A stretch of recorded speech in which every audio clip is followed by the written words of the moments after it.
Yo guys, anyone down for Icebrood Saga 2? Nightlight's Prime, Moustache Matt, also Prime. Imagine not subbing, that is true. Imagine not doing that. I can't. Welcome. We're here early, we're here ready, we're fresh. Icebrood Saga 2 is coming.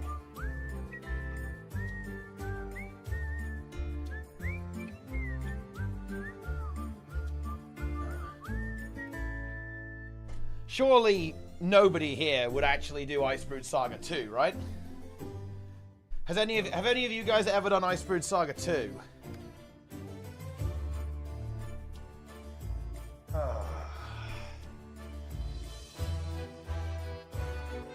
Would any of you consider doing Icebrood Saga 2?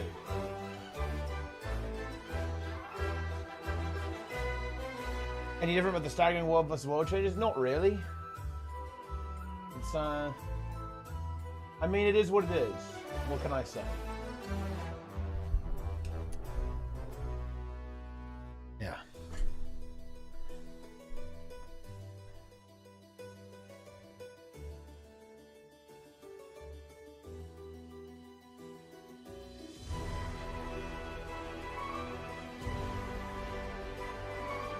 Oh, yeah. Okay, real quick, let's start this off. Mods, permaban Moni Man. He's still crying, and I'm a man of my word. He's crying about being banned. Mods, get it done. Don't bother appealing, by the way. Don't bother appealing.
Right.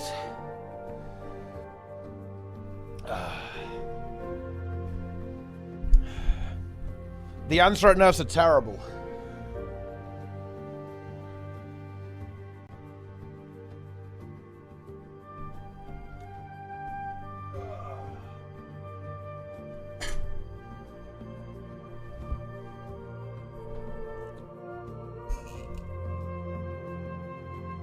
Right. Yeah, we got an early stream. It's early stream time. Mo gains in disguise. I think basically 0. But that's what we got to do. Yeah, look. What can I say, guys? I gave warnings.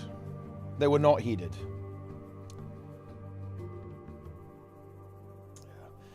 The Hall of Fame is gone for them, which may not actually happen. I mean, the thing is, we're kind of we're at other guilds' mercy, right? We really need we really need the other guilds to basically choke and not clear this week. Incredible. Should I post it? Well, I mean, in 2 hours. Website PP that's not meta battle, please. I mean, what? Well, okay. One, there's actually nothing wrong with meta battle, but I guess you could use hardstuck.gg instead. Boom. Enjoy. There is that option. So you've got options. All guilds are going to sleep for a few days. I mean, yeah, surely, right? Blog post, they're doing a stream. They're doing a blog post. Well, I mean, that's my assumption anyway. I like how they did a blog post for the studio update, but a stream for some World vs. World changes that really aren't that important. I like that. Yeah, wait. Let me look at the meta battle tier lists. Let's see what tier lists we've got.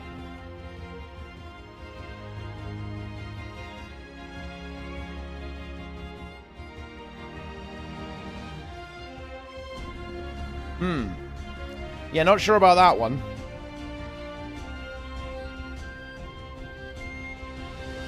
I mean, yeah, this is just a little bit out of date. I mean, this is just out of date, realistically. Fractals. Chrono not in S tier is sus.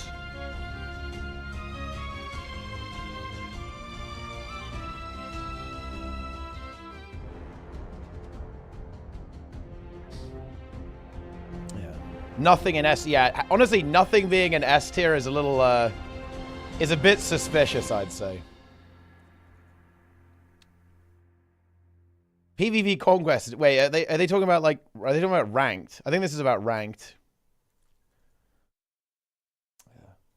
And these are a little bit sus, if I'm going to be honest. Like, this is, yeah. It's weird to not have things in S tier in World vs. World. I feel like there's definitely some things that are in S tier.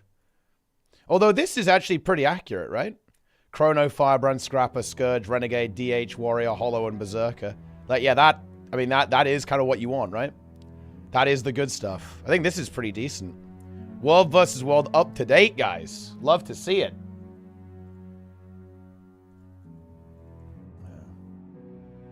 Oh, yeah. Yeah, I did see this. This is very funny. Poor little Peepo. Yeah. Oh, no. It's a really big, kind of confidently incorrect moment. They think that Nexus mods and Nexus is the same thing. I mean, I guess... Man, this to me is really fascinating because I could understand being confused about that. But when people speak with such confidence, it's so interesting because I would never speak this confidently unless I'd actually investigated something and, like, done proper research. But this guy is speaking incredibly confidently. He's even going as far to bold and italicize some of his post. And he has no... He's got no, no information. He doesn't know anything about this. It's very interesting. But that's just the way it is. That's the internet, guys. That's the internet. Guild Wars 2 Wing 8 Bingo. Boon Corrupt? I mean, there's definitely going to be some Boon Corrupt in there, I'd say. Yeah. Dude, what is this Reddit post? The dark side of Guild Wars 2 better events. How multi-account leeches are undermining the community. Yeah. Do you guys remember when me and Sneb complained about this? A while ago, like over a year ago, and everyone called us toxic? Yeah, I remember that. I remember when we did that. Yeah. Remember we said everyone's basically going private to avoid people doing this? Yep. Well, I mean, there it is. Toxic Reddit post, to be honest, also true. That's just how it is. Can I have IRL? No, I'm not. You literally have general, okay? Like, you have general. Yeah. You have no use of that. Can't wait. Yeah, that's us right now. We're waiting. We're waiting for something. It's a bit dramatic. I mean, it's pretty damaging. It's, you know, it's certainly some flamboyant language, but I kind of like that, you know? They've put some effort in here. It's good. Dragons in Safari do Leech Patrol, Season 2, maybe. Yeah. Guild Wars 2 General is now IRL. I mean, I guess it can be. Peer-reviewed post. You know, This type of reply is so fucking cringe. This post could have been very short. After you ask what's the issue is very summarized by one line. People are rewarded for doing close to fuck all. Like, well, this is such a... It's such an unpleasant way to respond to a post like this. The OP is clearly unhinged. It's not a multi-boxer issue at all. The average Guild Wars 2 player is the root of OP's beef. Change the reward thresholds. If you nearly AFK rewards, the rewards are too lenient. You know, the funny thing is, it is kind of true. I think that there is a really big issue with essentially doing nothing and getting full loot. Like, this is maybe a problem that ArenaNet need to look at. I think that the way to do it is just make it so you have to be present for every stage of the event. Because that's ultimately the issue here. The reason why multi-boxing is actually a problem is because you can essentially show up for the last 1% of a boss and get full loot. That is a problem. Because I would kind of split a hair here. I would not say that it's a problem that people do 3k DPS and get full loot. That, to me, is a complete non-issue. Like, people being bad at games is not a problem. The problem is that the system incentivizes you to do nothing, right? Because think about this, guys. Like, the way that all of these in-game systems work is that the player always wants to get the most bang for their buck, the most reward for the least amount of work. It's actually very similar to real life. In this sense. So, here's the problem. The problem is, I mean, look, someone get the clip. Someone get the clip, guys. Like, I showed up at 1% on a Dragon's End, and I got full loot. At 1%. And I hit the boss once. I did less than 10,000 damage to it, and I think I applied quickness at 1% on Dragon's End, and I got full loot for that. That is absurd. It is completely ridiculous that that's the case. That's stupid, right? That's the problem. What needs to change, or, well, a potential change that could happen that could maybe alleviate this problem, is if you had to be present for all stages of the events to get full rewards, right? Like, you only get the, you know, the full loot. So, in other words, you know, the, what is it called? The antique summoning stone, if you've been there for all stages of the event. Yes. That's how it is.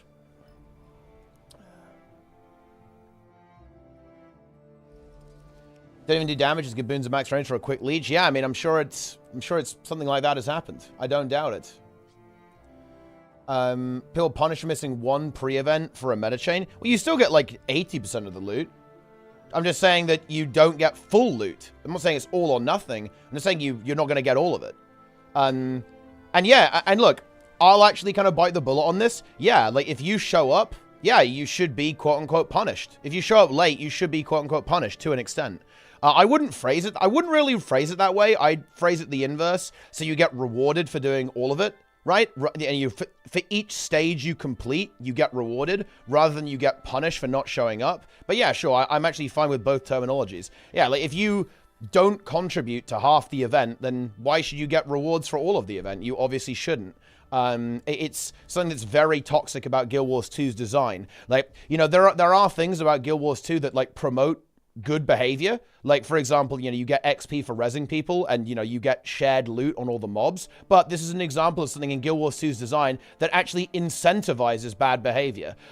You are incentivized by the game to behave badly in this context. Because if you get full reward for doing nothing, then, yeah, that obviously incentivizes people to do nothing.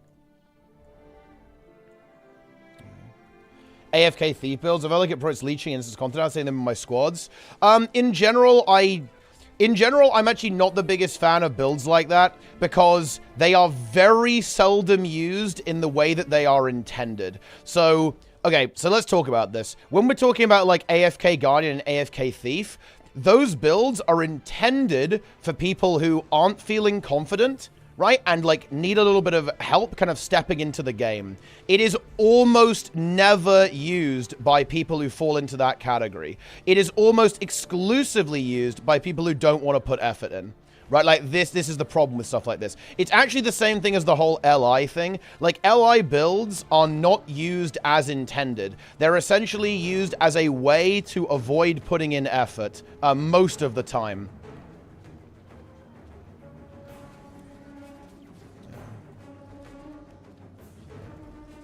But yeah, there you go.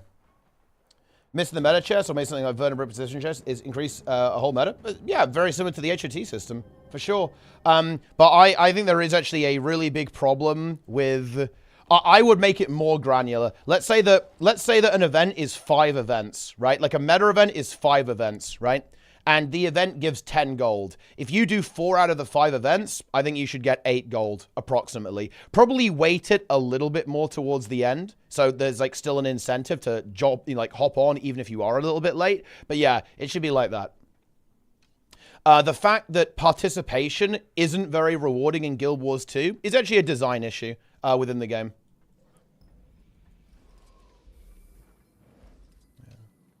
Nuke the big meta chest? Oh, I do want to nuke the big meta chest. I think that rewards being so backloaded in Guild Wars 2 incentivizes bad behavior and is poor design. Yes.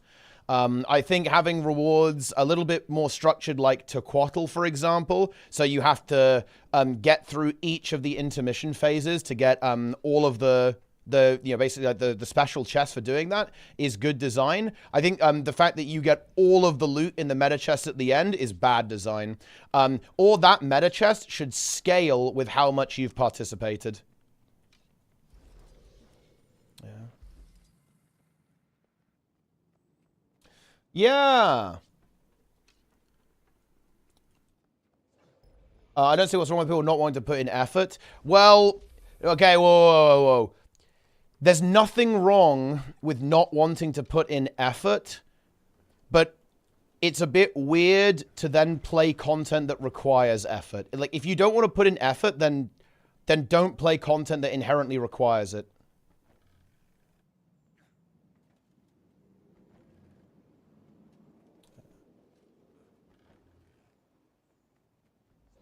Good necro spec for a first-time player. Reaper, let's go.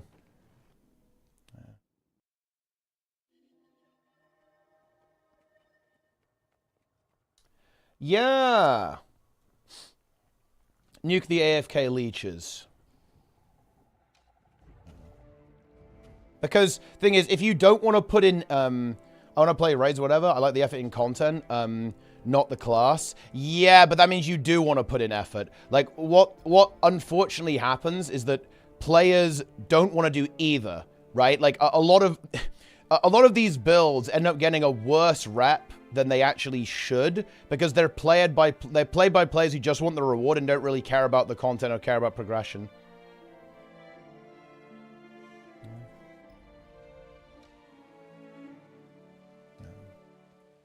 Are they fully saving the game? Of course, yeah. Also, Snap in the chat. Open World Zerg PvE is casual for a reason. Yep, okay. I want to be clear here, though, WowCZ. The people who get hurt by leeching behavior aren't hardcore players. Who do you think is getting hurt by this behavior? It's casuals. I don't get affected by this whatsoever. I play with a guild. I play with my stream. We never fail events. Events always get cleared fast. I can do it whenever I want and never fail. Casual players are the ones who get screwed by this, not me. I don't get damaged by this whatsoever. Leeching to me is irrelevant. It doesn't harm my experience in any way. Casual players get screwed over by leeching behavior. Yeah. I don't care. This is irrelevant to me.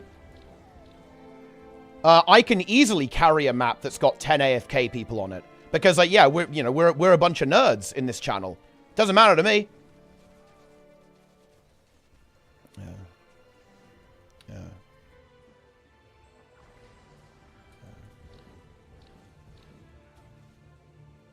Yeah, it's people who, if the event fails, they only have an hour or two to play a day, or, maybe even a couple of hours a week to play. Like, an event failing for them is a huge deal, right? It's a hefty amount of their total time investment. They kind of really want it to fail, for it to succeed, rather. Like, and if it fails, that's, like, very high impact for them, right? Like, even if my events fail, I don't really care. I've got, like, infinite money.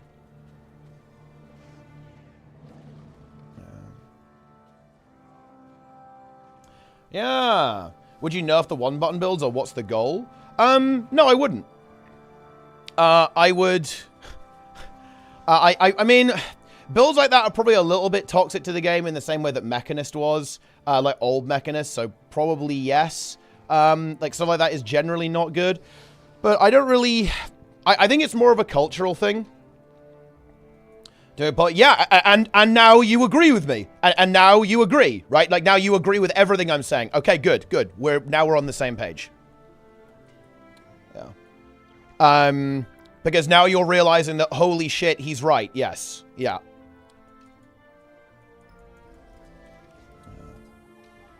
It's coming up again, Snab. People are realizing that leeching is a major issue. It's a severe issue within Guild Wars 2.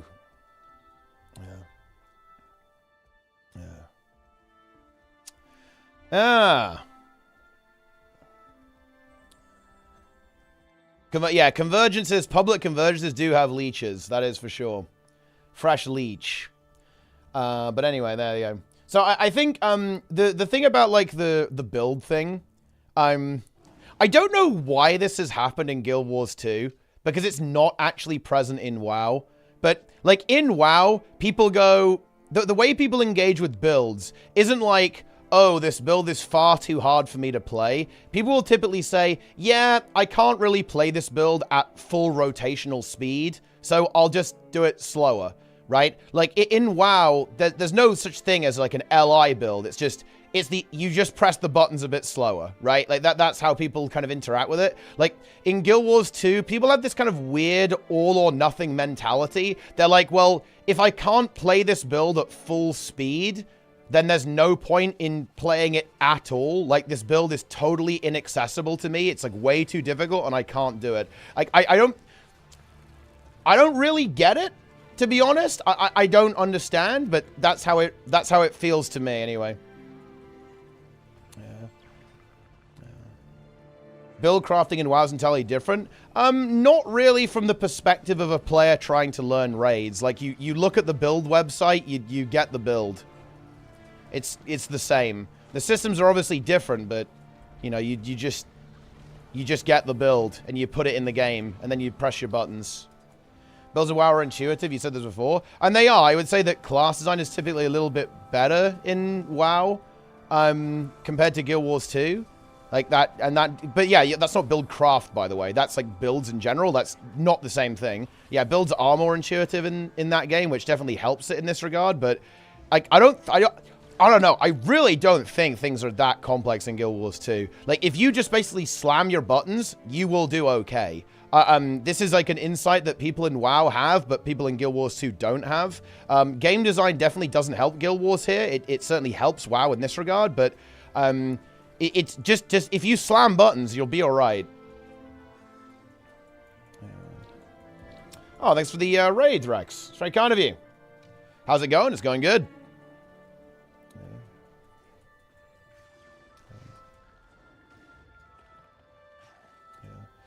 In full soldiers isn't very effective. I mean, that's true, but I mean, like, you know, the build website told you to get Berserker gear, so boom, embrace it.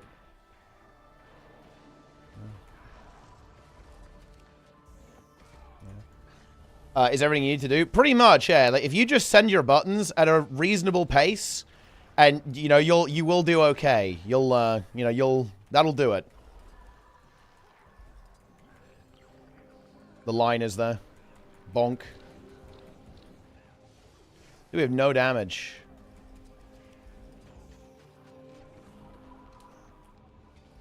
Yeah. You can grief yourself with bad gear. Can't do that in WoW. No, but that's irrelevant. That's not relevant here.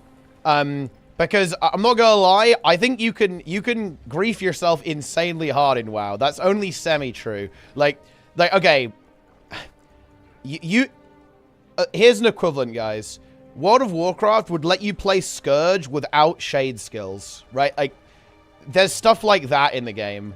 Technically, you could do that, right? The game will not stop you from just not taking that.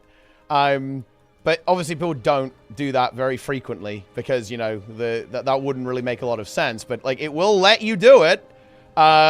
yeah, you know, it's probably not quite as extreme. Like, you can definitely make worse builds in Guild Wars. Well, I'm not even sure how true that is. You can make some very, very bad choices in WoW, and the game will say, yeah, sure, why not?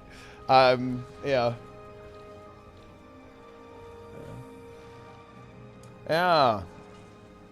Very common to have a carry-in longbow. It's common, but it's not that common in raids, right? Like, if you go in open world, yeah, you'll see people with, like, carry-in longbow ranger. But if you go in raids, you won't. And the thing is, that's what we're talking about here. We're talking about, basically, why do people struggle when they've actually got their build set up and they're trying to move into the content.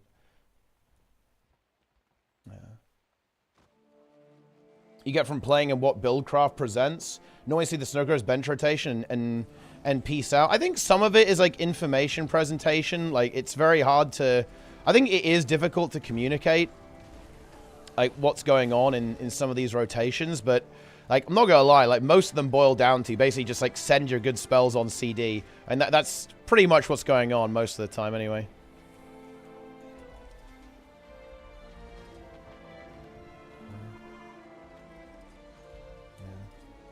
Mentioned the interesting achievement leaks from the World vs. World stream. Yes, we have. It's confirmed.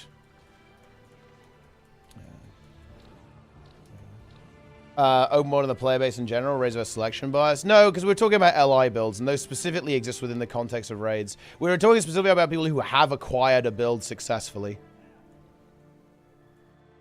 And to be honest, I don't even know about that. Like, I mean, the thing is that WoW is just much more mastery focused. Like, getting good is the game in that game a lot more than it is in Guild Wars 2. So, like, there's just I do think it is just like a cultural difference. Like, you know, because why is it so different? Why is it so much more common that people are very bad at Guild Wars 2 than they are at World of Warcraft? It's just culture. Or I think mostly anyway. Pally without wings. Based. I mean, that's actually theoretically possible, yeah. You could do that if you really wanted to. You know, the game will not prevent you from doing that.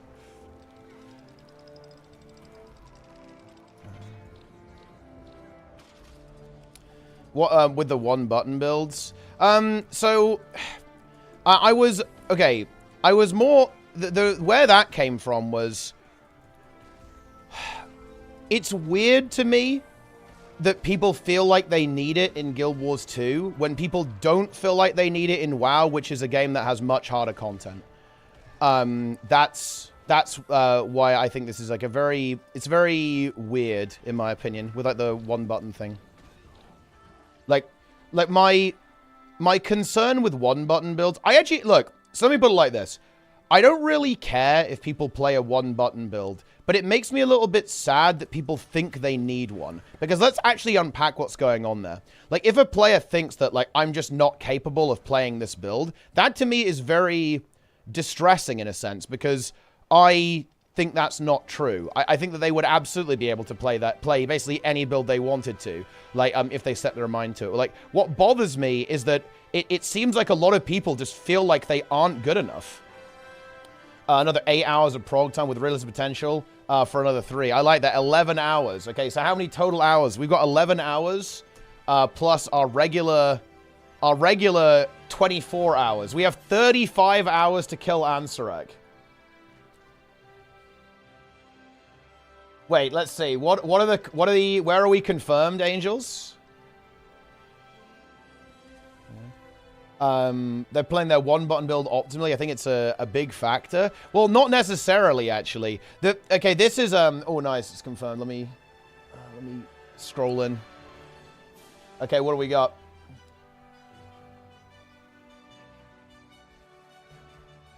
Oh, yeah, I like this. I like, you know, I like trying to snipe the extra sessions. That's good. Let's go. Okay, we've got Friday the 15th, Monday the 18th, and Monday the 25th. Let's fucking go. That is fucking big.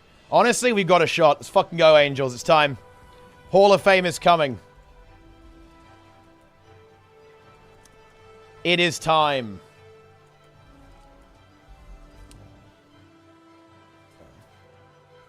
No, the thing is that most of, like, playing a build optimally is, like, barely even to do with the rotation, right? Like, most of, like, your actual effectiveness is going to come from stuff like consistently attack the boss, like keeping uptime on the boss, pretty much.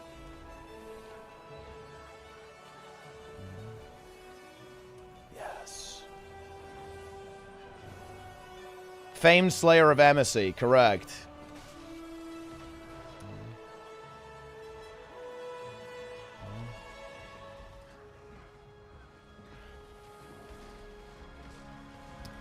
Do not break, Embassy. You're not allowed to break. I like how you're literally coming in at the last second and leeching Hall of Fame and leeching the tier.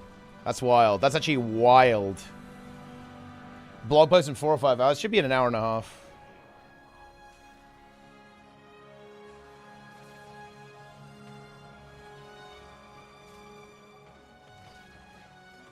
Incredible. Dual Pistol Deadeye is better at all open world content than all the warrior builds. That is just incorrect, by the way. Both Spellbreaker and Berserker do very well in open world.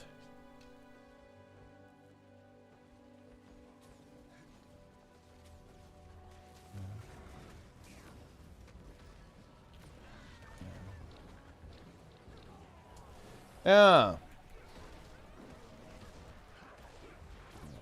Live stream the studio update? I mean, maybe they should. Maybe they should. Maybe it's time.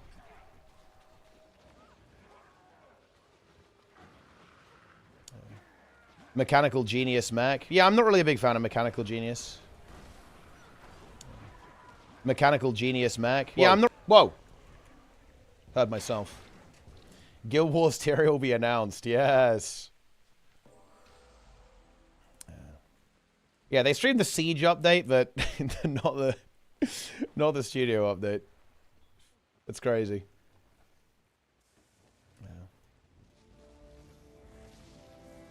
No, it's, I don't know. It's just the whole thing is very, very weird to me. Like defeatism and basically thinking that you can't do something is odd, I think. I don't know. I really struggle to... I don't get it. I really don't get it.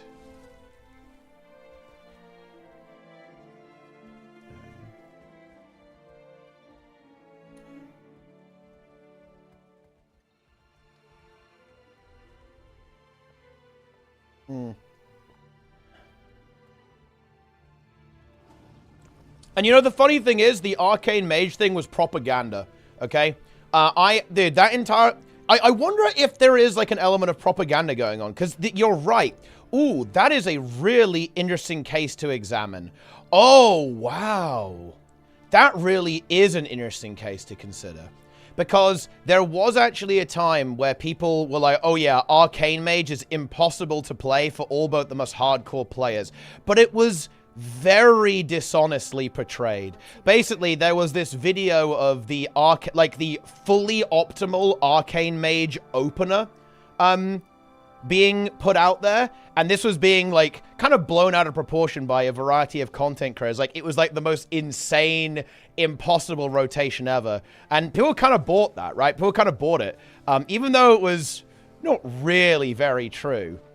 And the funny thing is, actually, I did look into this a little bit, is that when this was actually a thing, of course, the rotation's probably changed a bit now because it's not the same. This is back in Dragonflight. Like, you could basically do, like, if you didn't do all of the try-hard shit, it was like an 8% DPS loss, right? Or something.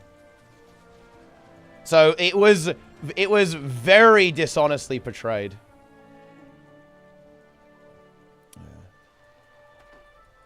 Yeah. So I think that actually might kind of be it. I think that 8% is massive. I mean, it's massive if you are a tryhard. If you are a normal player, it's not really that relevant. You're going to be losing way more than 8% simply by doing the rotation poorly, or just with general mistakes in your gameplay, like compared to doing like a very complex opener. That's true in Guild Wars and WoW, by the way. Not just one or the other.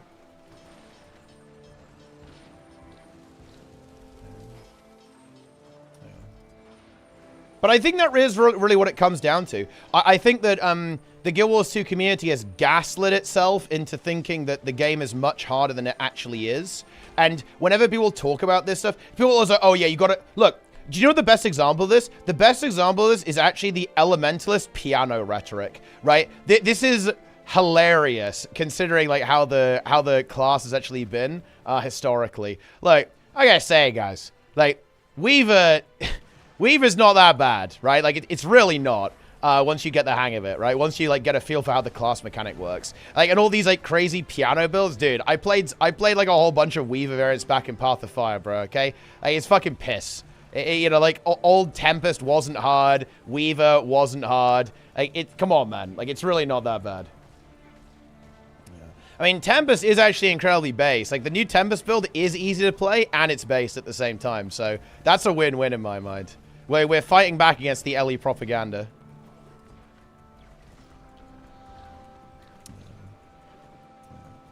Another reason being gaslit into thinking that that the combat is hard. Yeah. There was a lot of gaslighting. Like, the Guild Wars 2 community immediately gaslights all newcomers, which is very weird, to be honest. I think Catalyst does have a more complex rotation, right, than Weaver. You have to do quite a lot of things.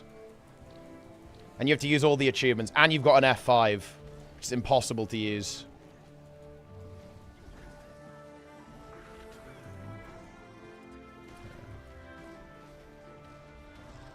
Hell yeah.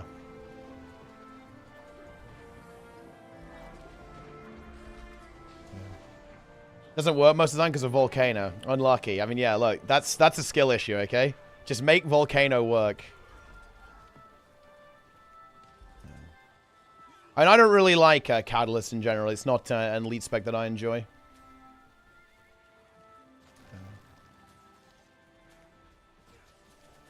Yes.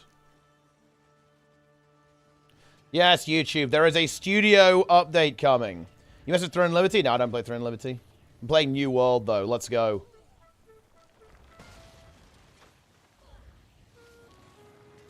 Hell yeah. The studio update is an hour and a half. Ish.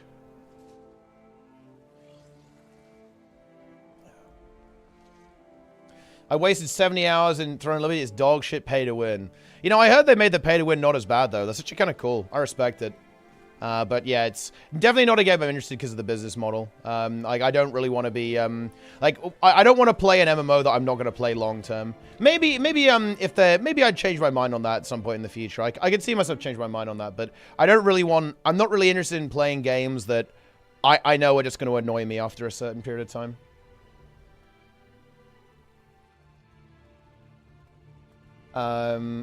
Just because more numbers are involved, even though many of them probably didn't even try any of its specs. Yeah, the thing that's very weird, very upsetting to me, or very distressing, is that people will then deter people from playing it. Like, one of the videos that I really want to make, actually, is the "What class should you play?" video, because I do not like the way people talk about this. Like, whenever people say, what class... I see this on the Reddit a lot. What class should I play as a new player? People actively tell people to not play Elementalist and Thief. And I really don't like that. Because what if someone wants to play a Fire Wizard? Seriously. Look, what if someone wants to RP as a fucking Fire Wizard, bro? Okay? They should play Elementalist, no? Like, they obviously should. Like, it's just... It's nonsense. It's nonsense to say, oh yeah, don't play this class if you're a new player. No, the correct choice for picking a class is always which one do you think is cool, right? That is the only correct answer to that question. Which one do you think is cool? And if it's Elementalist, it should be Elementalist. You should embrace it. Be a Fire Wizard. Griffiths lol prime, nice. Quit after reading online about it? Yeah, and Winslow 1887, the community did you dirty. I am sorry that happened to you. You were misinformed. People gave you bad information. Like, I don't know. Yeah, like, people gave you bad information. This is kind of, you know, when I talk about misinformation in the community, this is actually one of the things that I'm talking about.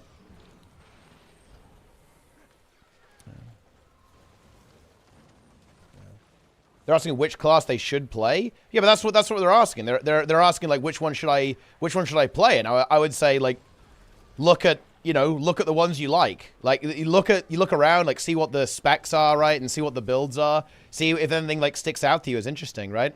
Like, do you want to be a Chronomancer? Do you want to be a Mirage? What about a Scourge or a Reaper? Or a Tempest? That's what, or a Daredevil, right?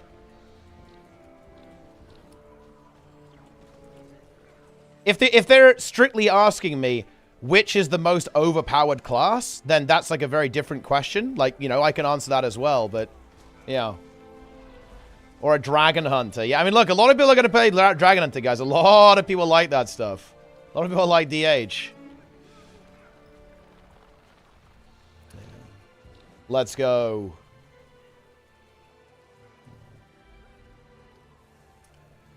Incredible.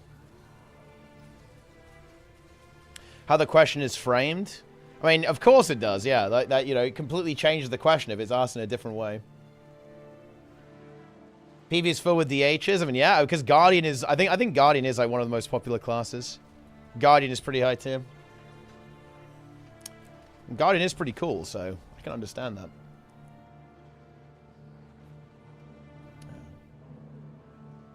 Yeah. I have no idea what I'm doing. The elements are fun. Exactly. That's the spirit. Love to see it.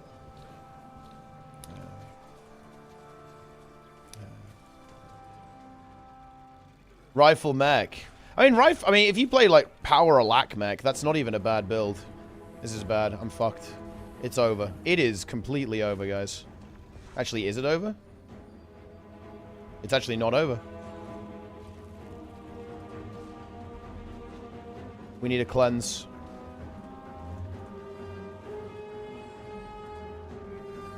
We can hold them on the bridge. It's time. More stability. I want my resistance here.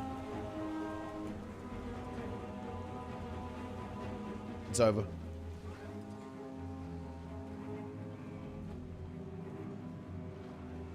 Skelling's in trouble. I can actually maybe mercy him, and he can teleport away. There we go. This is bad. Our team is kind of running away from us. They're not really helping, are they? It's over. We were not able to escape. Despair.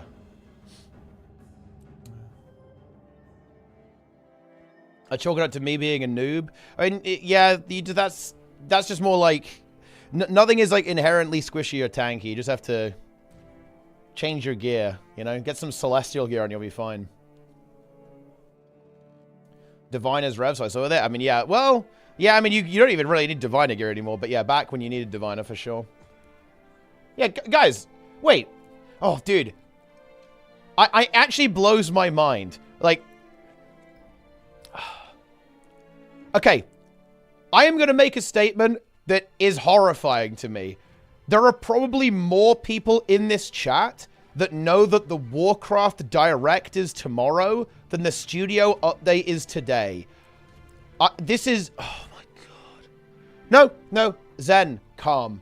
Calm.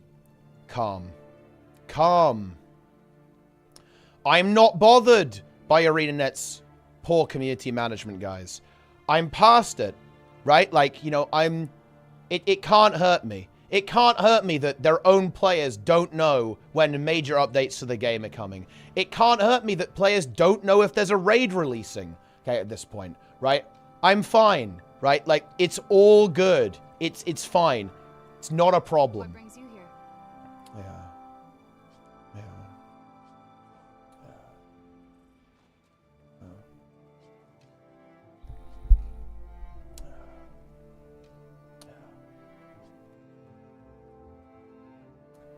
Incredible.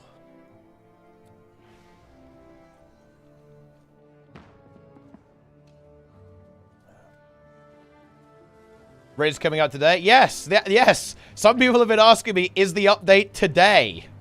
Okay. And not like the studio, I mean, like the game update. Like, what is going on? I don't understand. How is this possible? This is oh.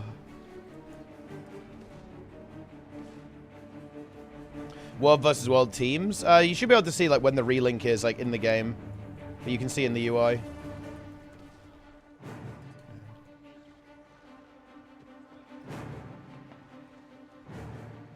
I've got a line down. Didn't get anyone. It's over. No bonk.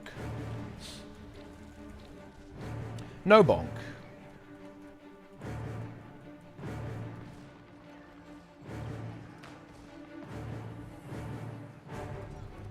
You hate to see it. They have me? I mean, yeah, I did. I'm unpaid, though. Need to change that.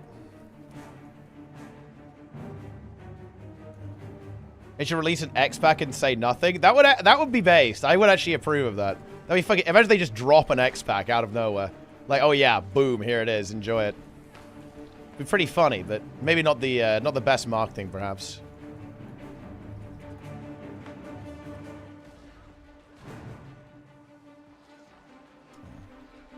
Vibes are as bad as when I left. I mean, yeah, it's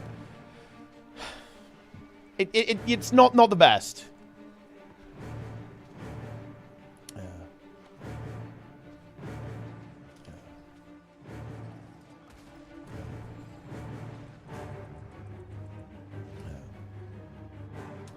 Yeah. Time until next match? Yeah, that, yeah. Then if you change your team now, you'll automatically get assigned with that guild when that happens.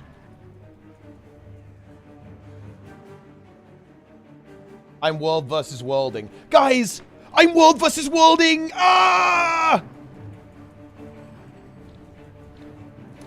SMC hype. SMC hype.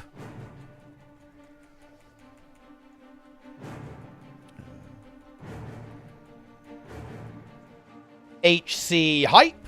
HC hype.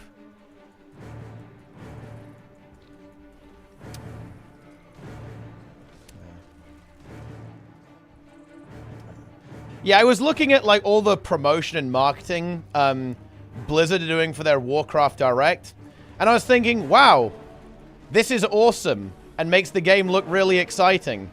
ArenaNet should do this.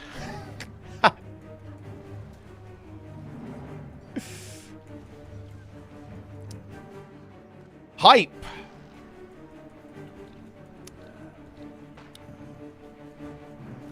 They probably won't.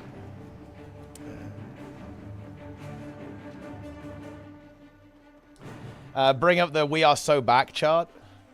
I mean, maybe we are so back. Are we so back? I wish we were. Oh, we need to signet this. He's going to get stomped otherwise. Shadow Step. Okay. Oh, no, he got CC. Oh, no, he just gave up on it. How long until the dev stream? It's not a stream. It's a blog post in 1 hour and 20.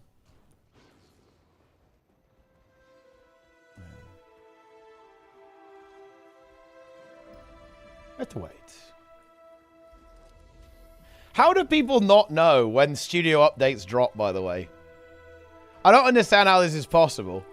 It's the same time every time. It's at 5 PM UK, 6 PM European time.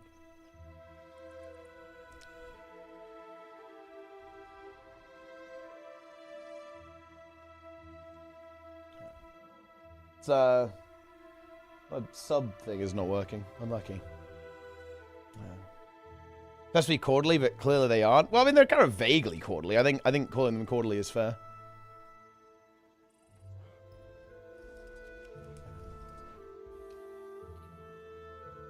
Yeah. We're in on Friday. Let's fucking go. 15 Friday. Wait, what is this? Okay, yeah.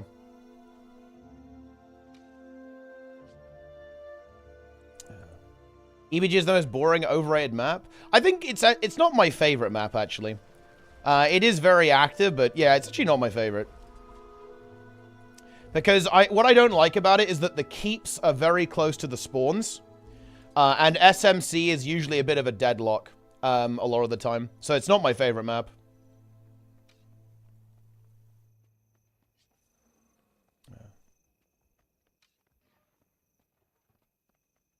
For sure.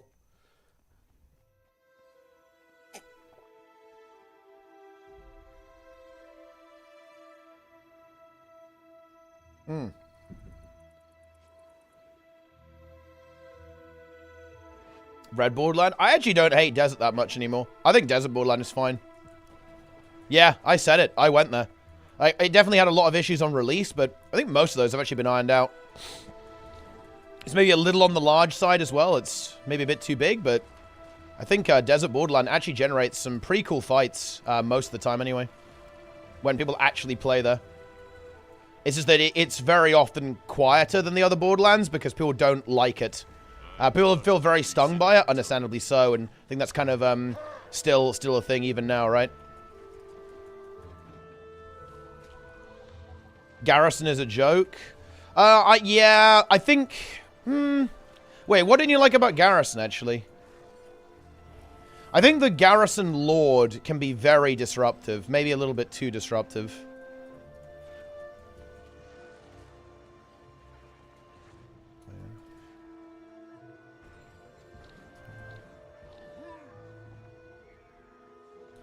Yeah. Desert Borderland, also known as the Breaker.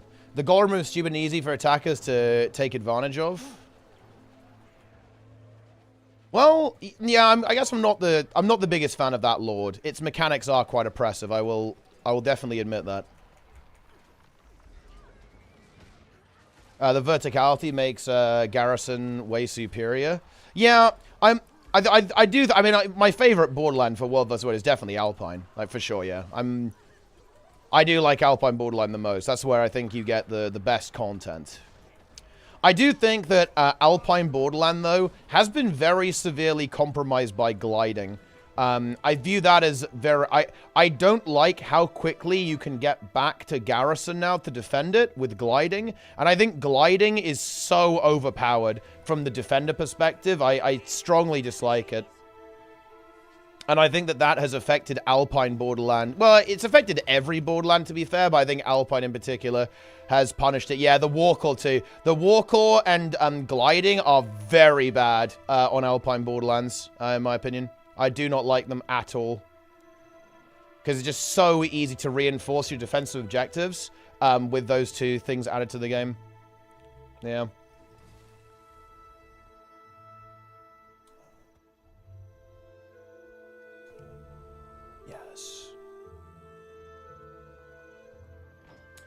Yeah. Certainly a take. Or, I mean, do you like Warclaw and gliding? I'm not really a gliding fan, to be honest, in World vs. World. I think I dislike the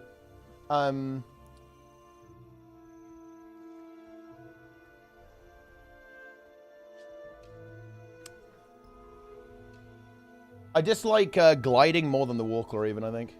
Not a big fan. Not a gliding enjoyer.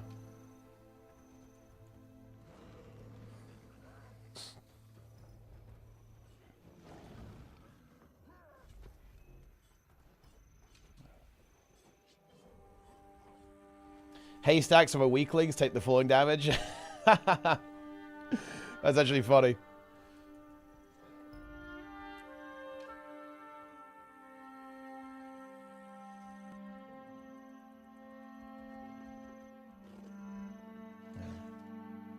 Bruce6, thanks for the Prime. I appreciate it. Diamond chest is completed. Mystic... Oh, I've got a full stack of Mystic coins now. That's big. We've got our legendary priced in. How are you today? I'm doing very well.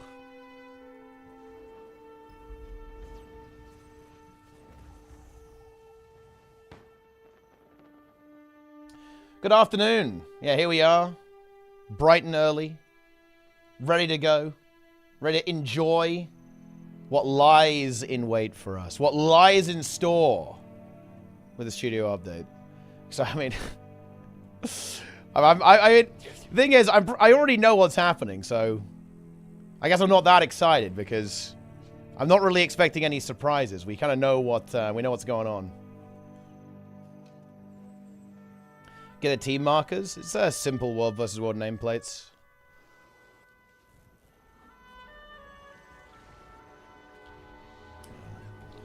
Leak it for us? It's not a leak, guys. We know they're doing a raid. And we know that there's going to be story. And they're doing a convergence. And there you go. That's the update. We know what's going on. This is basically just a confirmation of that. And I mean, maybe they'll tell us a little bit about some future plans as well. We'll see.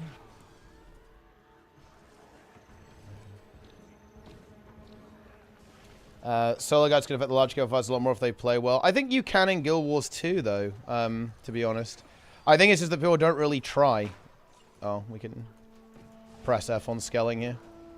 I don't think people really try. Like, people don't really try hard. So, okay. Like, here's an example of how people don't really try in this game. Commander focus in World versus World is optimal. But the thing is, the community has kind of agreed that you shouldn't do that because it kind of disintegrates the game a little bit and makes it less fun. So this is what I mean. Like, people don't really try to play optimally in World versus World. People play optimally within a set of rules. This is also true of clouding. Clouding in certain situations is optimal. And I kind of suspect, actually, that it will be a really important part of winning if people were, like, full tryhard when it comes to World versus World. But people don't do that because it kind of disintegrates the game and makes it not as fun if you prefer a particular playstyle, pretty much.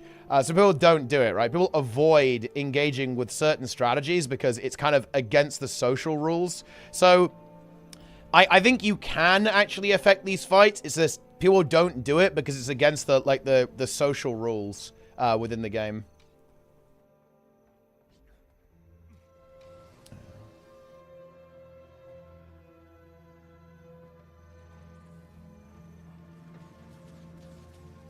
That's the situation.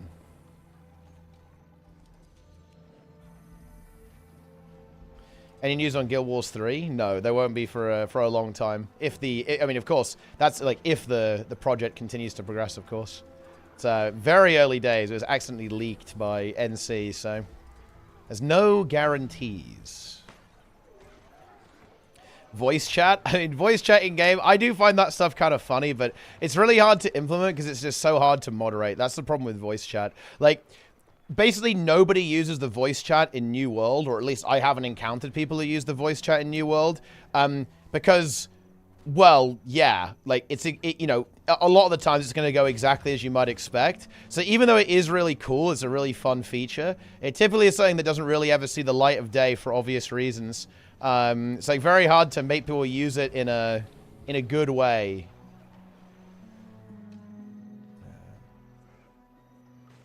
Even though it is really cool.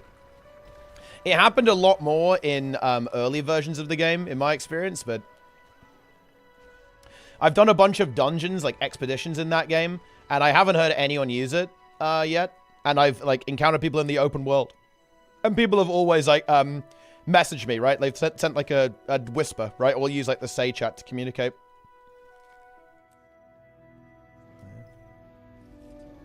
It's big. Because, yeah, the thing is, like, the only way for voice chat to be relevant is if you don't let people disable it. But there's a really big problem with that. If you don't let people... If you don't let people disable it... then, well... Yeah, like, we know what's gonna happen, okay? Like, we know where we're going with that. Because if you do let people disable it, then people will just disable it and use Discord, right? Because that's like a much safer, more controllable alternative. And that means that nobody's going to use it. But if you force it on, then, well, yeah, it's not going to be good.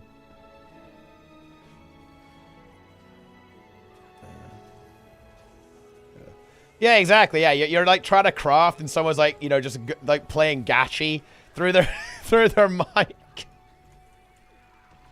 And there's nothing you could do about it. Funny, but not great, you know?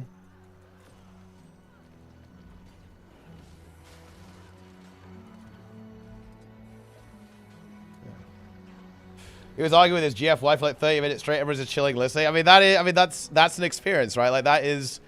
You know, you can have that experience when you've got open voice in a video game. Yeah. Yeah.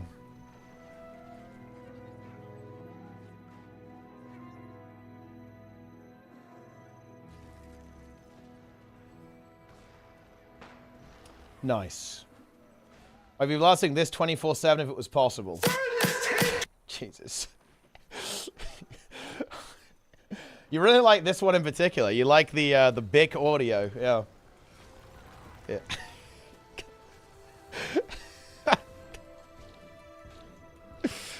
Dude, Big is fucking crazy, man. What a gamer. I mean, it is kind of a classic.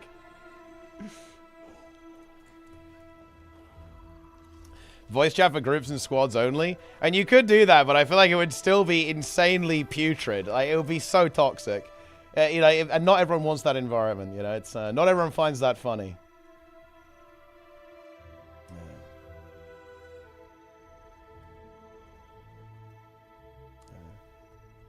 What did I walk into? Look, honestly, if you're feeling that, if you're thinking that, I feel like I've done my job right, you know? Like, if you walk into my stream and you're thinking, like, what the fuck's going on here?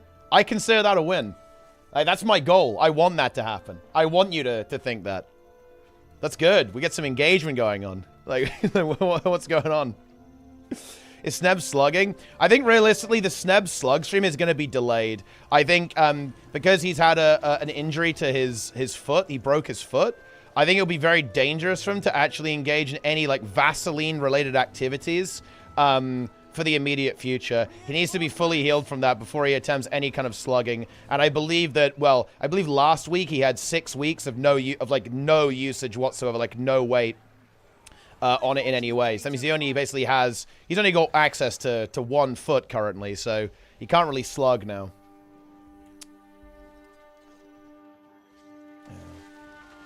What do you think about AOC so far? Comma seems to favor Guild Wars 2 style. Yeah, I think Ashes, Ashes has a good combat system. So a good start. I wanted to play some of the alpha. I'm going to play it with Lara when Lara's in, which I think is, actually technically now, but I will find some time to play it. I don't really have a lot of time, though, over the next 2 weeks specifically, because we are just full sending World of Warcraft. We're going for we need to push to clear the raid before the end of the month, because then obviously we're going into December, and a lot of scheduling issues are going to be coming up, as you might expect.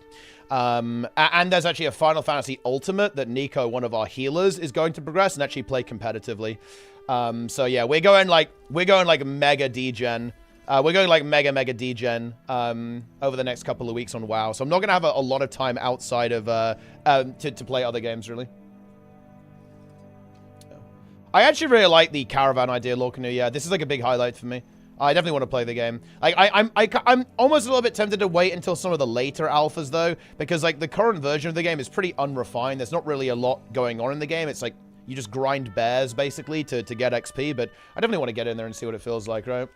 Raid every day, but to leave their jobs and friends. I think something that we can definitely potentially move towards, Guru, is, like, going very hard in, like, the first 2 weeks, so we get, like, a really big head start. Like, so we can be, like, pushing...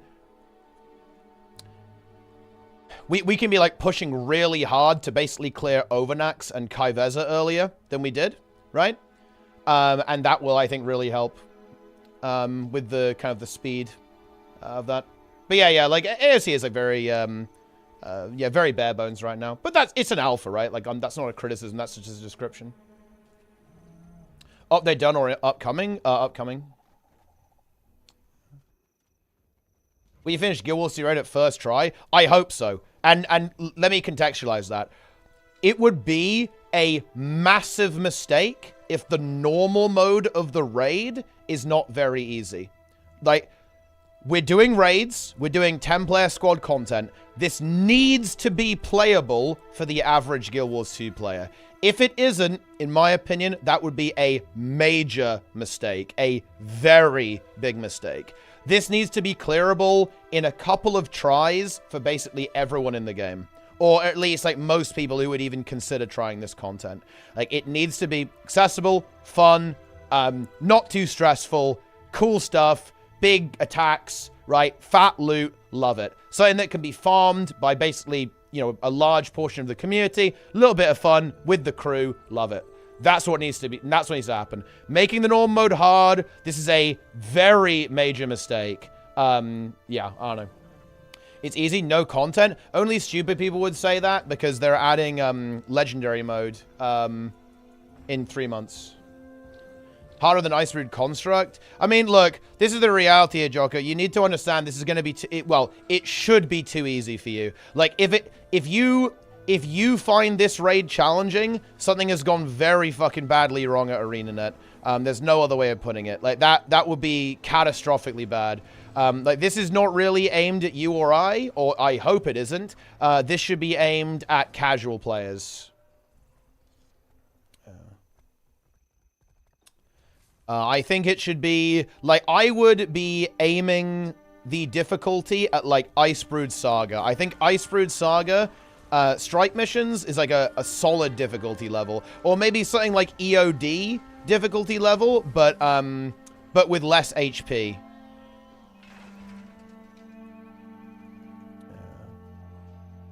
Yeah, it needs to be LFR. It needs to be, like, the equivalent of LFR. Yeah, it needs to be like Ice Brood Saga 5. Like, Ice Brood Saga 5, I think, will be a great difficulty for this raid to have. It should be added to the legendary Ice Brood Saga 2 to finally make them Ice Brood Saga 2 plus Titans. Guys, I do not believe in Ice Brood Saga 2. I will only believe in Ice Brood Saga 2 when someone actually shows me a screenshot of people unironically doing Ice Brood Saga 2. I have seen zero evidence that people are like, yeah, Ice Brood Saga 3 is too hard. We're doing Ice Brood Saga 2.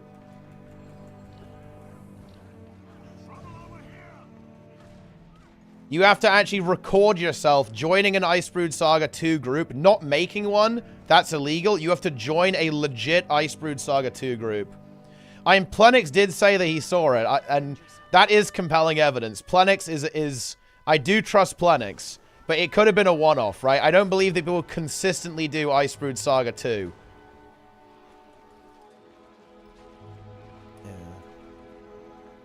Yeah. There's no way people would ever do Ice Brood Saga 1. That is... I refuse to believe that. Ice Brood Saga 1...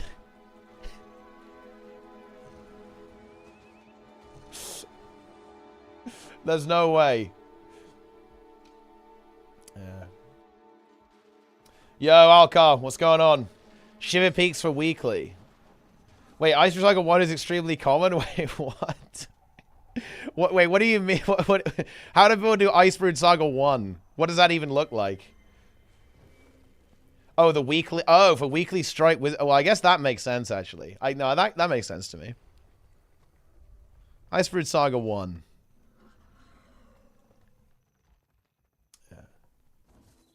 Yeah. Construct only. Dude, this druid is just blasting. He's just tagged up on druid. I like that. That's what I want to see. Yes.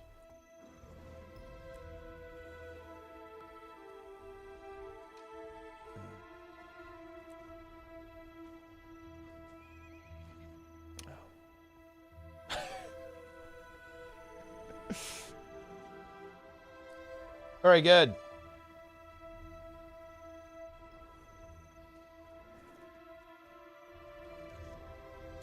Yo, Plenix in the chat.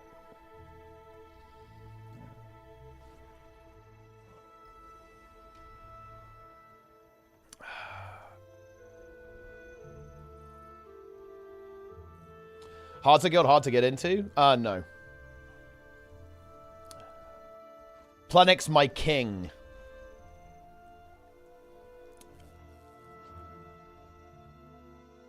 I need to go get a ruin or a shrine. I guess I can't really do that on EB, though. They need to add a ruin to EB so I can do all my dailies on EB. This is very important.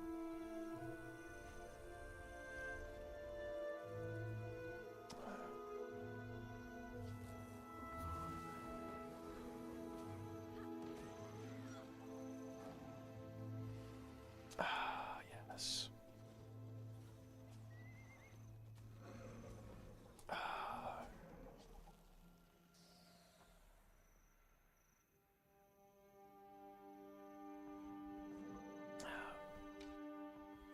Oh, wait, Pledge, you got the CPU? Yo, dude, nice. It's fucking big. I love that shit.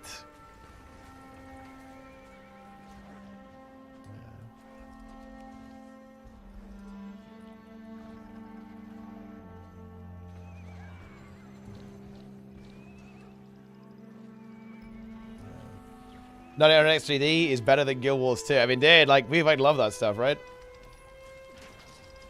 You gotta tell me the performance, because I haven't got mine yet. So you have to tell me how good it is. Give me tease me, Plan X, do it. I want some teasers. Let's go. 9800 XD tree. That's true, actually. That does work. That works pretty well. Oh yeah, I need to actually get a team together for Wing 8 on day 1. Who can I get to log in? Who can I force to log in? Yeah. Vivolo 1 XD Tree 2. Yeah. Wait, look, if there's no shot there's Icebrood Saga 2. It was made, if there's Icebrood Saga 2, one of you guys made it. Like, this is fucking bullshit. What we got here? Strike missions?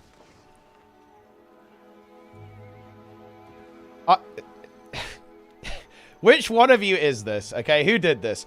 Icebrood Saga 2 need calm. No, look, I'm sorry, you went too far. This is just not believable. There's no way.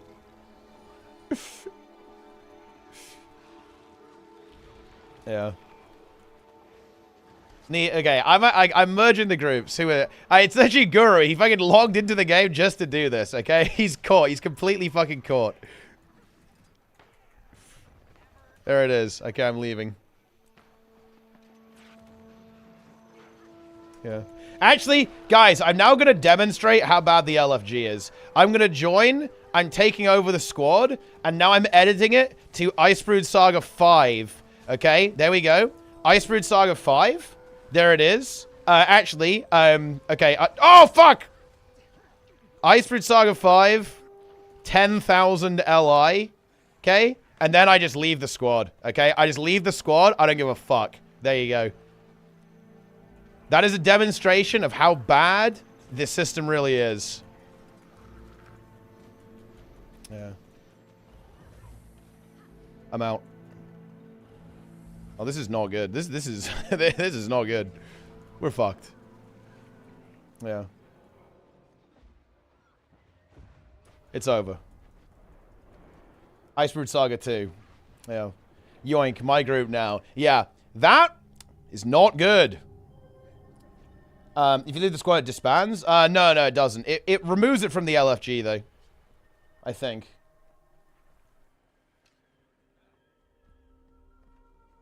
Yeah. Favorite spear build? Probably Guardian Spear. It's very fun. Although... my favorite Guardian build has been Defiled, because Celestial got mega nerfed in World vs. World.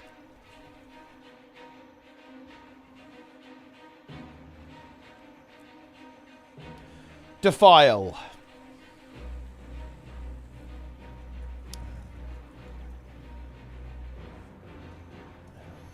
Demolisher will rise up. I mean, Demolisher stats, it's a powerful stat, right? It really is. I should try Ritualist Guard in World vs. World. Could be pretty interesting, I think.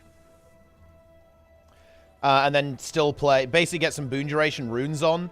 Boon duration food and stuff like that. So you have, like, big boon duration. And then just try to play, like, Permeating Wrath again. But I don't think it's good, though, because the thing is that... that Celestial build was only good because a lot of people were playing Condi, right? Like, you only apply Burning, right? So, your Condis will just get instantly cleansed. I don't really see it, being good.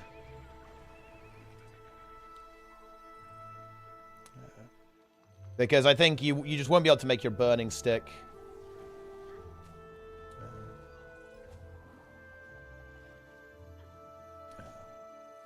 Exactly, yeah, you won't even really get any ticks off.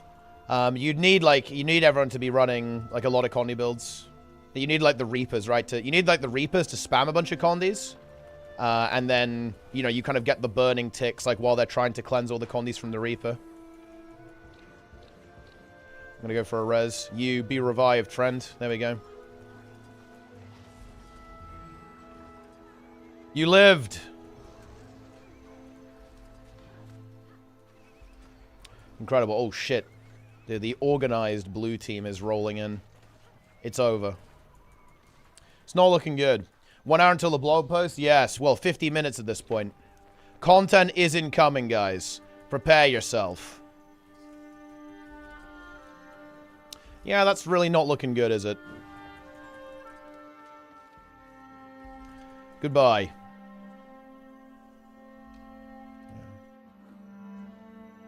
It's your stream? No, it's a blog post. Blog post. Tick. Let's listen to the Condi song, guys. Tick. Tick. Tick. Tick. Tick. Ticking. Tick. Ticking. Ticking. Tick. Here we go. Ticking. Tick. Ticking. Ticking. Tick. Ticking. Ticking. Tick. Ticking. Ticking. Tick. Ticking. Ticking. Tick. Ticking. Ticking. Tick. Ticking. Ticking. Tick. Ticking. Ticking. Tick. Ticking. Ticking. Tick. Ticking. Ticking, tick, ticking, ticking, tick, ticking, tick, ticking, ticking, tick, ticking, tick, ticking, ticking, tick, ticking, tick, ticking, ticking, tick, ticking, Condi boss, ticking, tick, Condi boss, ticking, tick, Condi boss, ticking, tick, Condi boss, ticking, tick, Condi Matthias, tick, Matthias, Matthias, tick, Matthias, Matthias, tick, Matthias, Matthias, tick, Matthias. They will keep ticking as I run away. I'll let them take and they will carry me. Got a mechanic, well I know this trick. Just run away and let the Condi stick. Just run away and let the Condi stick. There you go. Enjoy, guys. There you go. Chomp, that is a Chomp 3-party moment. Yeah, that is definitely a Chomp 3-party moment. This is the most beautiful song I've ever heard in my life. I mean, yeah, that's not an uncommon response. I signated. Man, res utility, it's pretty good. That's all I can say. Pretty good skill to have.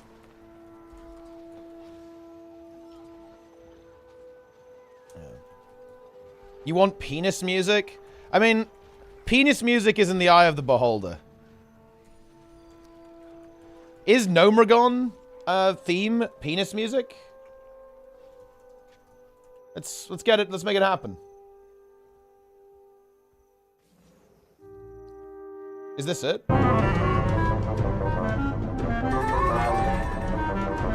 Is this penis music, guys, or what?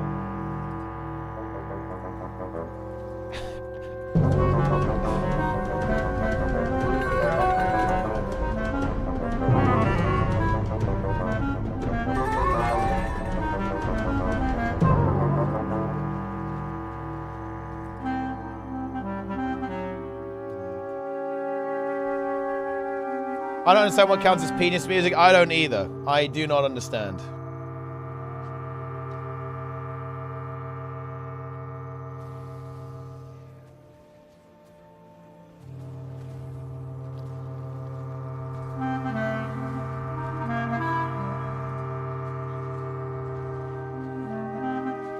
Holy shit. It's not looking good.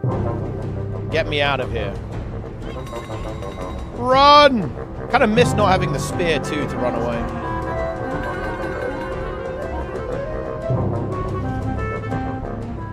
Wait, the mole? We can play the mole song.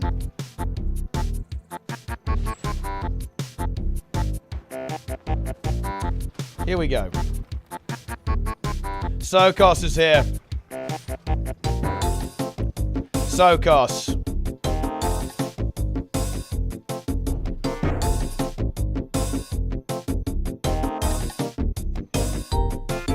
It's not the mighty mole, it's the mad mole. Doesn't know the song.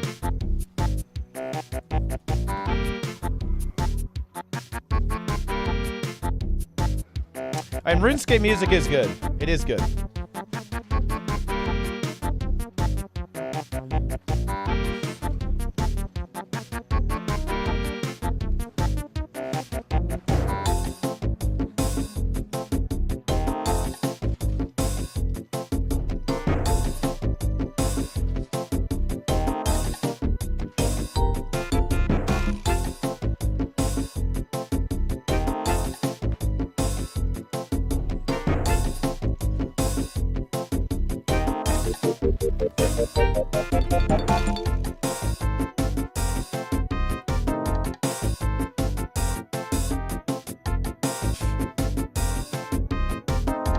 is no, sea shanty isn't good.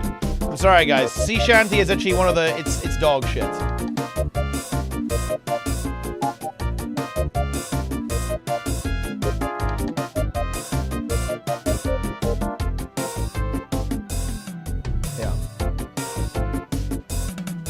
Sea shanty is overrated, dude. It's overrated as hell.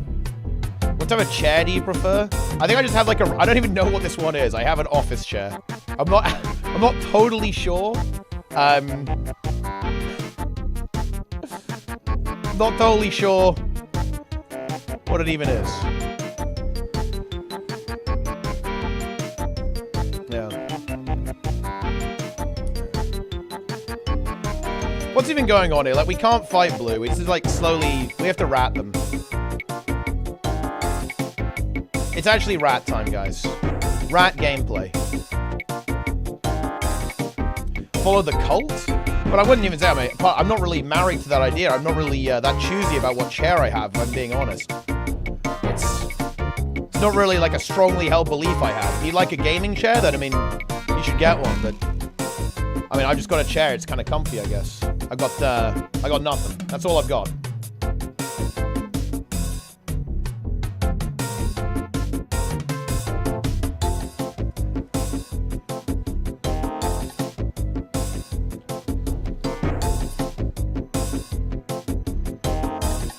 Bonk. Look, they all bonked.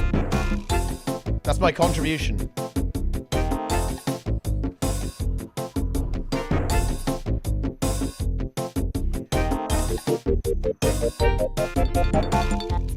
Gaming chairs are a ripoff. Regret even owning one. Magrest.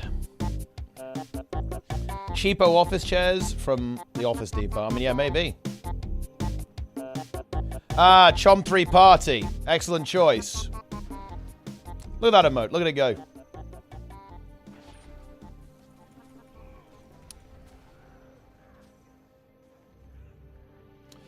Okay, 40 minutes to go, guys. 40 minutes. And then we're going to be activating. Also, dude, Sneb is live. It's Sneb birthday stream. I'm going to do a Sneb knock. Here we go. Okay, I've knocked. Here we go. There we go. Sneb time is coming. Icebrood Saga 2. Icebrood Saga 2 does not exist. And it can't hurt me. Oh shit, they're in.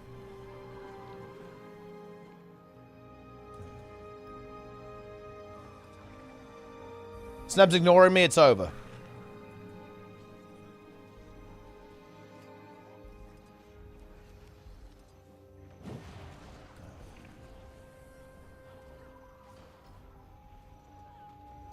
Okay. Guild Wars 2 is over. That's correct, yes. Every game is over. I'm rezzing. I repair.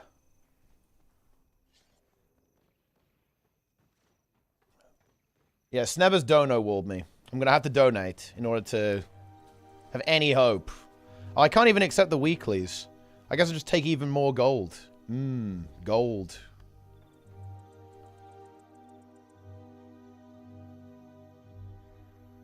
Okay. He's here. What? Happy birthday, Sneb. Thank you. How does it feel to be an entire year older? I'm decrepit and old now. Yeah. That's why his bone broke. It's because he's just completely aged. Oh, dang. They have shared chat now. Yeah, look. Now my chat's in your chat. Check that out. Yeah, now your chat's in my... It's a good feature, right? Pretty cool. That is very powerful. Yeah, yeah. Where's that guy? Where's the guy that came in that one time? I want to talk to him again. Yeah, we gotta get the dev in. This is a great feature. Yeah. I actually don't know how the moderation works. Excellent I'm pretty sure you can't ban people in my chat and vice versa. I'm not sure. I don't know. Like the mods, well, they want to ban. I don't think you can. Yeah. Yeah, but anyway, I see that you're reading the leeching post. Yeah, I just finished reading it actually. Yeah. It was sent to me like 4 times, so I figured I might as well like read it. Do you feel vindicated because you know something I that, actually just feel sad. I don't care about feeling vindicated. Yeah. I 4 years ago, 3 or 4 years ago, I said, hey, this is a huge issue. Yeah. And everybody laughed at me. Yep. And they said, no, it's not. You are toxic for thinking that all these people are leeching when they're just bad at the game. And it turns out that that wasn't true, because the people that are leeching are often some of the most knowledgeable players about the game. And that's why they leech. So here we have a big problem. It's because leeching is probably the wrong term, because everybody, when you say leeching, they just view it as a pejorative. They're like, oh, they're trying to say something offensive about my skill.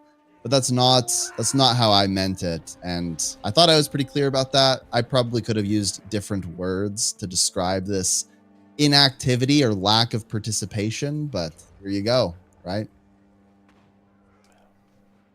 Yeah. Leeching. Yeah. And now the game is Leeches. infested with leeches. Yeah. Yeah. There are many leeches. Yeah, it was sad to read the response from the guy who commanded Dragon's End, right? And he's just mentally broken by it, by the leeching. Oh, I didn't get that far. Yeah. Let me pull it up. Yeah, there's a talking comment about? from someone who was like, yeah, you know, I'm burned out from, like, commanding Dragon's End because of the just insipid leeching that consistently happens. Oh yeah, here it is. It says, burnt out commander here. I strongly agree with all of this. Our DA runs had a lot of leeches to the point of being forced to spawn new map instances, so people had less struggle with queues every time. Yeah. You know what's hilarious about this, Teapot? This is the very thing that people tried to cancel me for.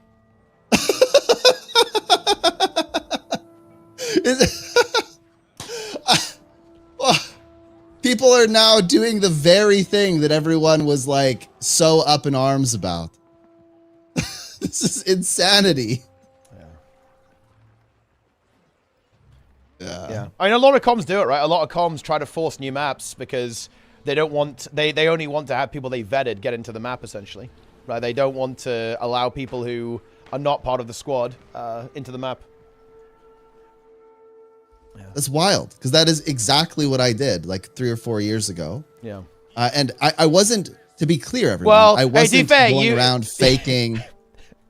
I think the way that it was done on Dragon's End launch, though, was a little bit more covert, right? Like, weren't people saying, oh, yeah, this is a phishing Oh, no, map? I'll just tell you. I'll tell you exactly what we did. We went into a map like an hour and a half early. We sat in a private tag and just fished for like an hour. And we just waited. So the map was like really quiet. And people just funneled in for like an hour and a half.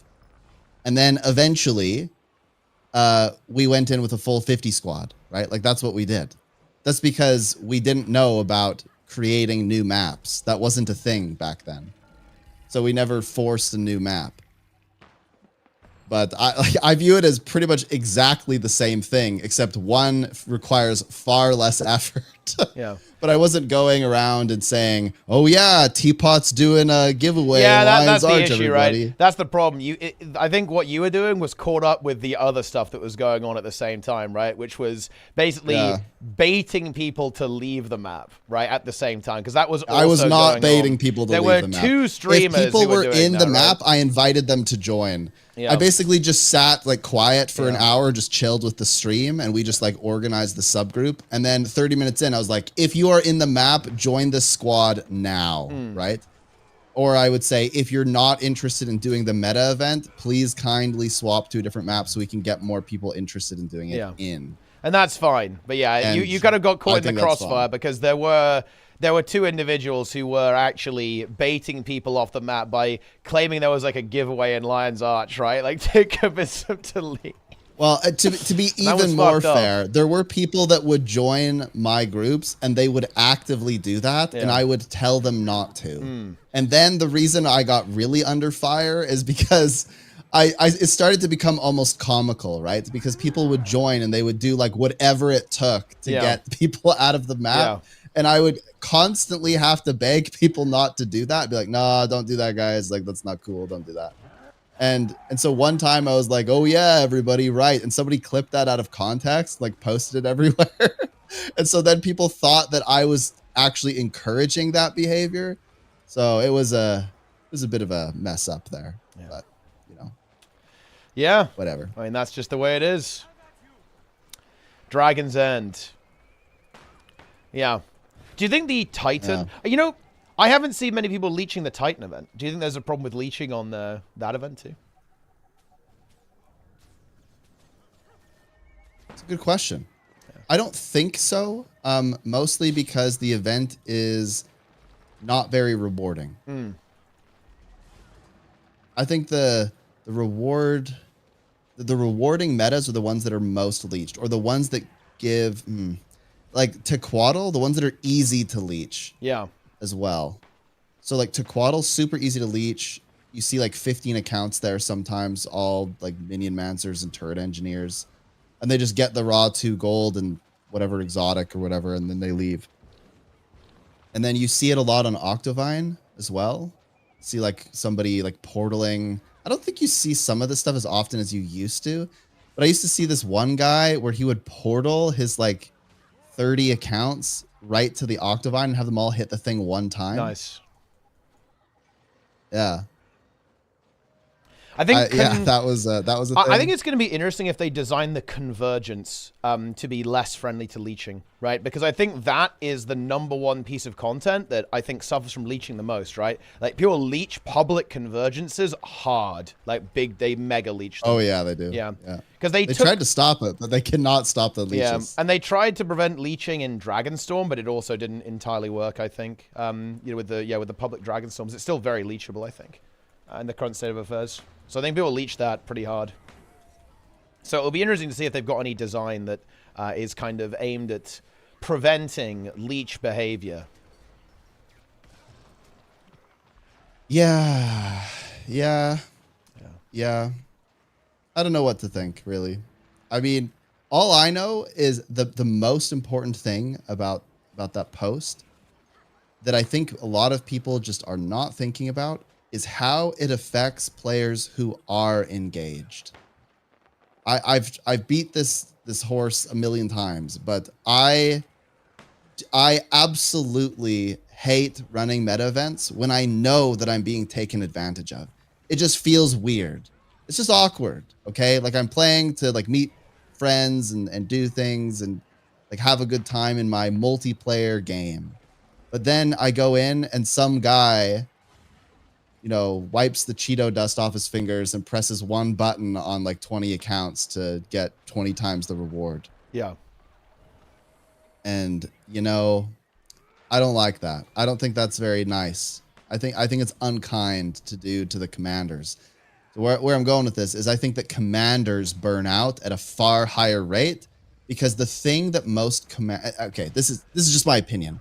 But the thing I think most commanders really enjoy about commanding is not the reward. It's the idea that they're meeting other people and that they're kind of spreading this joy, right? They're making a difference in the community. But are you really making that big of a difference in the community if it's one guy on 20 accounts taking advantage of you?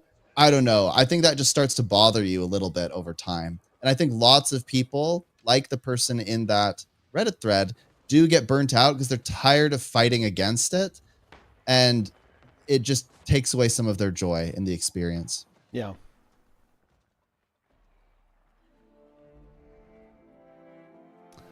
Yep.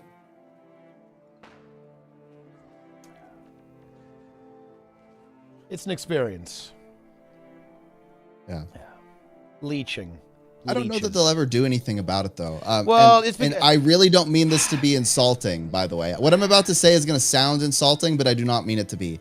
I think it's very difficult to tell the difference from a data perspective between somebody who's intentionally leeching and somebody who's like brand new to the game, running around just trying to figure out what's going on. I'm not sure if it is though, because I mean, think about this. If there was a check. Okay, let's say that you got, you know, that how many phases are there on Dragon's End, right? There's like 5 phases, right? Like if you only got full rewards, if you were present for all 5 phases, I feel like that's like a pretty easy way. Like you don't have to say like, oh yeah, they did like low DPS, so, you know, you don't get any rewards. It'd be like if you just show up, right, for every stage of the encounter. you get full rewards. So that's like that's a pretty clear standard and distinction to set, right? I think that it's just that would require like a pretty significant rework to how their reward structure works. I'm not sure if that's on the table. Yeah, I think that'd be pretty difficult to implement at this stage in the game. And frankly, I actually think that this leeching thing is a bit of a double-edged sword, because I think there's a lot of people that really quite like the idea of being able to jump in at the last second and get full rewards. I think that's quite exciting for some people. I mean, let's be real. You and I have both done this, not in like an intentional let's leech the meta kind of way, but somebody messages you and they're like, hey, I think there's still room in this map and we're in the last 20%, get in. And you're like, okay. And you like jump into the battle and you get full rewards. And people are excited about that. I don't necessarily view that as like an evil thing, especially if there's legitimate room in the map. You're just telling your guildies, hey, this thing's about to go down. Like, hop in, let's go. But I mean, you'd still get rewards. But if you were to change that, then... Well, you'd still get loot, though. Yeah, it wouldn't be as rewarding, and I think people would actually have a problem with that. I'm not even saying that I do necessarily. I don't really care that much. But I think that a lot of people would have a problem with that. First phase done, I don't have to join this map anymore. No, I actually don't think that player behavior would exist. You could just wait the rewards towards the end of the event, by the way, like if you wanted to counteract that. But look, this is very unrealistic because of the way Guild Wars 2 works, right? Like, you've forgotten something there, Sampo. Your choice is join the map now and get, say, 80% of the reward, or wait 2 hours to try again. For most people, that's not happening, right? Like, not everyone is sitting at their computer for 4 hours every day, right? With the capacity to do that. That player behavior wouldn't happen, in my opinion. No, I don't think that's an issue whatsoever. And yeah, you could always just like wait it towards the end, so it's like still like, it would always be good. It would always be like correct to show up. And complete an event, right? Because like doing something is always going to be higher value than doing nothing. What do you think about the studio update? It's coming up, Snab. It's about to drop. Yeah, okay. I'm not gonna lie to you. I knew about the Warcraft Direct thing before I knew about the studio update. I did know about it before most people today, because I was like anticipating the studio update, but I did know about the Warcraft Direct thing before. Yeah. But you know why I knew about it? Because I really care about Warcraft 3. That's why. I don't know if all of you know this, but I spend a lot of time, like every morning I wake up and while I'm getting breakfast or whatever, I play some like professional Warcraft 3 matches in the background. Shout out to Back to Warcraft, best commentators. Awesome. Yeah. Sure, I mean, look, you know, Warcraft 2 remaster. How, you know, what could possibly go wrong? What could possibly go wrong? Yeah, Warcraft 2 remastered, you know. Yep. Yeah, I can see no. They could make everything look like a gob of glue. Yeah. It's gonna be a rough one. But yeah, it is weird. Like, this is some really strange stuff, right? Because they did a stream for World versus World of some relatively, you know, changes that don't really impact gameplay very much, but this is going to be a blog post, right? I feel like the priorities are a little bit swapped here with what's going on. And also, you know, also kind of like the Lowland Shore stream as well, right? That was like essentially like a you know, nice bit of fluff content, but there's no stream for the studio update. This is like pretty weird, I feel like. I don't know. It's some strange things going on. Yeah. Yeah, Sneb only has 1 foot. He's actually really dedicated to his slug roleplay. Slug only has 1 foot, Sneb. That's how it is. Yeah. I'm not sure what I'm gonna do. I think I might have to slug in December when I get when I'm like able to walk. Yeah, when you can walk again, on it. Yeah. That does the make doctor sense. says I can slug, I will slug, because I thought because I could like look, I could half-ass it, but I'm not gonna half-ass it, right? I'm fully committed to the slug roleplay. But to do that, I need to have a foot that works. So, probably do it in December.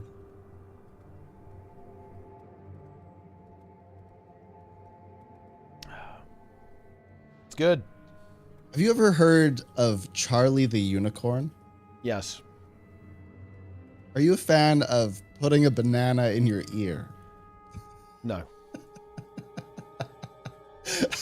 That was a very weird part of, that was a weird part of internet history, I feel like. That was a very, very strange, very strange part of internet It makes history. sense why we're all just a little bit messed up, you know? Yeah. That was unusual. You've got Charlie the Unicorn and then Salad Fingers. And like it was all downhill from there. Oh, wait, apparently you need to tell me about your recent World versus World experience. What happened? Huh? Azura is saying, tell Teapot about your recent World versus World experience. Was it, which one? Are you talking about know. the guy that like went around and said that we like weren't a fight guild and told us to leave? Holy shit. That's actually very funny. Wait, apparently Yeah, Sneb... this guy comes into our map. I'm getting information. Sneb goes unhinged in team chat. He trolls so hard. I can test that. Yeah, I do say stuff in team chat randomly. I just join the party. I just go in there and say random stuff. Oh, yeah, there was the Lord of the Rings arc. So some guy was like, "We'll never take SMC. We're outnumbered." And I just said, "I see in your eyes." I did like the whole Aragorn speech. Okay. Yeah, I did that for him. Okay. Yeah, then there was a guy that came into our map one time and he just said, "Can you all," and keep in mind, this is a squad of like 40, Yeah. right? There's 40 of us in this map and we're like fighting the other team. This commander joins the map and says, "Can you leave?" And we're like, "Why?" And he's like, "Because I want to fight this guild." And we're like, "Well, why don't you like DM them and see if they want to fight? Because like we're fighting them right now." And then he's like, "You can go PPT in this other map." And and I said, "No, actually, I'm gonna log into 30 accounts and all be in this map now." I just think it's so disrespectful when people are like, "Actually, none of you matter, only I matter." Yeah. So I refused. No, I like was that not you going said to you would leave. actually make it worse for him. That's correct. In that situation, you got to do what you got to do. Yeah, I just said I'm going to stay in this map even longer now. That's what I kept spamming to him. Yeah, I have no remorse for that. I dislike it when people. This has actually happened to me a few times in World versus World. Somebody who's like some big shot commander comes into the map. I've been there for like 2 hours defending the keeps with like a smaller squad, and they whisper me and they're like, "You need to leave." Yeah. I go, "Why?" They're like, "Because I'm about to fight this other guild." Yep. I'm like, "Then go to Edge of the Mists." Because I'm defending the keeps here and have been for 2 hours. And they're like, "No, you need to leave. The other maps are full." Yeah. Like, what? This is brutal. No, I don't want to leave. Why should I have to leave? And I will say that in some cases, them DMing and saying, "Hey, would you mind? We're trying to do this." And I go, "Oh yeah, no problem, whatever." But if I don't want to leave because I've been there for 2 hours and I'm playing the objective with a bunch of people, I don't think I should have to leave just because some fight guild tells me that I do. But the crazy thing is people told me that I did have to leave or it would like destroy my reputation in World versus World. And I found that to be a little bit like I just stopped playing when that happened. It's like, nah, then I'm not going to a different map. I'll just stop.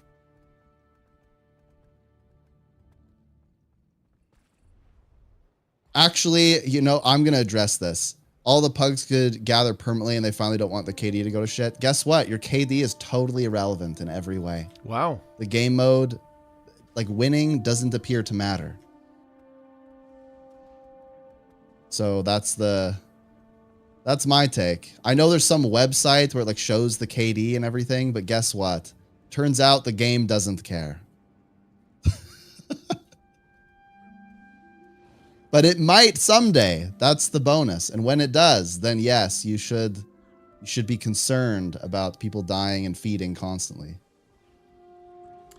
Surely they make winning matter. Eventually, right? Yeah. There'll be another stream. There's going to be another World vs. World update stream, and that's when they're going to get into that. They're going to just drop that. Yeah. This is great. Worrying about the KD is a bit strange because it turns out that a lot of PvE players go into World versus World and just feed for hours to get the gift of battle, you know? So I think when you have a group of people that are genuinely trying to improve at World versus World, if they're dying a bunch, it's like a temporary sacrifice. Yeah. You know? Because then their KD will get better.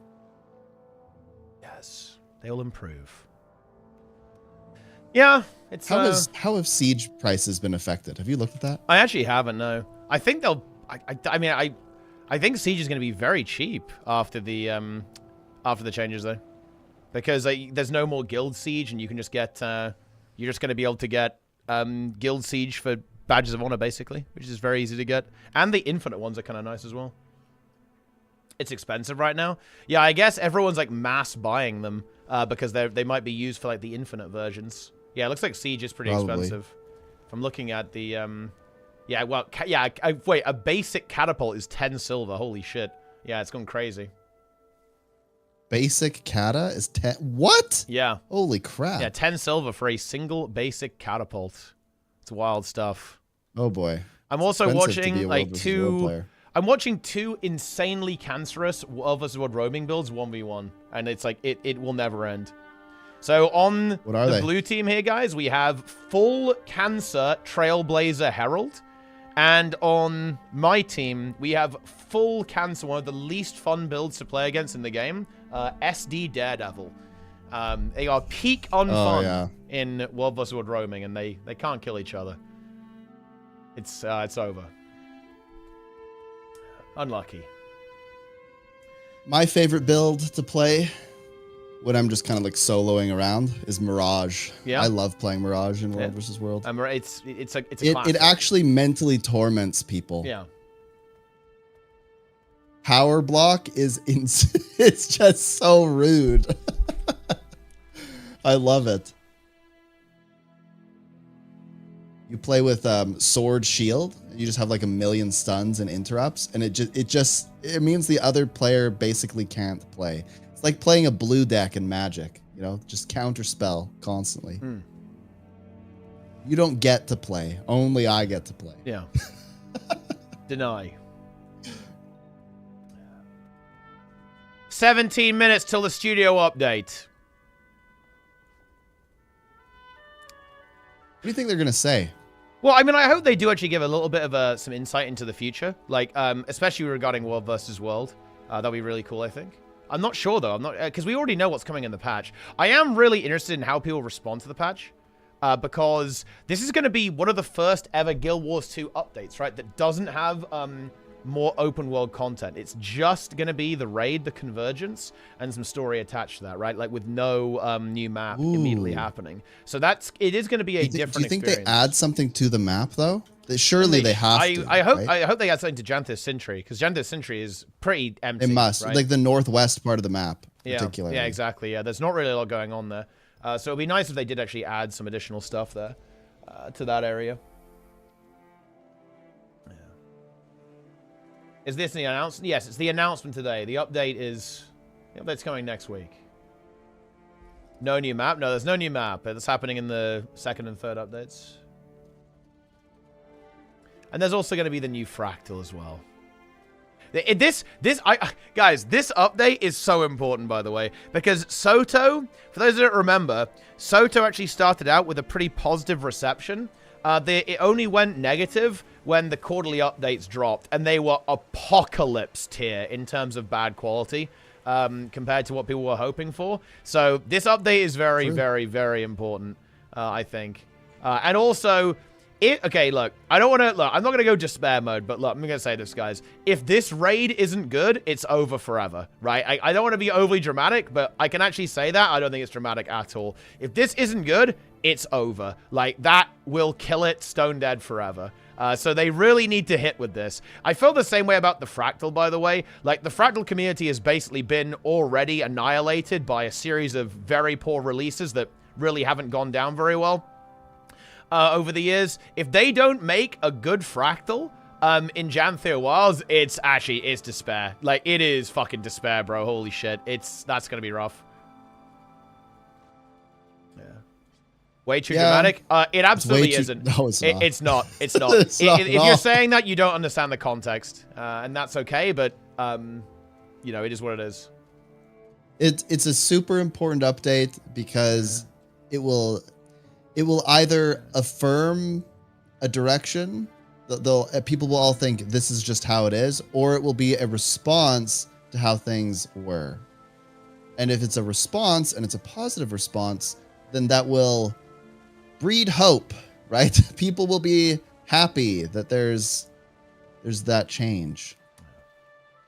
Lonely Tower. No, Lonely Tower is not a good fight, to be honest. It's not. It's not a good fractal, and the encounter isn't very fun either. Especially on CM. I have no desire to ever go back to Lonely Tower.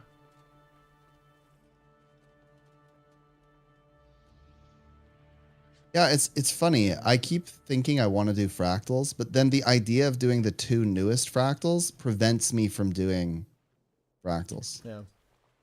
I should have gotten into fractals before those 2 fractals launched. Makes them incredibly spongy for no reason. Well, it's actually not the HP. The HP numbers are not the issue, Blind Girl. The issue is the fact that nothing happens, right? Like, there are encounters that are pretty long that can be very engaging. Like Sue 1 is a good example of this. Like, you know, not HDCM, the open world version. Like Sue 1 is a pretty long fight. It's like 15 minutes long a lot of the time. But it's still pretty engaging because stuff actually happens. A lot of strike mission fights and the ones that are called spongy, nothing happens. That's the problem. They just don't do anything. And they don't change either. There's no phasing. Like Lonely Tower is not too long of an encounter, actually. It really isn't. It's quite quick, actually, if you have good DPS and you understand the mechanics. The problem is that it just doesn't do anything, right? Like, nothing happens. It's the same as Kanaxai. Like, Kanaxai would be fine if it changed each phase, but it doesn't. It's exactly the same. Like, nothing changes. Like, that's the problem that it has.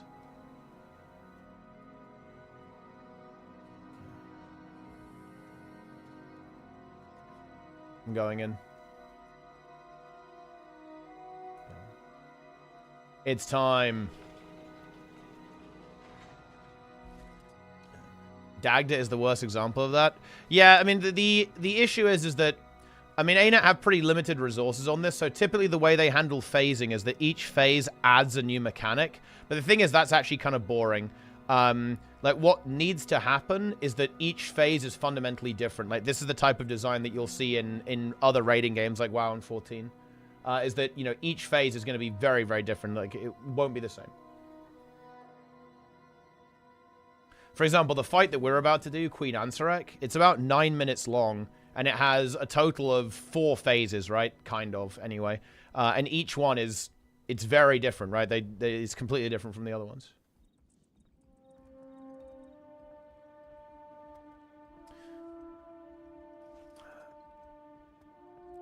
Did people... Okay, I know I messaged this earlier, but did you catch what happened with the achievements? Did everyone really realize what the achievements said that Roy showed yesterday? I mean, he killed the boss. Killed Ura. No, there was another achievement that I don't think anybody noticed. You mean the weekly one? Yeah, nobody's talking about that. It's weird. Wait, why is nobody talking about that? It's not a big deal. You don't think weekly achievements are a big deal? No, because that already exists. I think it's a huge deal. It already exists, though. Didn't it say tiers? I mean, or something? It was like weekly raids Janther in the same way that it's the same thing as like weekly strikes in EOD and Soto. Well, yeah, isn't that like good? I mean, yeah, but it was weekly. That hasn't existed before. It was weekly raids Janther Wilds. It's not weekly raids overall. I mean, maybe they backported it. It would be cool if they did. If they also added a category for the existing raids, that would be pretty nice. And maybe that happens as a little bonus. I feel like they will. I mean, if that's on there, then I'm sure they will. I feel like, okay, maybe I feel like it would being just be a bit. too It would be a naive, bit redundant. Like, we need daily, in my opinion, not weekly. Like, weekly raids is redundant. They're already weekly, right? So Well, you just, what's to say there isn't going to be some kind of daily, right? I guess I look at the weekly and I go, you know, maybe it's possible that they're gonna do daily as well. And that would be nice. I don't know. I have a lot of faith. And I'd like that. I'd be in favor of them going in that direction. Wait, studio update live? No, it's not live. Oh, Don't trust the I got trolls. baited. Don't trust. Yeah, you got baited. guys, now I'm crying. Yeah. How does it Oh. feel to get jebaited? Sad. Do you enjoy getting Got me. jebaited by the chat? What do I do now? I've been destroyed. Snabated. 8 minutes before the leaks drop. Before ArenaNet leak their own You want game. me to stay on for that, or like what's the plan? And I'll probably go read it. I gotta read it to the chat, you know, because they can't read. You know, I Right. have a responsibility. Fair. Because I can read and they can't. So, that's the way it is. Can your chat read? Are they capable of reading? You know, some of them can. Not all of them. Yeah. Yeah. That makes sense.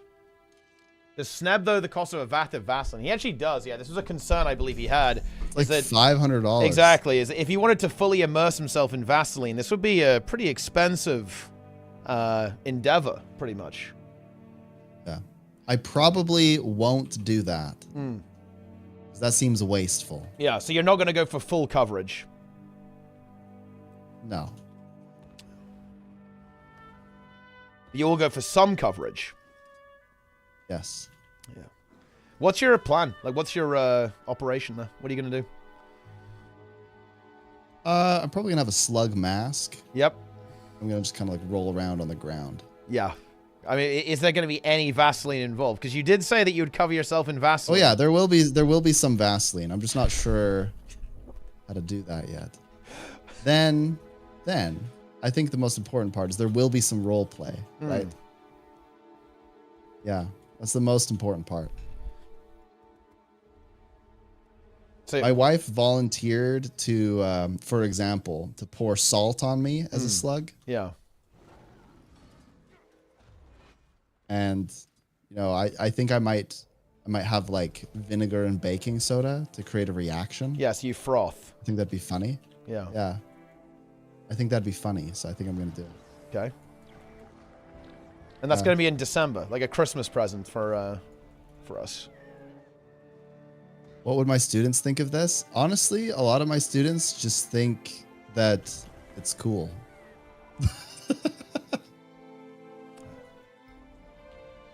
Yeah. I'm not kidding. They bring it up quite often. Okay. Remember, these are university students. Most of them are between like 18 and 25. Before we get out of here, this is what I want to know. The raid drops. It's 3 Dagdas. How does that go? I don't think it would go well. I think people would be upset. But you know, the funniest part about that is if it were actually like literally 3 Dagdas, I think most people would just be upset about the asset reuse. Yeah. I think that's what they all focus on. The tunnel.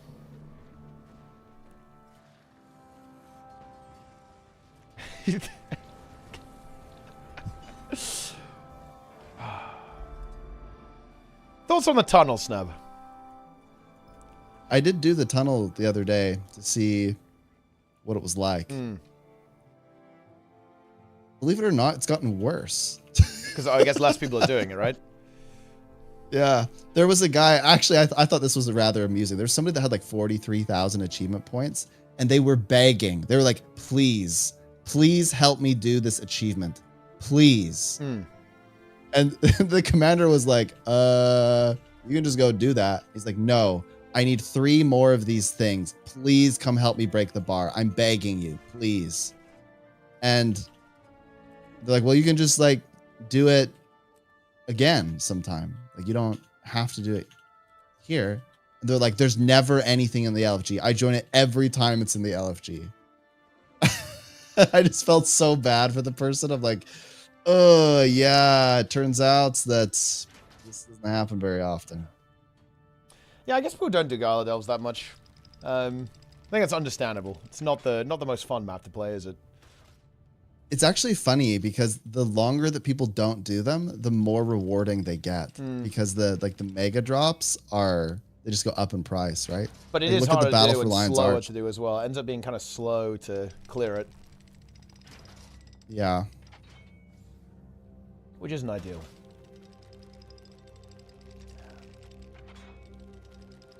But you know, that's how it goes. Yep.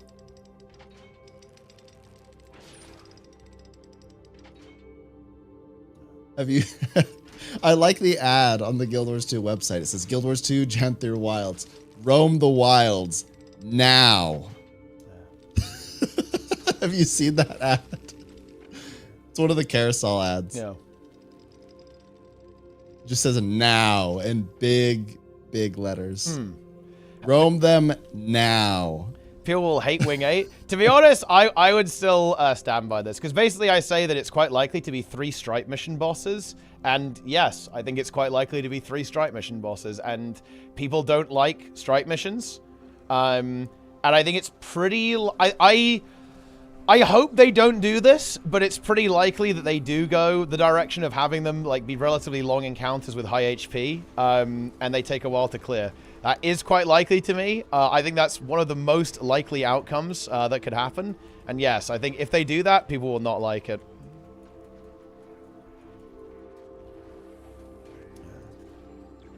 Pretty much. People don't like strike missions. You know, once again, this is something that I said a long time ago, and on Tea Time, everyone fought me. They were like, no, we love strike missions. I was like, I don't think you do, because like people don't make groups for this stuff. And like, no, they're good. Like, don't be so critical. And I'm like, no, I think like the encounters are okay, but like nobody cares about them, clearly. And, you know, it went back and forth. Well, it turns out that I actually think that the data shows that people really don't like them that much. I don't think they do.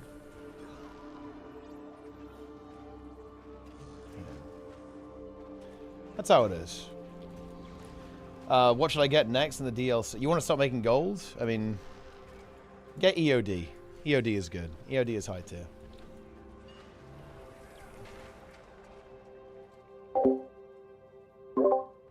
Login. EOD is a very good game.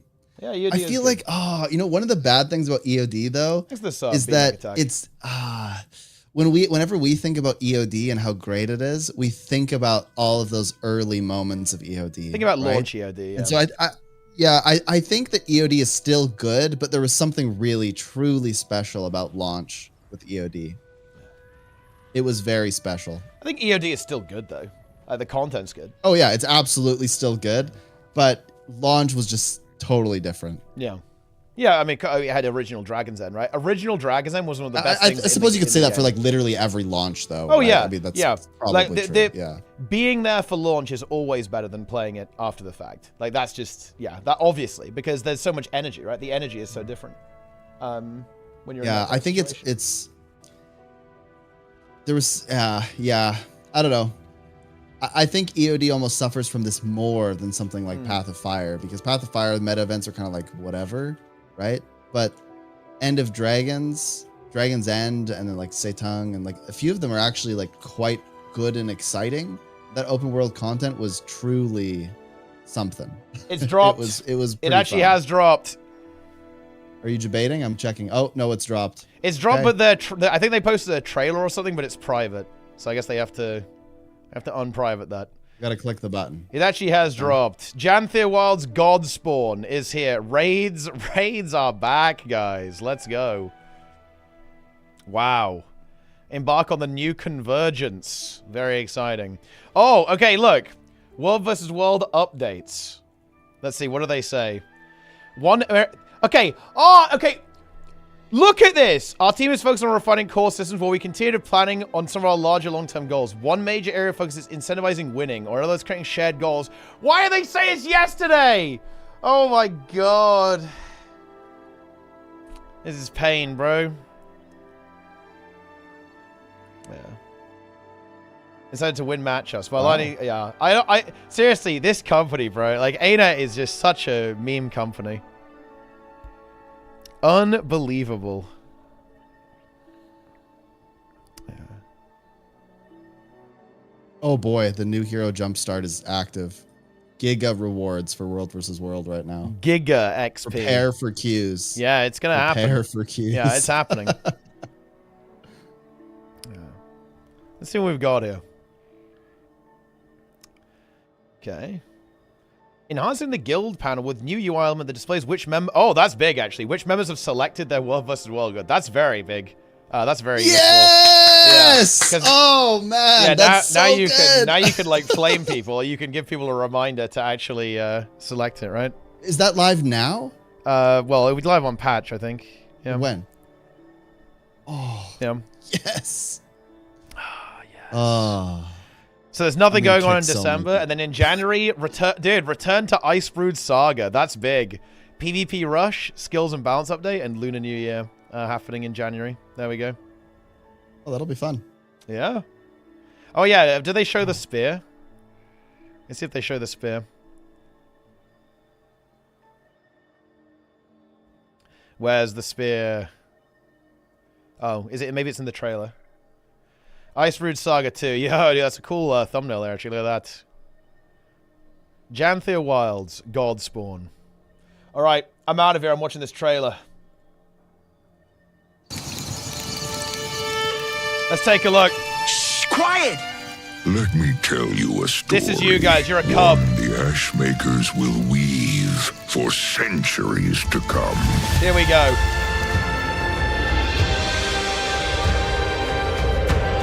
Godspawn. The Wayfinder and I crawl to the top of Mount Barrior. Where's the spear? Do they show the spear here or what? Where's the legendary spear?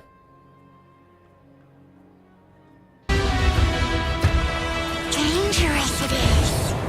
Indeed, it is a story of allies pitted against unrelenting challenge. Dude, look, they're getting value out of their newfound ability to do video transitions. That's hype. Look at this tree Pitted transition. against unrelenting That one wasn't quite as good as the water one, to be fair. Wait, that's the legend. The Coda did not have the spear. That is not a legendary spear, bro. There's no shot. Dangerous it is. Indeed, it is That's not a legendary spear, guys. What is that? That's a regular spear. a story of allies pitted against unrelenting challenge. The fight for survival. Ah, there we go. Yeah, see, there's the legendary spear. To carve Yeah. out legend. The sting of betrayal. When The sting of affection betrayal. has just begun to burn. Korea. So, what happens? Well, You have to play the game to find out what happens. Raid and Convergence. Mount Balrior. Spear. Story continues. New homesteading mastery. New homestead decorations and Wizard Vault refresh. New collections and relics. More achievements and rewards. Wow, exciting. What happens? Open world raid we pain though? Well, no, it's just a convergence, right? when affection has just begun. Look at Korea. Affection has just begun. Boom. It looks like they don't move, by the way, but I kind of expected that. It's actually kind of a shame that they don't show the end boss, because I'm pretty sure we know it's going to be all three titans, right? That would have been pretty cool to have a little tease, little tease. But we're just seeing the first two bosses here by the looks of this, Decimate and Greer. Not a huge surprise that we're having both of those. What's a Convergence? Haven't played since 2019. Convergence is basically an open world meta event. That's probably the best way of describing it. The best way of describing it. Wow. Wait. What was that? Arrow mechanic? Oh, I think it's just moving. Yeah, it's either moving or it's following people. Yeah, so you probably have to do something with that, right? It's like the green arrow, you need people to soak them, and you probably don't want to soak the orange ones.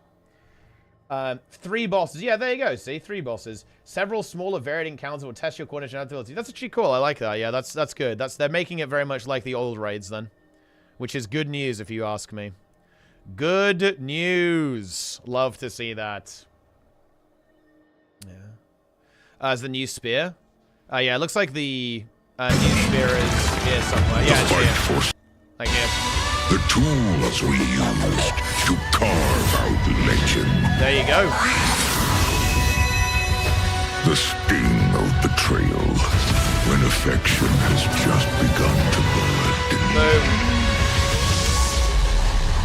So, what happened? Very loud, good. It should be. Well, Bears. A boba. Next update is next week. Godspawn. Buy the game using my referral link. It's time. Buy the ultimate. Buy the ultimate edition, guys. Do it. Or don't. It's up to you.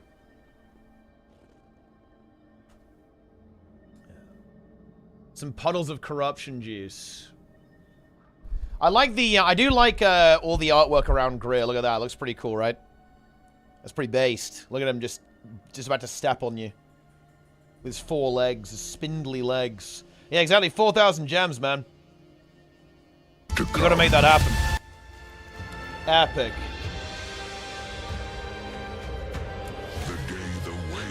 Betrayed bears. I sense cuckold story drop.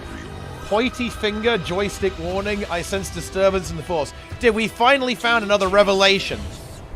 indeed, it is a story of allies. Incredible. pitted against unrelenting challenge.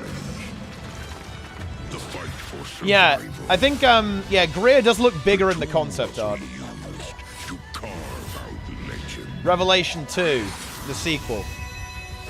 The sting of betrayal, when affection has just begun to burn. I guess we'll see what happens. Well, Quiet. let me tell you a story. One the Ashmakers will weave. And there you go. Not, I mean, it's okay trailer, I guess. Decent trailer. So let's see. What are some? What's the good shit here? What's the good stuff?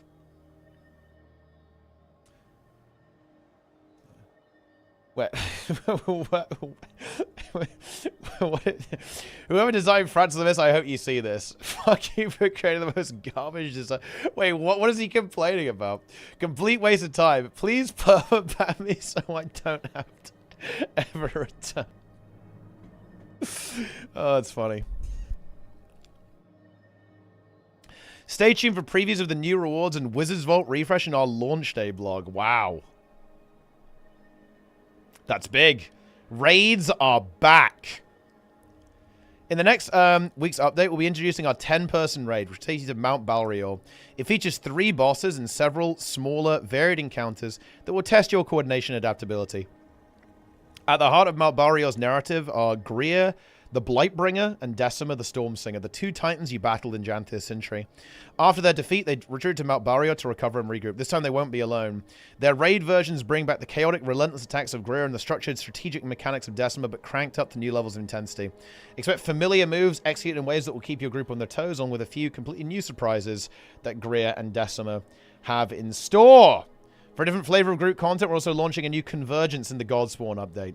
Like the Convergence in Guild Wars 2 Secrets, they've got to 50 players can participate in public squads every 3 hours, with private squads able to start at any time. Expect a challenge comparable to the Guild Wars 2 Secrets. It's got a convention bosses with most groups completing it in 20 to 30 minutes. So basically very easy. In this journey, Stoic Ola, the Claw of the Lowland Coda, narrates your adventure to young Coden cubs, adding unique story twists with every playthrough. So there's like some RNG elements to it. Fans of Greer and Decima will find familiar attacks with adaptations that make this event a fresh experience. As our first multi-purpose map, Mount Balrior includes hidden passages and adaptive designs, setting the stage for future rotations of bosses and a challenge mode arriving later next year. Stay tuned as we dive deeper into what's next for both raids and convergences in an upcoming blog later this week. Oh, wow. We've got more content incoming, guys, as well. Also, thanks for the gifted subs, Alcar, by the way. Appreciate it. Exclamation mark fresh. I'm fresh every day, guys. Simple as that. Yeah. Yeah, we are getting... CM convergences are going to be the final update, right? Grind the new raid for the spear for sure. Probably do any version of it. You'll probably be able to do the convergence as well. Or the raid. I would imagine. So if you mentally break with the idea of going into a raid and having to actually interact with other people, that's okay. ArenaNet will have you covered. They will not allow you to psychologically break. Our team is focused on refining core systems in World vs. World, while we continue planning for some larger, long-term goals. One major area of focus is incentivizing winning, or in other words, creating shared goals. Okay, look, ArenaNet trolled big time. ArenaNet trolled hard by doing the World vs. World stream before saying this. This is really worth highlighting here. We've consistently heard two key pieces of feedback. Players often have different preferences for defending versus not defending, and more generally, many players feel like there aren't enough incentives to win matchups. By aligning team goals around winning, we hope to address both these issues. It's a big task, but it's one we're dedicated to. We're excited to start rolling out improvements. They completely did Roy dirty with this, because if they'd done this first and then done the World vs. World stream later on, it wouldn't have had this negative response. Like, doing the stream before this message, it made them look out of touch and a little bit clueless. But with this context, it's absolutely fine. Like, this is such a crazy marketing and community management misstep. It's unbelievable. Like, ArenaNet just need... Okay, I'm not even going to use the word phrase community manager. ArenaNet needs someone whose job it is to communicate stuff like this to the players. It just needs to be someone's job. I don't know what to tell you. Because it very clearly isn't right now. Because it isn't happening. It's not happening. And it needs to. Because, look... I want to get into this at some point in the future, but it's really bad. There is a reason why all of the discourse around Guild Wars 2 is so bad and so toxic. It is this way because of ArenaNet's communication style. The way ArenaNet communicate, it creates cynicism. It creates apathy. And yeah, it's not a surprise that the Guild Wars 2 subreddit is one of the worst gaming subreddits I've ever seen. It's not a surprise to me that the forums are really, really awful for discussing anything about the game. It's because people are cynical. People have been burned so many times and people are not feeling listened to or feeling heard in any way. They are obviously, every conversation about the game is going to skew negative. It's going to skew toxic. It's going to skew unconstructive. It's ArenaNet's fault. I'm sorry, it is. They don't manage their community very well whatsoever. Hire yourself into a job? No, I don't think I'd even want the job.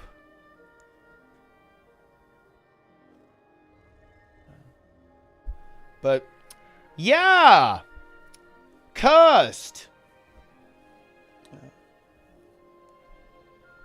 We're also making some significant scoring adjustments for the first time in a while. This is an essential step in aligning player goals and encouraging teams to prioritize winning together. We updated PPK points for kill values, the points for capturing objectives, and will soon launch adjusted victory point which tails to different time zone coverage. In the short term, we've been updating several key parts of World vs. World game elements. We've overhauled the siege system, improved the participation system to make earning repel credit more consistent, and introduced new attribute combinations exclusive to World vs. World, alongside tweaks to existing ones that don't impact PvE. We're also working to adjust certain tactics and strengthen objective lords to better serve as rally points for defenders, to make World vs. World more rewarding, add unique skins and fusions, new ways to spend World vs. World currencies, and better skirmish track rewards. Accessibility for new players is a key goal too. The Warclaw is now immediately available in World vs. World. Mastering it is faster. New exotic gear with stats up to world attributes is readily available. This is true. World versus world restructuring and competitive updates. Let's see what they actually say here. Oh yeah, this one is actually really good. We're enhancing the guild panel with a new UI element that displays which members have selected the guild as their world versus world guild, making it easier for guilds to coordinate their world versus world activities and avoid missing team creation lockout deadlines. Yes, this is big. Additionally, we're updating the character select screen, replacing world selection with a region selection UI panel. This will allow seamless transfers between NA and EU data centers. Yeah, I mean, that makes sense, right? Like, listing all the servers is a bit, like, unnecessarily confusing, right? With this change, inter-region transfers will no longer be necessary, which also eliminates the risk of spending gems on redundant world transfers. Regional transfers will now have a flat cost of 500 gems, simplifying the process. Yeah, so in general, you're going to be saving, well, it's going to be, well, you're not going to have to pay nearly as much. Well, you're always going to pay, like, the lowest transfer cost, right? You don't have to pay extra to go to a server, because that doesn't really even mean anything. For players who took part in our PvP Push beta event, we recently sent out a survey to gather feedback on the event, and we'll be reviewing the responses and then determining our next steps for the game mode. There'll be more Push news in 2025 as we continue to work with the community on building the Push PvP mode. Guild Wars 2 on the Epic Game Store. Guild Wars 2 will be making its debut on the Epic Game Store later this month. We're thrilled to welcome a new batch of players into the world of Tyria. Guild Wars 2 has been captivating players for the past 12 years. We're excited to make Tyria even more accessible to players by partnering with Epic. Yeah, it's kind of like Steam, right? Not as big as Steam, obviously, but, you know, hey, like more marketplaces is generally a good idea, I'd say. Keep a lookout on our official platforms for a release date. An epic new Guild Wars 2 trailer. Yeah, I mean, look, it better be epic. Wrapping up 2024. While the year may be coming to a close, there's still plenty of things coming up for Guild Wars 2. November and December will include more events, a 2-week New Hero Jumpstart event, a birthday bash for Ever Nashblade, a Winter's Day coming up on December 10th, Lunar New Year, and a second skills and balance update will be coming along near the end of January 2025. Around then, or a little later, we'll be back to talk about the next few months of Guild Wars 2. Okay, so yeah, you have to wait a little while before the next studio update, but there we go, we'll be back. And here are the dates. October 29th is Extra Live in-game bonus. Well, I mean, yeah, we kind of already did that. But I guess it ends on November 19th. November 12th to 25th, New Hero Jumpstart event. 25th to the 2nd of December, Evan Nashblade's birthday celebration. I mean, that's going to be content, I guess. December 10th to January 2nd, the Winter's Day event. Interesting. And finally, as a reminder of what's still to come in Guild Wars 2, we have this handy content chart. Make transfer free. Yeah, I mean, they're probably not going to do that, but it would be nice. Definitely would be nice if they did that, but I think that's pretty unlikely for that to happen, I think. That's how it goes.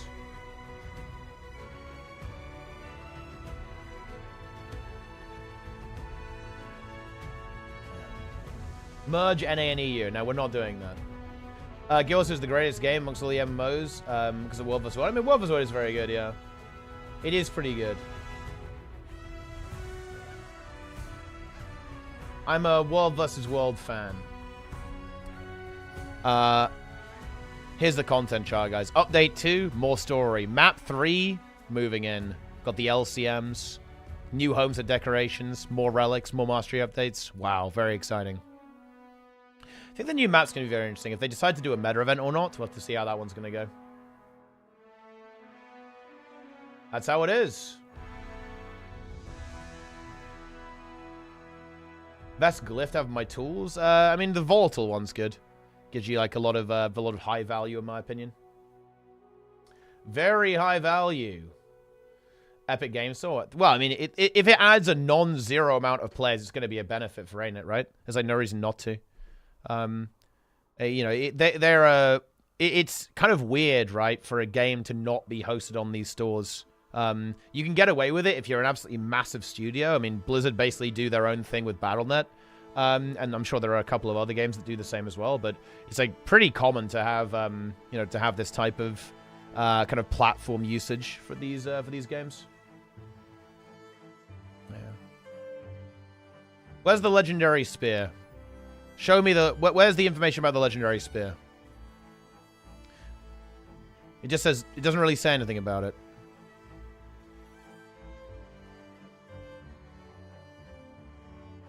Is there any information if it has variants or something?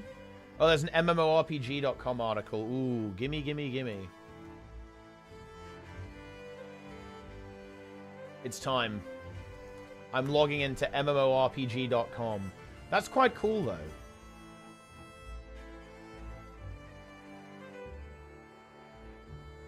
Okay, here we go. Oh, look. We actually have a different shot. This must be from a playtest, actually. Or maybe it's like a media image. This new weapon will help you on a journey to stop the looming chaos. ArenaNet designed 6 different possible looks for the blade. So it does have variants. That's quite cool, actually. I think it will probably work. It will probably work a bit how the variants work in with the EOD ones. Let's see what they say about the raid. Okay, so the convergence is just Decima. Look at this, guys. The convergence is just Decima. Not Greer as well. So it's only got 1 boss. That is how Soto convergences went, by the way. It started with just the Demon Knight, and they added more later. So they'll probably add more later as well, right? As they go through. So maybe you get Greer in another update down the line. But it's just Decima for now.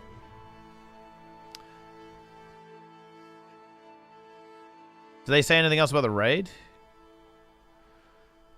Making it feel more consequential. From a former team of 10 players to climb Mount Barrio in your quest to face off against the Titans. Series of encounters. You have to prepare and be flexible. Use everything you can at your disposal and possibly your new legendary spear to make it through and earn yourself some of the update's best loot and cosmetics. You know, it's funny, right? Because raid loot is probably going to be quite bad. Because that's kind of how it goes, but I guess we'll see. New decorations and crafting recipes are coming from the homestead features. Additional items on the way include the Sea Wave glass weapon set, the Rot Stalker armor, and boot skins as part of new Wizard Vault rewards and more. You know, this is actually funny. This is a really weird thing about ArenaNet. Like, they could have put information about this in that post, but I guess they wanted to keep it very concise. They didn't want to go into too much detail because they're doing another blog post about it later this week. But this article actually does say, like, what the, at least the name of the skins is. Let's have a look at Greer. So, I mean, Greer does appear to be doing kind of the same thing that he does in the open world. You can see he's putting down all these AoEs all over the place, and they're probably going to boon corrupt you. Enjoy.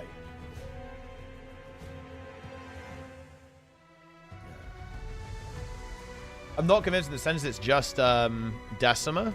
I mean, it's very explicit, no? Let's see. This time you'll... Okay. The first convergence happened in Soto last year with up to 50 players taking on some high-stakes, large-scale PvE content. This time you'll face challenges and objectives to complete in this convergence, which features a reinterpretation of the Titan Decima. Yeah, that's like very clear-cut. It absolutely is only Decima in the convergence. So I think what's going to be happening is that they will, well, I would hope anyway, that they will add, in the same way that they added additional bosses to the Soto convergence, they will add Greer and presumably Aura as they go through the patches. Maybe you get Aura and Greer in the next update, for example. But yeah, it's I mean, look, what's the other interpretation of this? This time, you'll face Decima, right? There's no other way around that. Like, this article is either wrong or it's either wrong or it's right. And if they're correct, then that's what this is. And like, there's no reason that they would be mistaken, right? They're just making shit up, are they?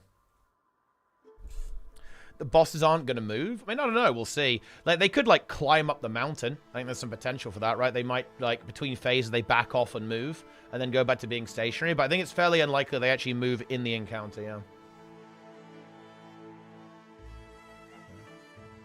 Yeah, you can see the spear in the video, but they don't show off all of the different... there's like a whole bunch of little different visuals it can have.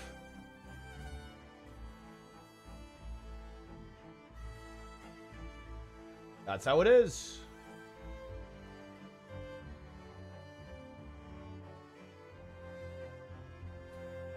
Big.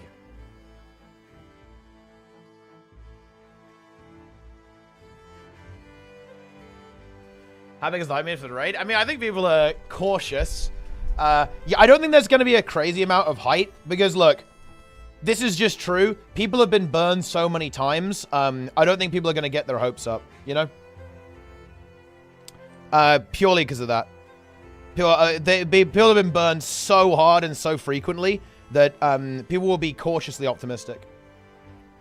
Sophisticated dabber. It's the prime. Anything unexpected? Go for world's first the raid? It's norm mode, so no.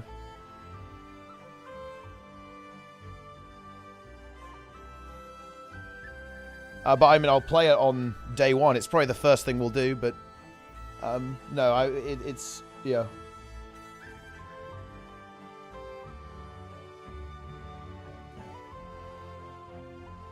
Old school Guild Wars 2 players, just empty hearts. No hope, just mindless attraction and sunk cost commitment. I mean, well, that's true for like every MMO player, but yes, Guild Wars 2 is a subcategory of that.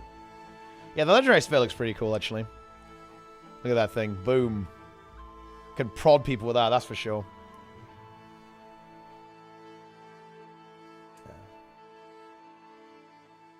But no, I think this is pretty much exactly what I expected, more or less. I don't think there's anything too crazy in this update.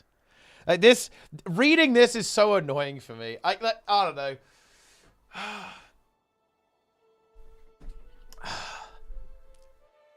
You see, I need to detach from Guild Wars 2 even more than I already have, to be honest, guys. Like, reading this is very annoying to me, because I actually care about Guild Wars 2. If I didn't care about Guild Wars 2, this wouldn't annoy me. Because I do, it does annoy me. I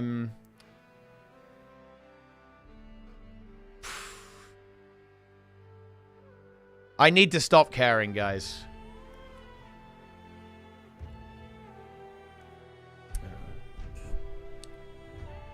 Yeah. Unlucky. That's how it is. We got Iceberg Saga 2 in January. I mean, we do, yeah.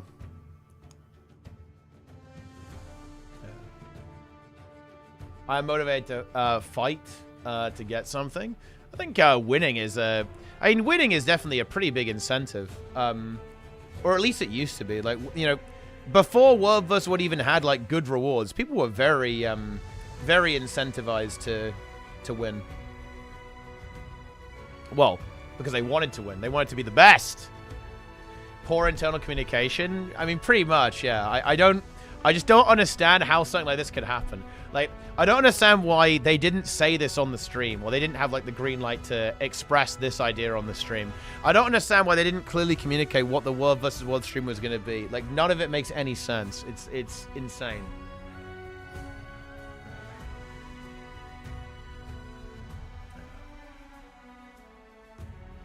Unlucky. And that's just how it goes, guys. That's, you know, it really is what it is. It is exactly what it is. Summarize your reaction to the patch notes. I mean, we haven't got the patch notes yet, but no, I can't, by the way.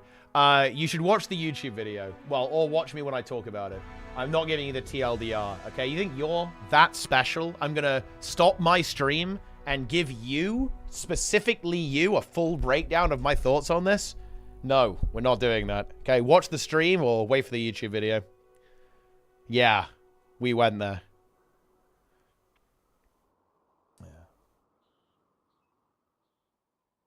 When someone competes, it's to be in ranking. I think competition.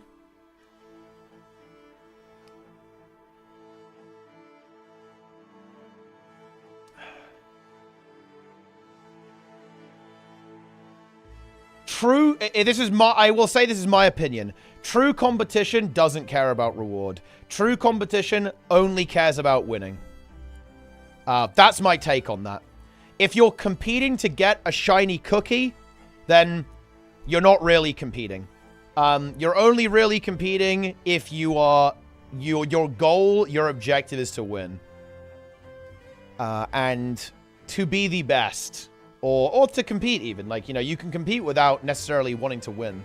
This is actually a really key insight with competition, actually. And something that it's very bad, actually. I think in Guild Wars 2 in particular, but definitely in other games. Like, you can compete without winning. If you know what I mean, right? And I think people don't really recognize that.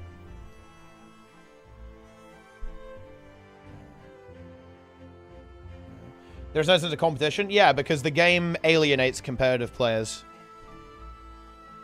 And has done pretty much since... For a long time. Like, they're all gone. The competitive players, they're gone. Feels bad.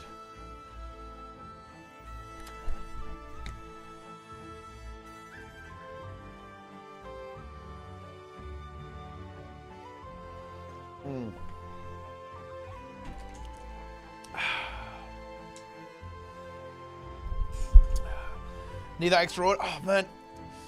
I know that's true, but I almost, like, am repelled by that idea. What happened to playing games for fun, right? Like, there's something that just doesn't sit right with me. It just doesn't sit right with me. This idea that, well, you know, I would do this, but the number isn't going up. You know, like, the number isn't going up and up, so it's not fun. Brutal. Yes. Getting the rewards are fun for some players. Well, that's what I mean, though. It's just not the game, then. You don't understand. You're agreeing with me. You guys are saying that like as a counterpoint, but you're agreeing with me. That's very sad to me. Oh no, I don't like it. Yeah. That's a depressing state of affairs. That's like, oh yeah, I watched Mighty Teapot to get the channel points. It's like, what the fuck? What are we talking about?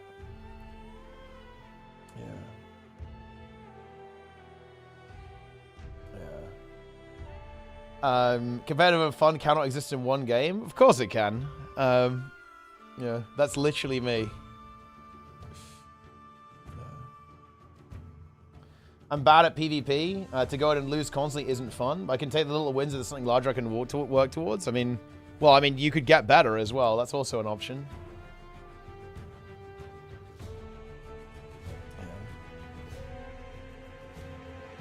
That's the reason I'm here. I mean, look, guys. Channel points are pretty good.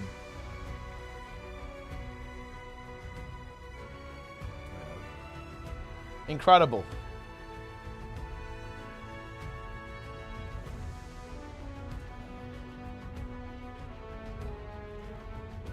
Oh, no. 600 tick in World vs. World. I mean, that is pretty big loot. That is big loot. First Garth. I guess this is a pretty important thing that you guys should know about me. I don't really care about physical appearance. It's not something that concerns me. There we go. Now you know. A sync for channel points, you're not getting one. Okay? You're not getting anything. Unless, well, actually there is. You can do predictions.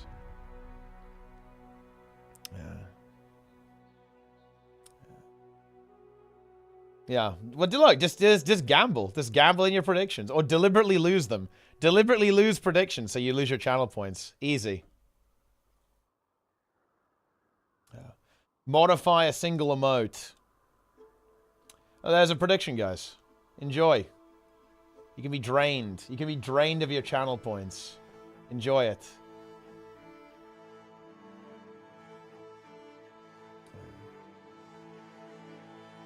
Who wins, blue or purple?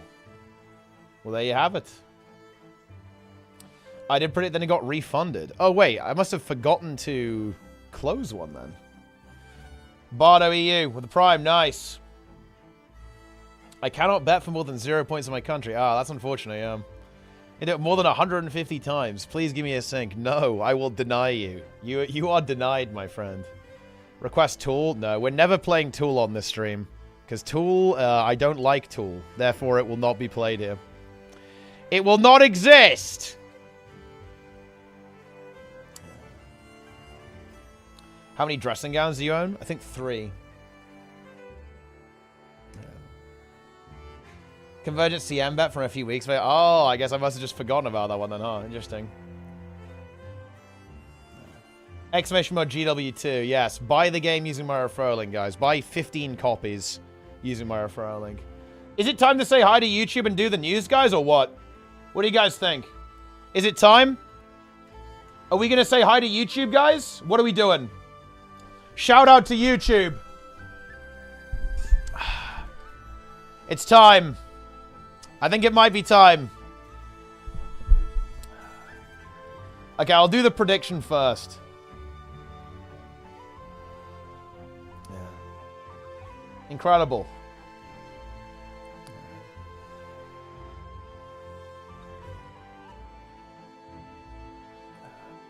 Wait, let's see. Who actually wins? I think the team that wins is just going to be the one that has the most points. Wait, the prediction just disappeared for me. What happened?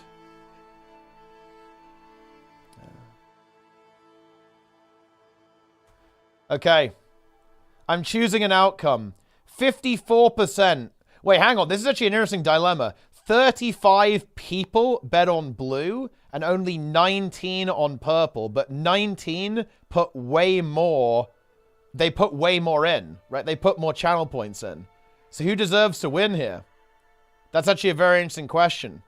Because they put 1.6 million points in versus blue, 1.4 million. But blue had 35 voters. Yeah. Interesting. Do we go with democracy or pay to win? What's it going to be, guys? Are we doing democracy or pay to win? It's actually a good question. I feel like we have to go for democracy, no? Yeah.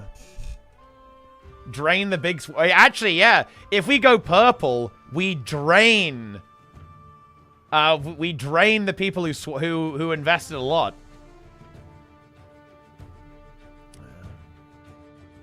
That's big.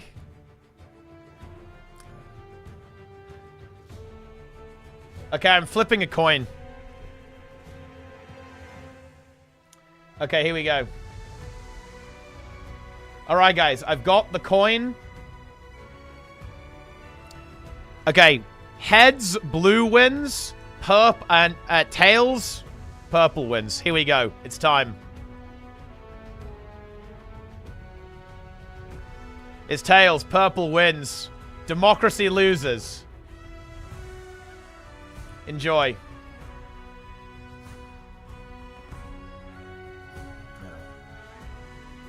GG. Big channel points. Huge channel points coming in. Wow.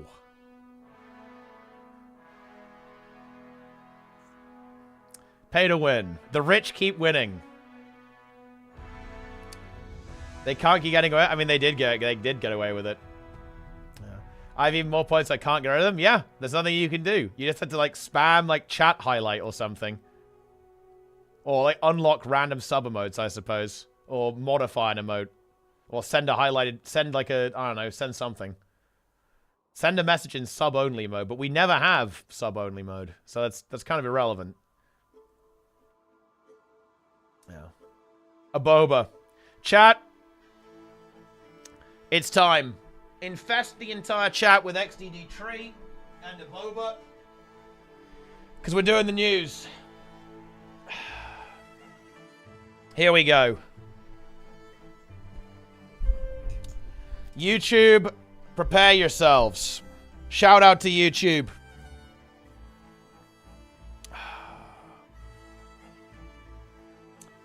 Incredible.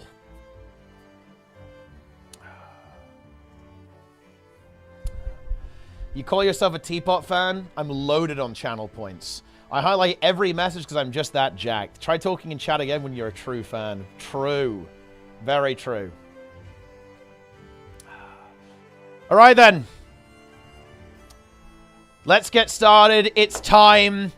The return of raids. Wing 8 is dropping. Janthir Wilds Godspawn is just around the corner. We, of course, got the Convergence, the raid. We've got Bears back in the mix. No new map this time, but, of course, the story continues. And the legendary Spear is also dropping as well. We've got a couple of pretty interesting details about kind of what's in store, what's going to be going on here, some information about the structure of the raid, and Pretty cool stuff for the Legendary Spear too, by the way. This is something that I think people expected a little bit, but this has actually been confirmed in an MMORPG.com article. There will be variants of the Legendary Spear. There's basically going to be 6 different looks you can have for it as well, which is cool. We'll kind of talk about that a little bit in a moment as well. Yeah, and that's it. We've got this cool trail. Look out, there's the spear. Enjoy it. Embrace it. Look, you can definitely give things a proper poke with that, can't you? And you'll be able to kind of customize it to, you know, whatever character you might want to use it on there as well. The Titans are back. They're in the raid this time. Look at that. The arrows are moving. This is wild. Okay, this is absolutely crazy stuff. Okay, some really cool roleplay. This kind of thing going on in the background. There was the convergence. Actually, basically, the you know, Stoic Alder is telling you a story, which I actually think is really nice RP. But yeah, you can kind of see a summary of what's going on. Mount Balrior, the raid and convergence. We have the Legendary Spear. We have the story. Trial and Error, Battles Eve, Balrior Peak as well. So it's going to be a lot of different versions of Titans, right? You've got the Titans in the raid, in the convergence, and of course in the story as well. New homesteading mastery. So you've got more stuff you can make in your homestead. Of course, the new Wizard's Vault, new relics, and just the usual stuff. You got more loot. Okay, and then, guys, this is my favorite part of the trail. Let me just tell you this. Okay, I love this. Yeah, we go over here. God Spawn, it arrives, and then, oh yeah, you buy the game using my referral link. Boom, just get it in there. Ultimate Edition right away. Love to see that. Anyway, let's get into this studio update. Wrapping up for 2024. Okay. Literacy rates in the Guild Wars 2 community are going down, and that's why I am reading this post to you. Let's do this. It's hard to believe that it's already been a few months since Guild Wars 2 Janthea Wilds launched. As we wind down 2024, we'd like to give the community an update about all things Guild Wars 2. You know, it's weird. It's felt like quite a long time to me, actually. Right? I've been waiting for a while for a bit of fresh content, you know, but you know, we're here now. Time flies. Our 5th expansion added one of the most requested features to the game, homesteads. Yeah, I mean, player housing, definitely a big one. You also got to experience the beauty of Lowland Shores and survive the dangers of Janthea Century with your new allies, the Lowland Coden.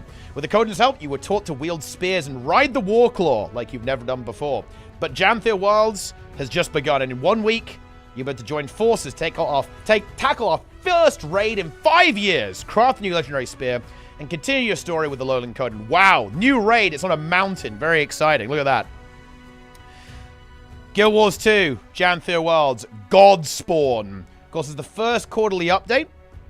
And it's going to be very interesting to see how this goes down, because there is no open world map, guys. Bear this in mind. I'm hoping we do see some content added, actually, to older maps. Like Janthea Century is a little on the barren side, particularly some of the northwestern area, kind of that sulfurous area. Not really a lot going on there. So I'd actually like to see them add a couple of new events and kind of fresh content to this map, kind of instead of a new map. Of course, the new map, well, there's going to be 2 new maps actually with the 2nd and 3rd update later on. So it will be interesting. This is going to be a very weird experience from a Guild Wars 2 player perspective. This will be one of the only updates that's only adding essentially instance content, story instances, the raid, and the convergence. So, well, there'll probably be some open world like story elements too, like going around the old maps as well. But, like, you know, that's not the same thing as adding a new map, obviously. But I am hoping we see some updates, because Janthea Century is not on the same level of polish or kind of bustling energy as the first map. So that would be nice to see there as well.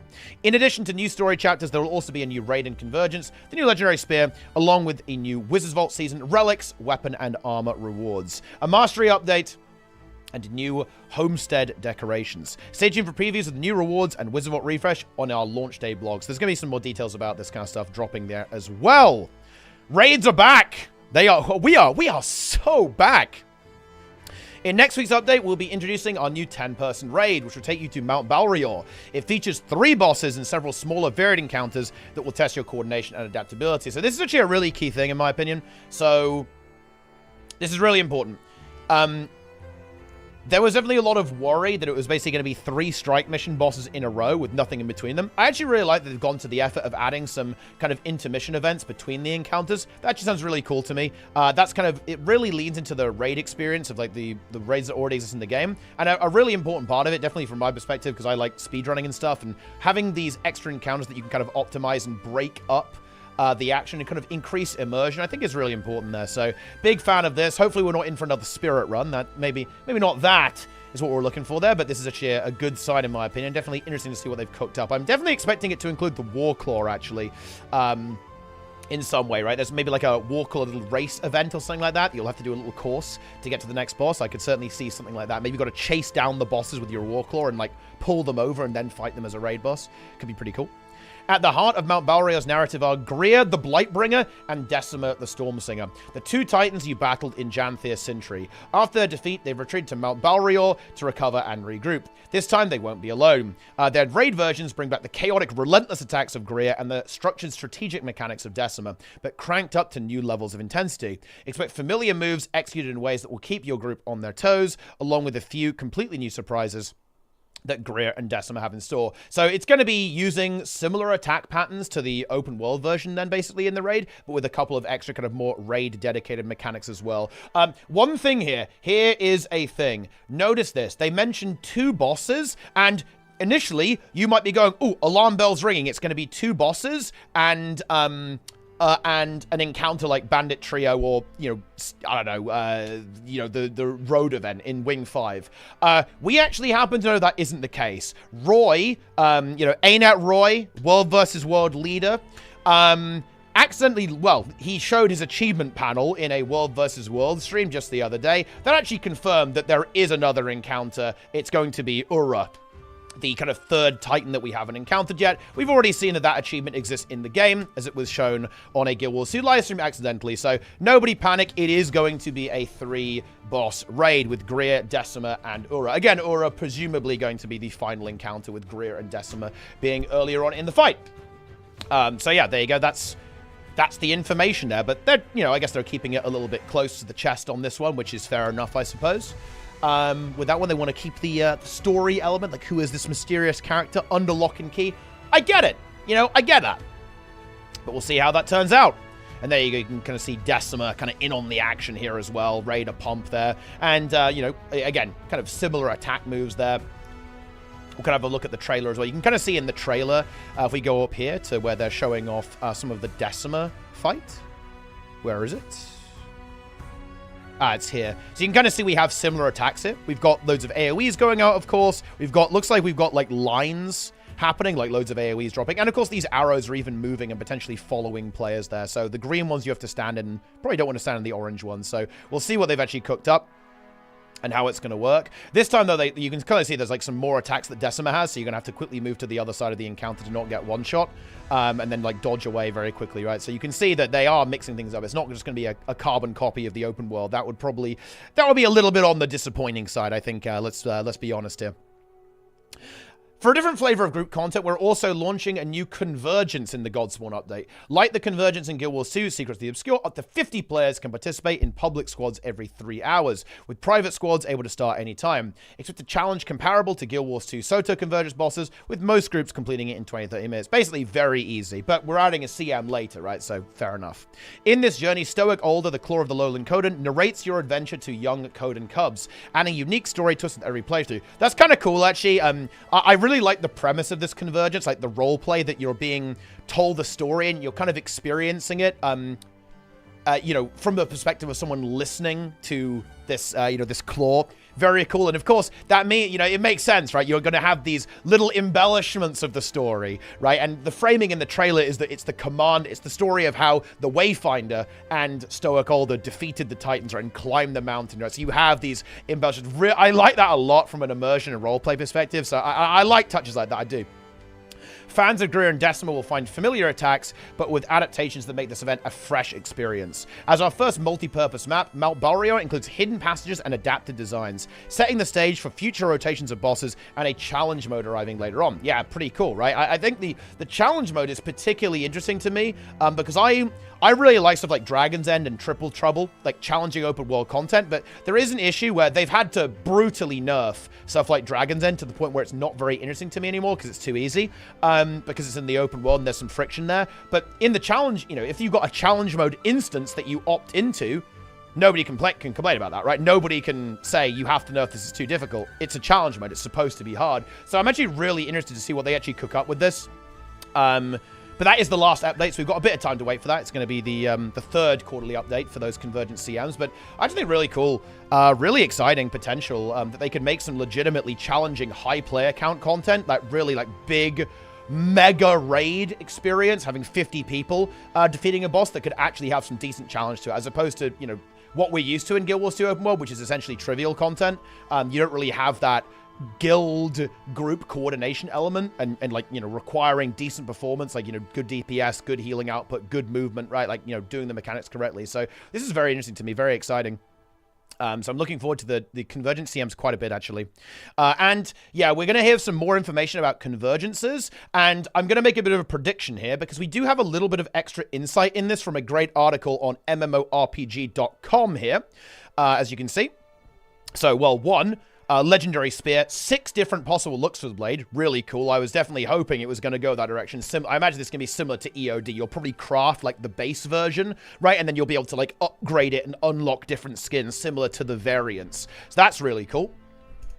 For a start. But there's another piece of really good information here in this article. And that is actually the fact that this time, it looks like the Convergence is just going to be launching with Decima. And my prediction is that this is going to be very similar to how they did this with Convergences in Soto. So that we're probably going to be adding Greer and Ura later on. And again, this, you know, maybe we'll get some more clarity on exactly what this is going to look like. But let's just quickly read this so you know I'm not just talking out my ass here.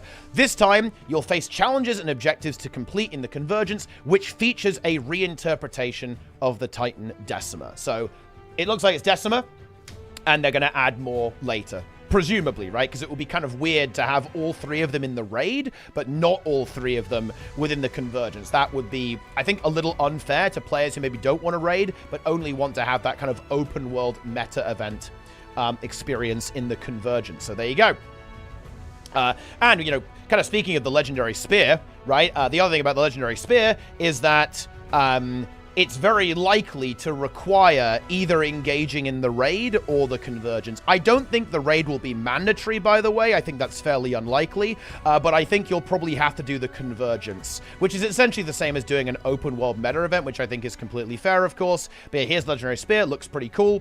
And yeah, that's going to be attached to it because the raid is integrated into the story. And I imagine kind of some of the key reward structures for this patch will also be integrated into the raid and into the Convergence. You'll probably be able to do either of them, right? Like, you can either do the raid or the Convergence, and that will allow you to complete this Legendary Spear.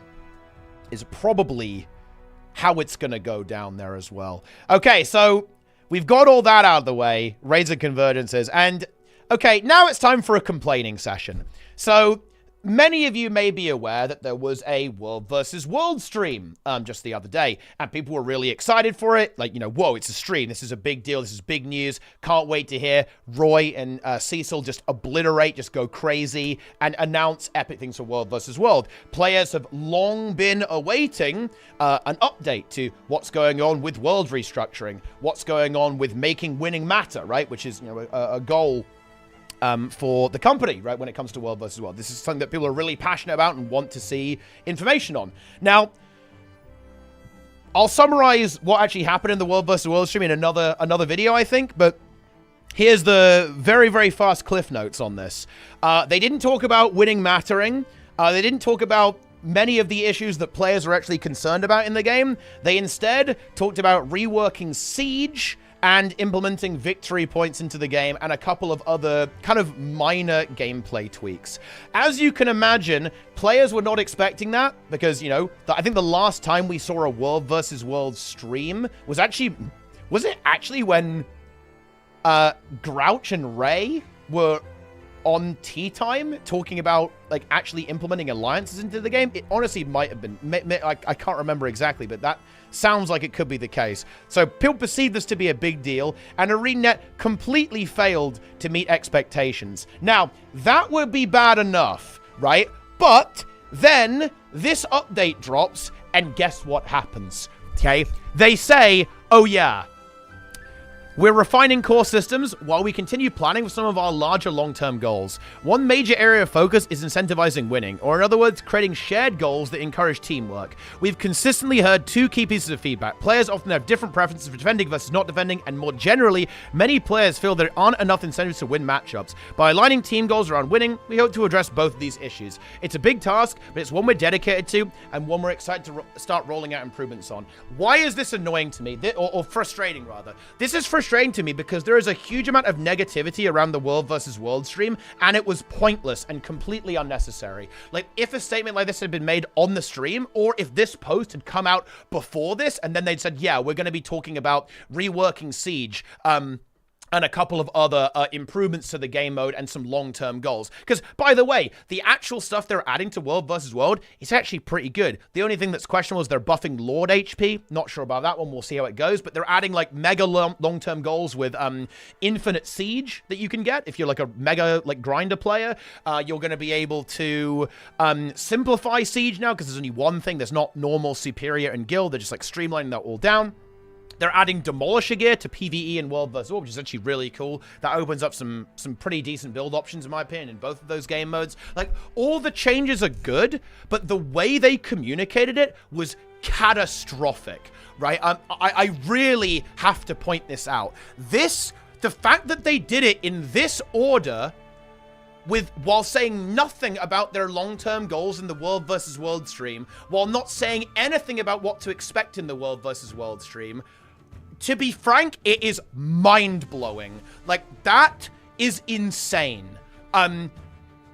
Because, of course, the most dedicated and, you know, people who love World vs. World showed up to that stream, and they were brutally disappointed, and let's go further. It honestly made ArenaNet look out of touch, right? I really can't overstate, as someone who likes World vs. World, how bad ArenaNet looked on that stream. They didn't address any of the issues that, like, on-the-ground core World vs. World players cared about, and they basically did stuff that nobody was really complaining about, like, wasn't really that relevant instead, right?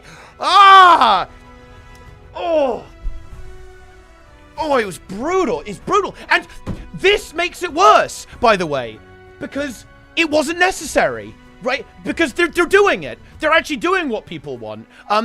This is a major goal for them. They've said it here. Their major long-term goal is major area of is incentivizing winning. And they could just say, yeah, right now, we're going to give you guys some cool long-term rewards to grind. We're going to rework so you just simplify it a little bit. And we're going to play around with like kind of like buffing defending a little bit, because we've heard feedback that defending is, you know, like stuff's getting flipped too fast. Great, awesome. But they didn't do that. They didn't set expectations. They didn't manage the community. And as a result of that, they've got a big pile of negativity for no reason. And that to me is just frustrating, because look, despite popular opinion, I do actually care about this game, right? I really like Guild Wars 2, especially World versus World. And watching this fiasco and then reading this afterwards is brain rot. Like, it's melting my brain. I don't understand why this happened. Like, to be frank, maybe we'll talk about this a little bit more in the future, but I really do think it needs to be someone's job at ArenaNet to communicate and talk to players, right? And set expectations for the player base. And someone needs to be in the trenches, like on social media, in Twitch streams, setting expectations and managing the community, because right now that is not happening. And you might say, oh, it's not a big deal, this is like one instance. This, for anyone who's played Guild Wars 2 long term, everyone knows they've always done it like this. They have always struggled with community management, right? And setting expectations for players. It is not random or a surprise that basically everywhere in terms of Guild Wars 2 discussion, like, you know, social media, Reddit, right, Twitch streams, the forums, all of these places skew negative. It's because ArenaNet's communication style, it makes people detached from the game. It makes people cynical about the game, right? It's I don't know.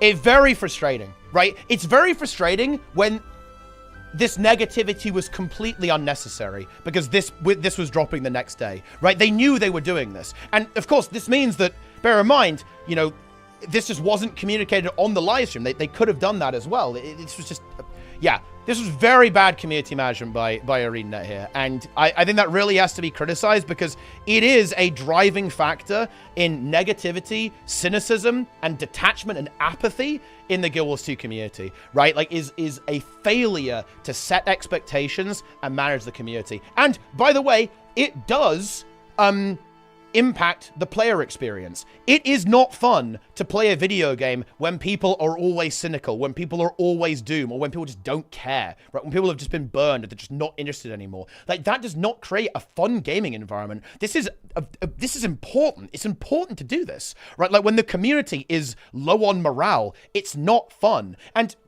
I would really encourage people to think about this. Even if you don't play World vs. World, think how much fun it was to play during the tunnel. Think how much fun it was to play this game during, like, the Soto quarterly updates when everyone was, like, depressed, right, about the game. Yeah, it's not good. Like, when morale is low, it's not fun. It makes the game a worse place to be in because it is a living, breathing online space. This is a big thing that needs to be done. There is a reason why other games have people dedicated to managing the community. It's because it's a big plus for the player base. It makes it more fun. And I don't know. Moving on. We're also making some significant scoring adjustments for the first time in a while. This is an essential step in aligning player goals and encouraging teams to prioritize winning together. We updated PPK, points per kill, values, the points for capturing objectives, and will soon launch adjusted victory point numbers tailored to different time zone coverage. Yeah, because they had a bit of issues with this last time. And by the way, this could have been another really key part of the messaging. They have stated previously that they want to get the new victory point system in and see how that affects player behavior before they move on to basically looking at reward structures and kind of competitive infrastructure around I'm done. Okay. Making winning matter. But they didn't say that. They could have reiterated that. They could have communicated that, yeah, we're going to wait until we've got this tested, and then we're going to go onwards, right? That's what needs to happen. In the short term, we've been updating several key parts of World vs. World game elements. We've overhauled the siege system. Yeah, that's happening. That's basically what they talked about in the World vs. World stream. Improved participation. Yeah, another great change, by the way, that's now going to go unsung is that they basically made defense credit not suck. Basically, you can now damage players or damage siege as opposed to needing to get a kill. That's a huge deal, by the way, because right now there's basically no point in trying to defend if you don't think you can actually get a kill. So there's no point in, like, stalling people, trying to delay with siege and stuff like that so reinforcements can get there. No point to do that because you won't get any credit. You'll get no rewards and you'll lose participation, right? Like, the system incentivizes you to not care about defending. They're fixing that. Really good. And introduce new attribute combinations exclusive to World vs. World, alongside tweaks to existing ones that don't impact PvE. Yeah, that's the Celestial change they're talking about there. And they're adding Demolisher, which is also really good. We're also working to adjust certain tactics and strengthen objective lords to better serve as rally points for defenders. Yeah, that one is the slightly sus change. They're basically making the lords in towers and keeps have the same base HP value as Stone Mist Castle. We'll have to see how that one turns out, but, you know, we'll see. Unique skins and fusions, new ways to spend World vs. World currencies, and better skirmish chat rewards. Yeah, and I actually also like the idea of adding infinite siege gizmos, right, for people who play a lot of World. So that's great. I'm going to pick those up on my main for sure. And you now have the Warclaw. Wow, exciting. And we have a couple more updates here as well about competitive stuff. So there's some good stuff here, by the way, too. These are some nice quality of lives. So we've got quality of life coming in there. Very exciting. We're also enhancing the guild panel with a new UI element that displays which members have selected the guild as their World vs. World guild, making it easier for guilds to coordinate their World vs. World activities and avoid the missing team creation lockout deadlines. Very good, because we can now remind people to switch, and of course we can potentially prune members who aren't interested in playing, you know, World vs. World with you, right? Makes sense. Really good UI quality of life for guild leaders and guild organization. Additionally, we're updating the character select screen, replacing world selection with a region selection UI panel. This will allow seamless transfers between North America and European data centers. With this change, inter-region transfers will no longer be necessary, which also eliminates the risk of spending gems on redundant world transfers. Regional transfers will now have a flat cost of 500 gems, simplifying the process. Yep, obviously makes a lot of sense. In there, you know, you get 500 gems a piece now, because yeah, the whole, like, transfer to a server thing was kind of meaningless outside of EU versus NA, which is why they're keeping EU versus NA, because of course servers don't matter anymore outside of, like, I guess a cosmetic thing of, like, what server you're on. Bit of a roleplay thing there as well. Also, for players who took part in our PvP beta push event, we recently sent out a survey to gather feedback on the event, and we'll be reviewing the responses, then determining our next steps for the game mode. There'll be more push news in 2025 as we continue to work with the community on building the push PvP game mode. Oh, there's some potential there. I'm glad they're doing a survey there as well. I'm pretty interested in seeing what they actually cook up with this. I think it could actually be a decent addition to the game. You know, alongside Conquest, right? They're not doing a stronghold this time, which is good stuff. But yeah, I mean, I think push was fun enough. Definitely had some issues, but they can definitely fix them. It is indeed possible. And Guild Wars 2 is coming to the Epic Game Store. So this is kind of similar to Steam, right? They're just trying to get the game in front of new audiences, like going over to new markets. Probably not as significant as going to Steam, of course. But, I mean, if it sells extra copies, it sells extra copies, right? Like, it's pretty much a no-lose for ArenaNet. And, of course, this does set them up. Having this partnership with Epic and Steam is huge for when they move forwards. Because bear in mind, guys, we know they're making there's some kind of Guild Wars card game potentially in the works. We saw that playtest on Steam pop up. We know, thanks to the NCSoft leaked meeting, that Guild Wars 3 is potentially on the table. ArenaNet having these connections with these platforms is a big deal, because it means if they do launch a new product, they're going to be able to get that in front of a much wider range of potential customers, potential players as well. So that's why this stuff is important. Like, is it going to be game-changing right now? No, Steam wasn't either. It added some players, of course. It wasn't nothing. You can see the Steam numbers. They're decent. They're not horrible. But obviously not, like, not mind-blowing. It will be the same here with Epic. While the year may be coming to a close, there's still plenty coming up for Guild Wars 2, and yeah, we get a summary of what's happening. There's actually something that we haven't seen before in November, towards the end of November, right? We have Evan Nashplay's birthday celebration, so kind of like a new mini event there. That could be some content there. That will be interesting to see what that's going to be. But yeah, we've got Godspawn that's coming next week, of course. New Hero Jumpstart event, Epic Game Store launch in November, Winter's End December, then Return to Icebrood Saga in January, PvP Rush event, another Skills and Balance update, and Lunar New Year. So it looks like the next update after this is potentially going to be in February or maybe in March, right? That's what it's going to be looking like for the next quarterly update. In general, I think it will probably be a little bit on the later side. A bit on the later side because, they obviously we kind of take a bit of a break in December, right? ArenaNet doesn't typically do much there. So if you think in terms of 3 months of work, basically, is how long it will take them to kind of get the next update out, it will probably be, yeah, kind of like 3 months, very, very late, 2 months or 3 months into 2025 before the next quarterly update. But of course, we'll actually have more info on that when the patch drops, because as many people are now aware, if you look at the special tab in the Wizards Vault, that's basically a countdown till the next patch. Little secret there. So there you go. We'll have more info very, very soon. But there we go. And of course, we end with the roadmap. I guess a bit of a recap here. We've got the story in the update. We've got a raid wing convergence, new homes and decorations, new relics, which actually, the relics that dropped with Janthi, I think they were a bit of a step in the right direction. Got some pretty interesting ones, like the relic of the Storm Singer, right? Relic of the Blightbringer, relic of the Claw. There's actually some stuff that kind of mixed up the game a little bit, which is kind of cool to see. Their relic design was much better, I think, this time around compared to Soto. It's a good start. Masteries, blah, blah, blah, blah, blah. And of course, the legendary Spear weapon set, Wizards Vault seasonal refresh, and more. So that's it, guys. That is the news. A little bit of a community management rant getting thrown in there as well, just for a little bit of good measure. Love to see that. We really, really do. But yeah, that'll wrap it up for this video here on YouTube. Shout out to YouTube, by the way, guys. Love to see that. How many are watching right now live? 206. Very nice. YouTube is alive and kicking in the same way that Twitch is. Fantastic stuff. But anyway, thanks for watching, everyone. Let me know what you think of this article. Let me know what you think about the Legendary Spear, about the raid, about the conversion, about not having an open world map, about buying the game using my referral link, about subscribing and following on all of my social media. Okay, being ready to game, being ready to blast. Look at these war claws going all over the place. That could be you. That's gonna be you. Next patch. But anyway, that'll do it for now. Do you guys like that tree transition, by the way? Look, they got value out of the water transition, and now they're slamming it again, okay? They loved it. Everyone's like, oh, that water transition was so good. And now we're doing a tree transition. Oh, yeah, look at that.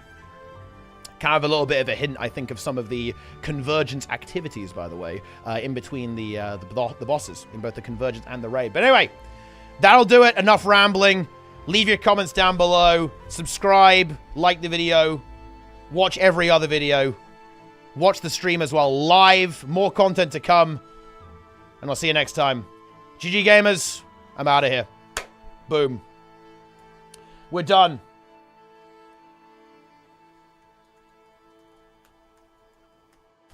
Very nice.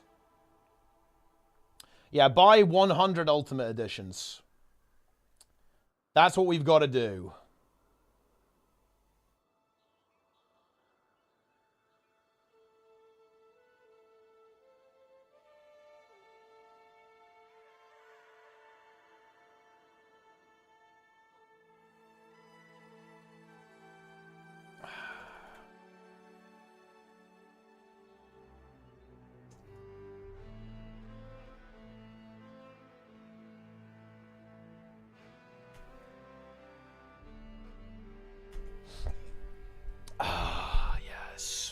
TLDR basically, Legendary Spear is coming. It's got 6 variants. The Raid is coming. It's going to have 3 bosses in it, as expected. The Convergence looks like it only has Decima in it.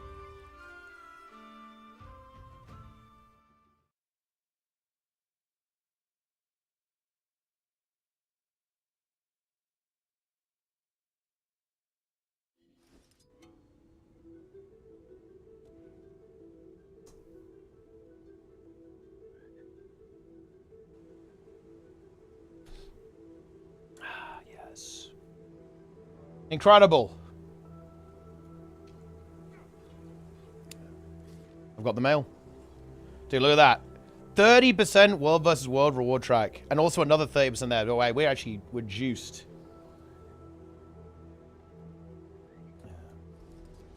Yes.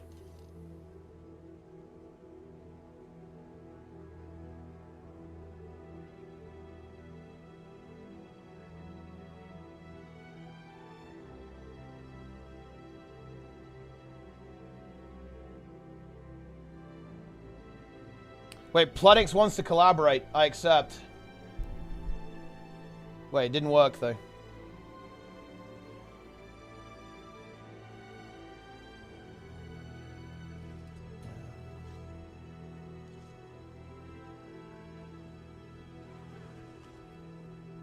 Wait, it didn't work. I don't get it. What the fuck's going on? Tell them to try again, because it just didn't open for me.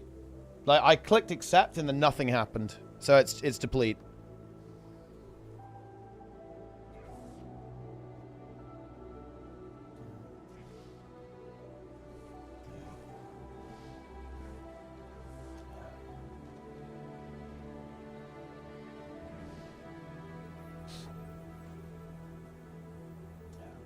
Incredible. Pompa!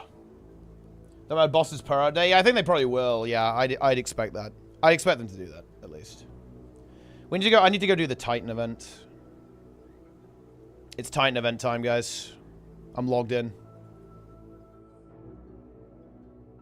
Yeah, it's a shame they didn't go Greer first, actually. I should have said that in the video. I like Greer. Okay, am I wrong, guys? Greer is like 1,000,000% more base than Decima. Like, Greer is high tier. I think it's, in my opinion, it's confirmed, Darren's, yeah. The MMORPG article says that it's only Decima, basically. Well, at least, well, for now, anyway.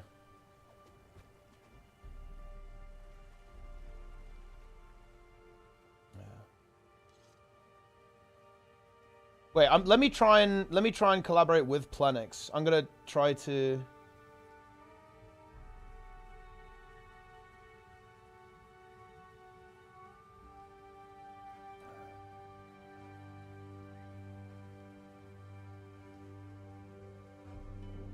Some interesting view counts on Twitch today, huh?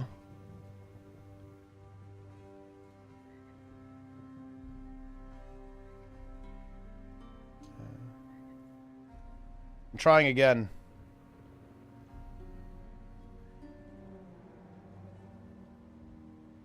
Something went wrong. What the hell? It's not working.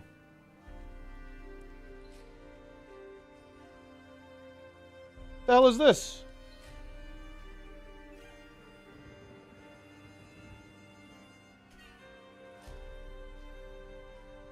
Okay, I clicked it.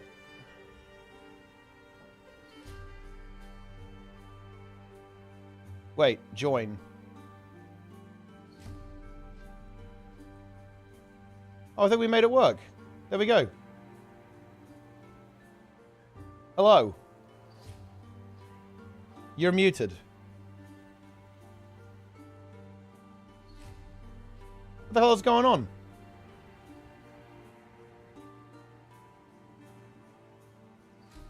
Wait.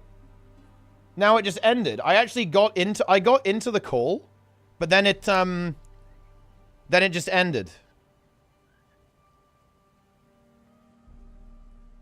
Okay. And now it's over. Now I can't get in. It's despair. Let me try again. Okay, there we go.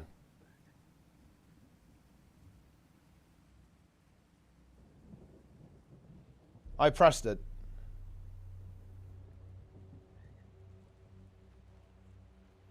Plen my gar.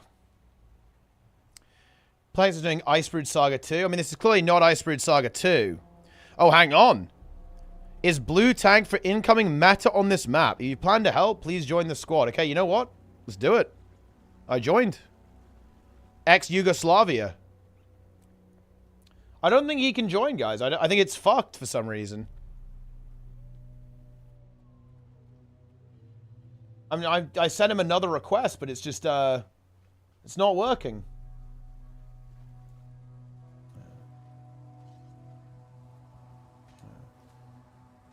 Use Discord? No, look, we're both very stubborn. We'll make it work.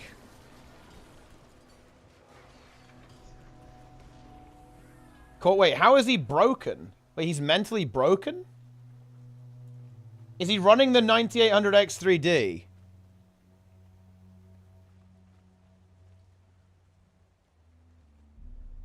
I'm sending the request again. Send a message.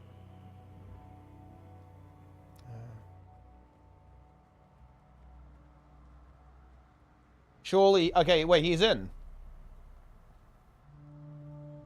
Look, there we go. There you go.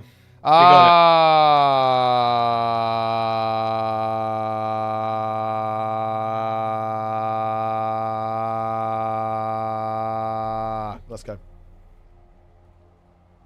Hey. What's going on? I may have overanalyzed that 1 second of footage on Decima. Oh, really? What do you think? Yes. Very exciting new mechanics, actually. What do you think? What's going on? Have you seen the orange arrows? Yeah, they follow Those people. are very interesting. So they follow people. Do they? Or maybe they just move. Yeah, the orange arrows do follow people, yes. But there are other orange arrows that are going in a circular motion around the entirety of the arena from different circles, like completely. That's what I'm really excited about.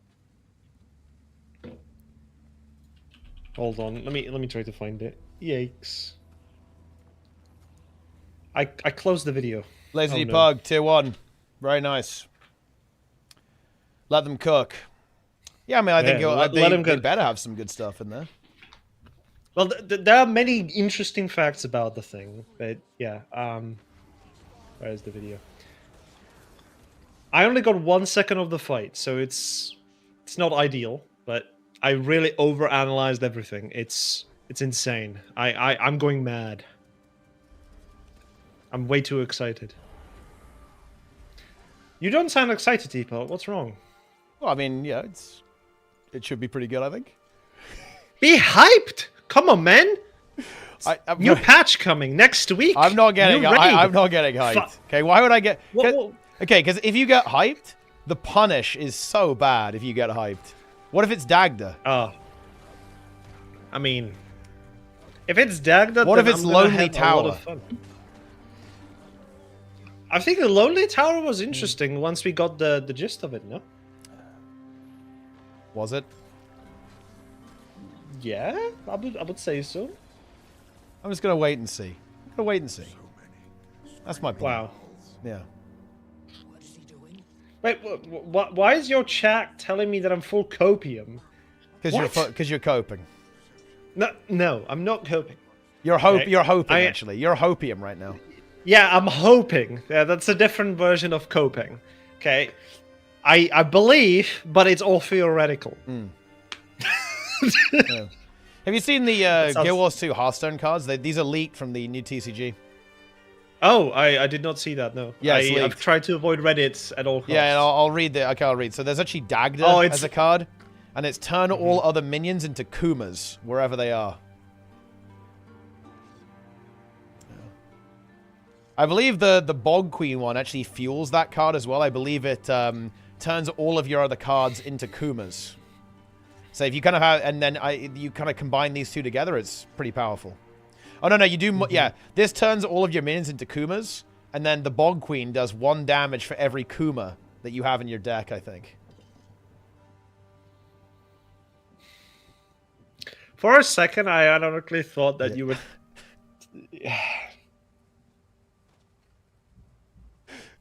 Why do you do this to me? Like, I'm actually excited. And you're like, oh yeah, there's a TCG, yeah, it's Bog Queen, there's like a Kuma Dagda card. Yeah. I mean, it's true. It's true. Yeah. I'm converging. You know what's interesting? I think ArenaNet need to sometimes like get their messaging all on the same page, because you know how they said they're making convergences harder? They then said they're not doing that. They said they're making them as hard as the Soto ones. Did they actually say that they wanted to make them harder? Yeah, they did. Yeah, did they not say this? They said that they were going to make them more challenging. But they just didn't. Well, they said they haven't. I don't know. It's a bit confusing. Yeah. It's very difficult to navigate between the several claims that have been made. Yeah, there's like multiple things that are going on. 6 raid wings per year, right? Yeah, Remember 6 that wings one? a year. 6 raid wings per year. That's good. How the hell would they even think that was possible? I have absolutely no idea. Yeah. Well, I mean, maybe it was at the time. Like, if they were very successful, maybe it was possible. Have you seen the spear? I think. Have you seen that the spear is going to have a variance? That's pretty cool, I think, actually. I like that. I like that they went that way. Yeah, my chat pointed out to me. I didn't really notice. I was like, it looks like a trident with 5 things or 7, maybe. I have no idea how to count. So, but yeah. I was just way too excited to see that 1 second of footage on Decima, and I was just like hyper analyzing everything. Like, I'm trying to discover how the purple tethers are being made, that the arrows are being kited by players, so there is a kite mechanic, that there are orange arrows going around indicating some sort of movement that is happening. The fact that the arrow also spawns on one weird explosion location, I'm just like over analyzing everything. It's fun. Yes. I can't wait to do it in the actual raid though. It's gonna be good. I think it's gonna be some content. That's for sure. Yeah. You know, like, I really hope though that they've got the difficulty tuning right. I think that it needs to be. It's really important that it's a really fun experience for casual players, right? When it comes to like the raid and the convergence. Like, yeah, I really hope. I think it's kind of on the easier side rather on the more challenging side, or at least if it's like if it's overtuned, they need to nerf it quickly. I think. What do we constitute overtuned? As in numbers or overwhelming? I hope it just doesn't. I hope it only takes like 2 to 3 minutes to kill on normal, even for just normal groups. I think it should die in like 2 minutes for like a really good group, maybe, and then like 3 to 4 minutes for like a normal group. Because I think one of the big points so of roughly feedback, like a Zerus normal mode, I think, right? That's how long usually most pugs get it, within like 3-4 minutes. Well, I mean, wait, I feel like Ceres is kind of long, no? Normal mode is fine. Yeah, I guess I guess normal is fine. Yeah, Yeah, it's that's not that long. 3 to 5 minutes, depends on the group. But Yeah. if you have a good CC and really good, like, Yeah, yeah, yeah. it's around 5-minute fight. I think that maybe a little shorter than that. I think for average groups, because I think that I guess it depends. I guess it depends on the mechanics, but and like how varied they are. What and I if there are see on phases and Decima, I stuff. don't think that's the case. I just all. think that some of the fights like drag on too long for inexperienced players, right? I mean, look, you've seen like the 40-minute KO normal mode, right? Like you've seen that stuff. I don't want that I was to part happen. of one. Yeah. Yeah, I don't think we want that. I was part of one as well. Yeah. Did you enjoy it? I soloed it as well at the end Yeah. because people died. Yeah. I've seen like 20-minute Aether Blade hideout. Look, people don't believe me about this, but I have seen Shiver Peaks pass fail. I've seen it happen. I mean, he also failed for us once. Yeah. Yeah, people were too eager to go. They didn't want to wait for the full group. So we started with like 6 people. Then 2 people like, okay, I'm not gonna do this. So they just immediately sell SGG'd. And then the 4 people that stay alive, there was no healer available. So they just ticked out, tried to res each other. And yeah, they fed to the CC. That's unfortunate. Like as in they have been CC'd and they just couldn't heal through it anymore. That was weird to When are observe, you, but it did happen. When are you activating the 9800X 3D? Well, I had a thing that if it's really bad news, I'm gonna do it today. But I am getting worried because you're saying you're disappointed, but I'm actually hyped. I don't know. I guess I'm just wrong. Well, I'm not really disappointed. I'm just, I'm not gonna get hyped. I'm gonna. You're not expressing any. No, hype. I'm not. I'm not. Very cautious. No, I'm not gonna get overexcited because I'm just gonna wait and see if it's good or not. Pretty much. That's it. Oh, I see. I think that's a little bit of a shame. Yeah. But yeah, I totally get it. But the idea behind the convergence based on the blog is 20 to 30 minutes. Yeah. And when I saw that, I was very concerned because that's usually how CMs go. So I think in normal, yeah. I think public normals are also kind of that length. Like definitely in the 20 minute. I guess if it's public, but Yeah, I in think they're private I think they're sports, talking I about public. expect, like, yeah, man, I was really angry. Okay, when the trailer dropped, I saw the Doliak, and I was like, "Oh no, this is an escort event." I was really, yeah, I'm worried. Okay, there's a capture event. Clearly, like you're capturing a point to like establish a base, and then so you can probably move on top further. That's what I expect. And maybe there is a group that escorts Doliaks to just upgrade. Full War versus World, you know. Yes. Man, I'm honestly really hyped. I'm hyped for daily Plenix World versus World lead Fungus.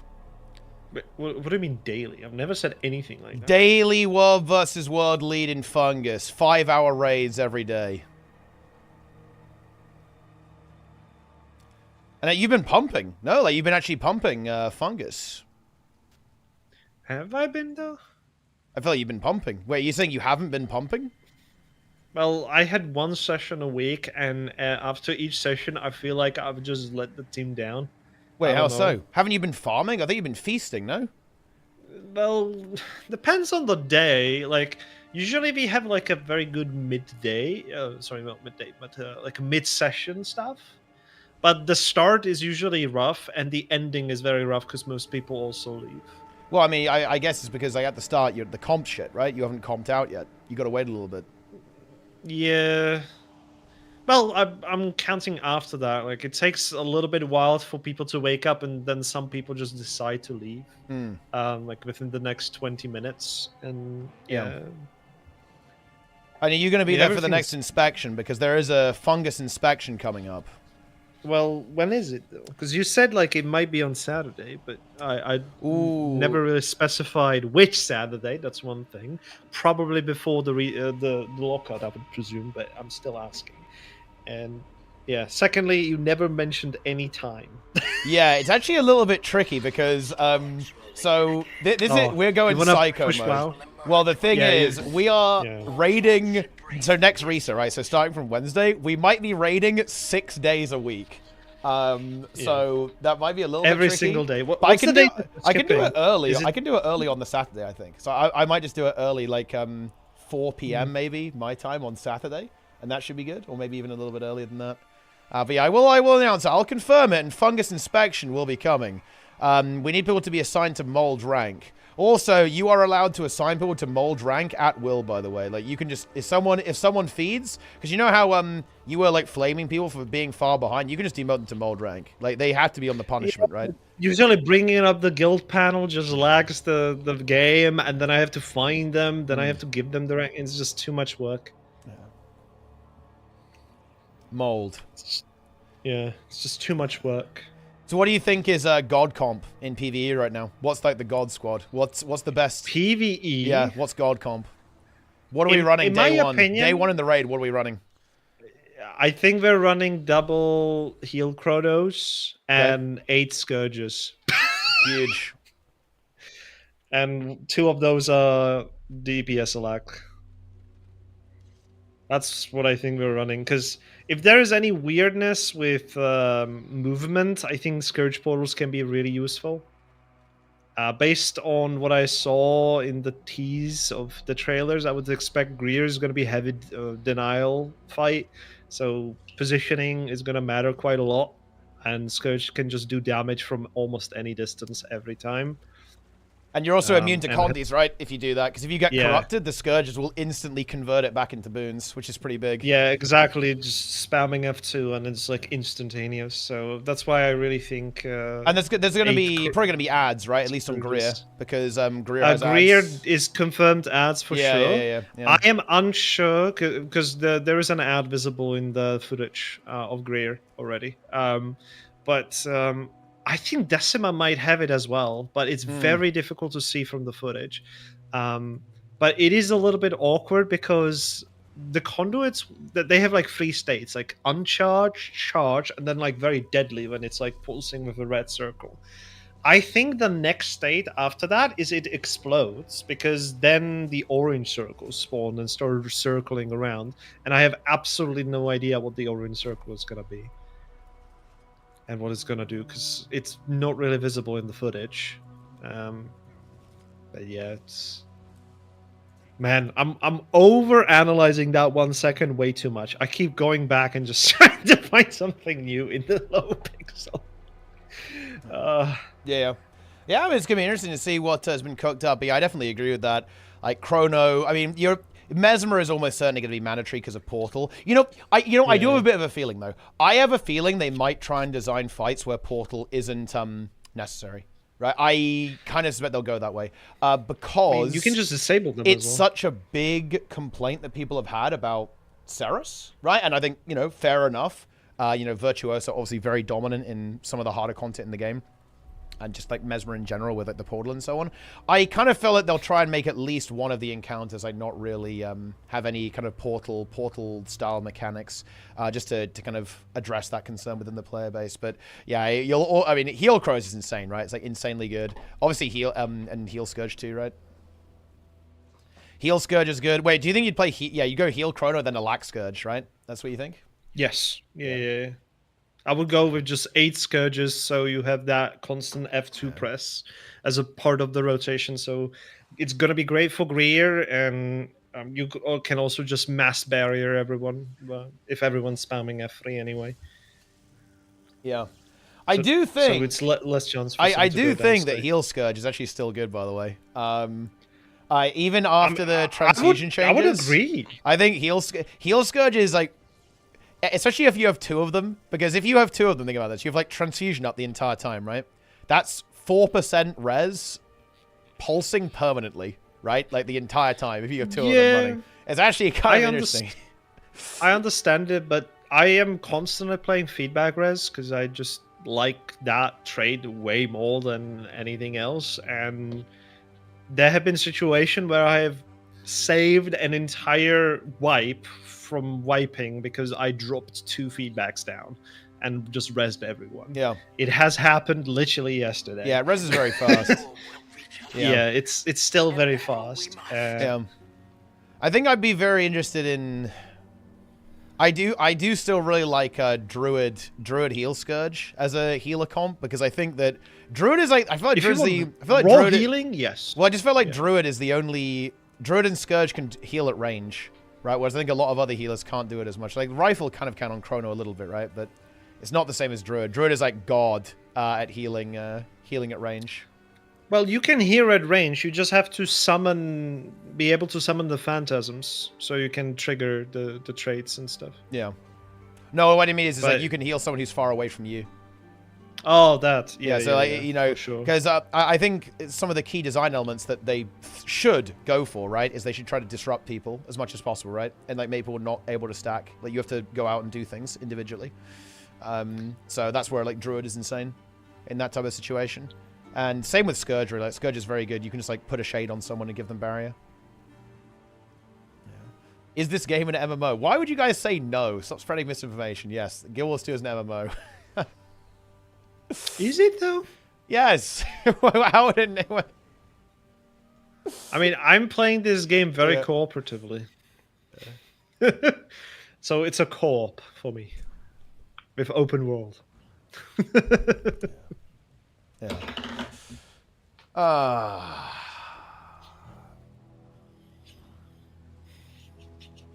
I'm so excited about the orange arrows. This is so weird. Yeah, it's that's definitely going to be one of the more interesting things to think there, I think. Yeah, I do feel like we're just gonna go in, we're just gonna out-heal every mechanic, and it will die, and that's it. And we'll see.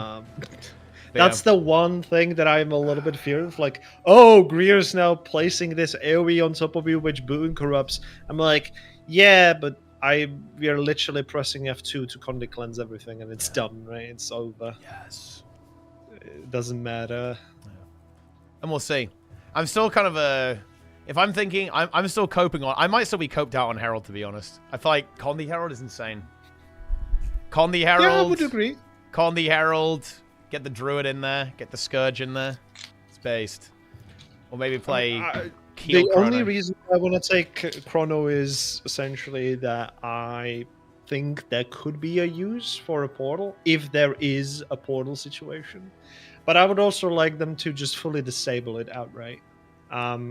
Many, well, not many, but there are certain raid bosses, like KC, for example, that just, the portal just doesn't work there. Even if you open it, you can't enter it at all.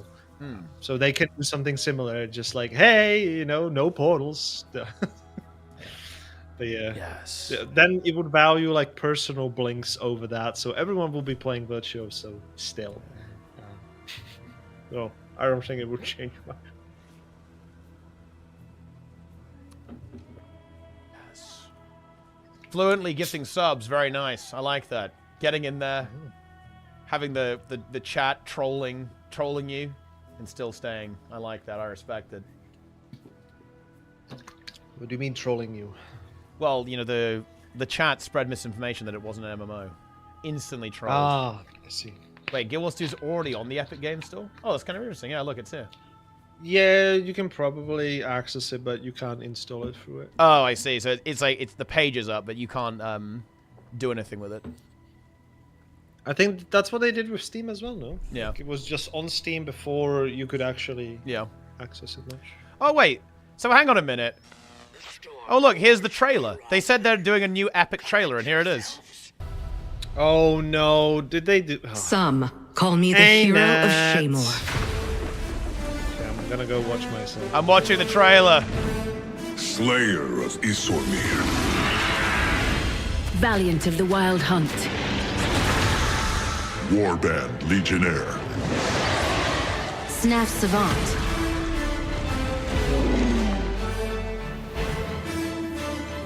I am the commander.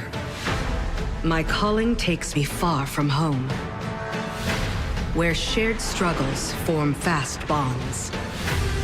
Guided by instinct and spurred by spirit, the path to glory is mine to weave. My greatest advantage? Adaptability. Their greatest weakness? Me. I sweat genius and bleed victory. Nurture bonds and erode evil. It's actually, honestly, it's actually a pretty good trailer. My story. My story. My story. My story. Yeah, I'm Is looking from your yours. screen because I can't log into everything.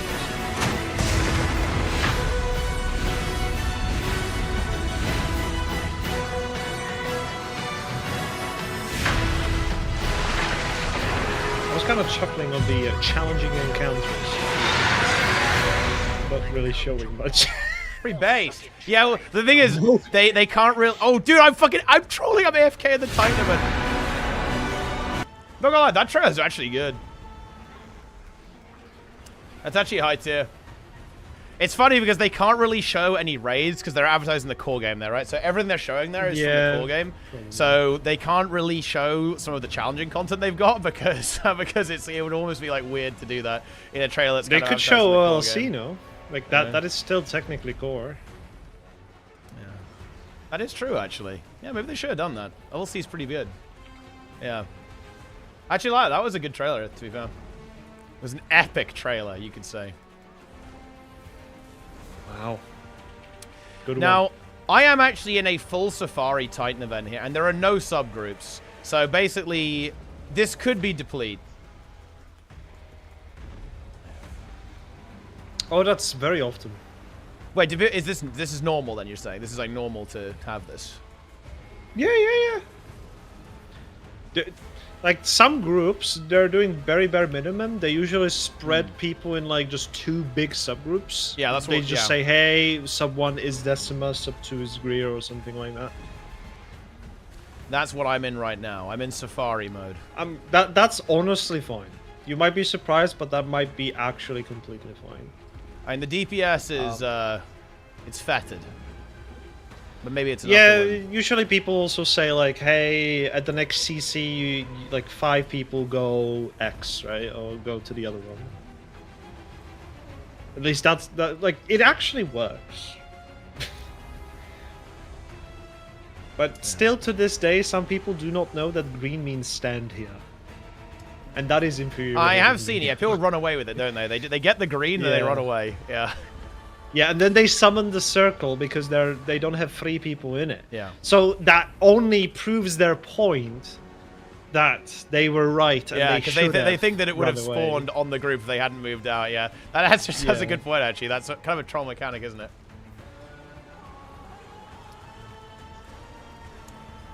I never leech. Exactly. Why didn't they show the bikinis? I mean, they said they've got loads of skins to have a look at, right? Like the... What does Guild Wars 2 being on Epic mean? Will this accounts be separate? I actually don't know how that works, but maybe. I'm not sure. I don't use the Epic Game Store. I don't think I've ever used the Epic Game Store. I'm not even sure what's on there. Fortnite, I guess. Zoomer content. Fortnite. Yeah. Wow.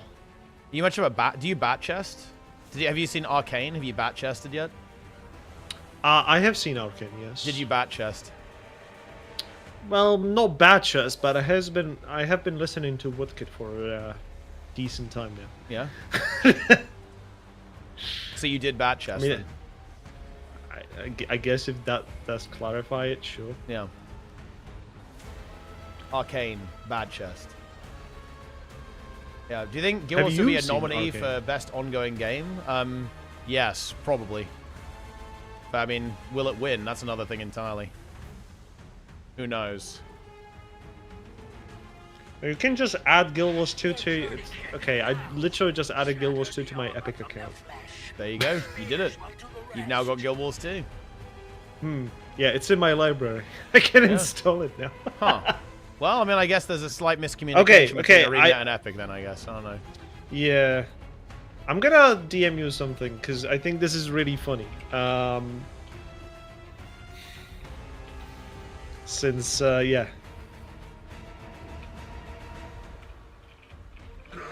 Incredible. Greer the Blightbringer. Okay, wait, is this event gonna fail, guys? Okay, what do you think, players? We're 5 minutes in, we've got 10 minutes left, and the boss is at 75% health. 10 minutes, you say? Yeah. I don't think this is good. We're ZDPS. Did too many people move? Well, I just think that we have no DP. We have no subgroups. We're ZDPS. What I usually found out, I don't think it's like a subgroup Sobun issue that much, honestly. It's people not actually standing on top of each other. Because they can be giving boons, but they can be giving boons to themselves completely away. Subgroups are elitist anyway. They wouldn't help. All they would do is gatekeep people out of the squad. I mean, it has been proven many times, right? Especially in Dragon's End. Yeah. Yeah, right now you have so many people in downstate, no one's rezzing them, right? So Yeah, they're in you the don't really shits. have a rezzing power right now. I need heal Scourge. Like, we need heal Scourge. Yeah, heal Scourge or even heal Kata just to blast the water fields constantly and stuff. Deplete. When is the Mythic Plus arc returning? Mythic plus Yeah, arc? because I believe you did +2, I think. Well, I did a +4 once with Jester and Zeb, like pretty much at the start. We did not manage to do it. Dude, Greer wiped the entire group. He just fucking obliterated. Holy shit. Yeah, you're missing healers right now. Yeah. Greer just feasted. He actually just feasted. Man, I see the blue thing on your screen, and I have this urge to just press F. I don't know. I just want to help. Yeah, I mean... Oh, no, yeah, no, nice. Yeah, the guy's stacked, but it doesn't count downstate people, so he spawned the circle anyway. Yeah, we have gig Unfortunate. AoEs. Dude, And Decimer could I is maybe actually try getting to destroyed. invade? Could I maybe invade somehow? You should invade. Get in here. Come and play Druid or something. Yeah, but... Yeah... I can't really join, because you're in the squad that is full. Yeah. Okay, I leave. Invite me. Can you just invite me? Oh, okay. Hold on. Microtransaction enjoyer. There you Yep. go. Join Planix. Come and plan It's my probably gar. gonna be full. Okay, it's not full. Holy shit, get in. Guys, I'm tagging up. Join. Get in here now. This is Safari, guys. We have come across... You know what we've come across, guys? This is like coming across a pigeon that's got its leg trapped in, like, you know, in some kind of wiring or some kind of plastic. Okay? We will free the pigeon. Oh, yeah. Yeah, they're running away with the greens. That's based. I don't see any AoEs, actually. They have We not have to loaded for me interfere, at all. Jester. We're not leaving the penguins to die. Oh, I have a green now. Do you recall that story, Planix, where, like, the penguin just, like, became depressed and wandered off into the ice just to die, and they didn't stop it from doing that? That's fucked up. Wait, what story? There's a tale of the penguin that was just, for some reason, it just happens sometimes. The penguin got depressed, and it just basically wandered away from the herd and just committed suicide. It's fucked. It doesn't make any sense. Very interesting. Yeah, and they were like, yeah, you know, we're not gonna help it. You know, it's over. It was horrible. Okay. I'm switching to healer then. You can do something here, I hope. I mean, maybe it's recoverable. 6 minutes? Oof. This is actually quite close, isn't it? It is extremely close right now, yes. Yeah.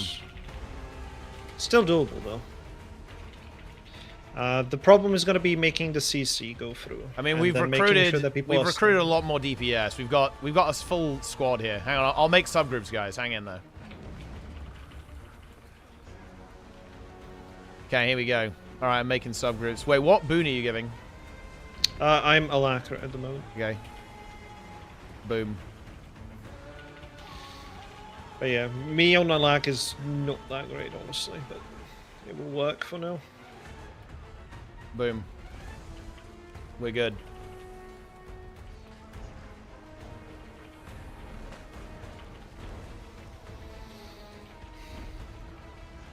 We're nearly at 25%. Hey. We need to make sure the CC is very fast, and that includes killing mobs quickly. We need to spread. We can't like just all Holy try to kill shit! one mob. I actually was not. Look. Look who the thief is. I saw the account name and I thought, no fucking way. But it actually is. Guys, we can't lose. We actually have Master Blaster all the way back from ERP1 representing SVC digging a hole. One of the most legendary guilds in all of Guild Wars 2. Nice. Yeah. We should spread out and try to kill as many. You can actually kite them because they have no break bar. You can pull them. Yeah, I pulled them together. There's one directly below boss as well. Oh, I can pull it out. Oh, no, mind, nice. They're actually stacking. Yeah, I pulled them together. There you go. We must CC. Okay, CC's up already. I'm CCing. I'm doing it. Okay, I'm just gonna focus on rezzing people with feedback at this point. I'm rezzing. I'm also rezzing. But we need that CC fast. 4 minutes is way more than enough for the... Yeah, we're fine now. We've kind of rallied. We've added a fair bit of extra damage to the group, I think. Decima is nearly dead, though.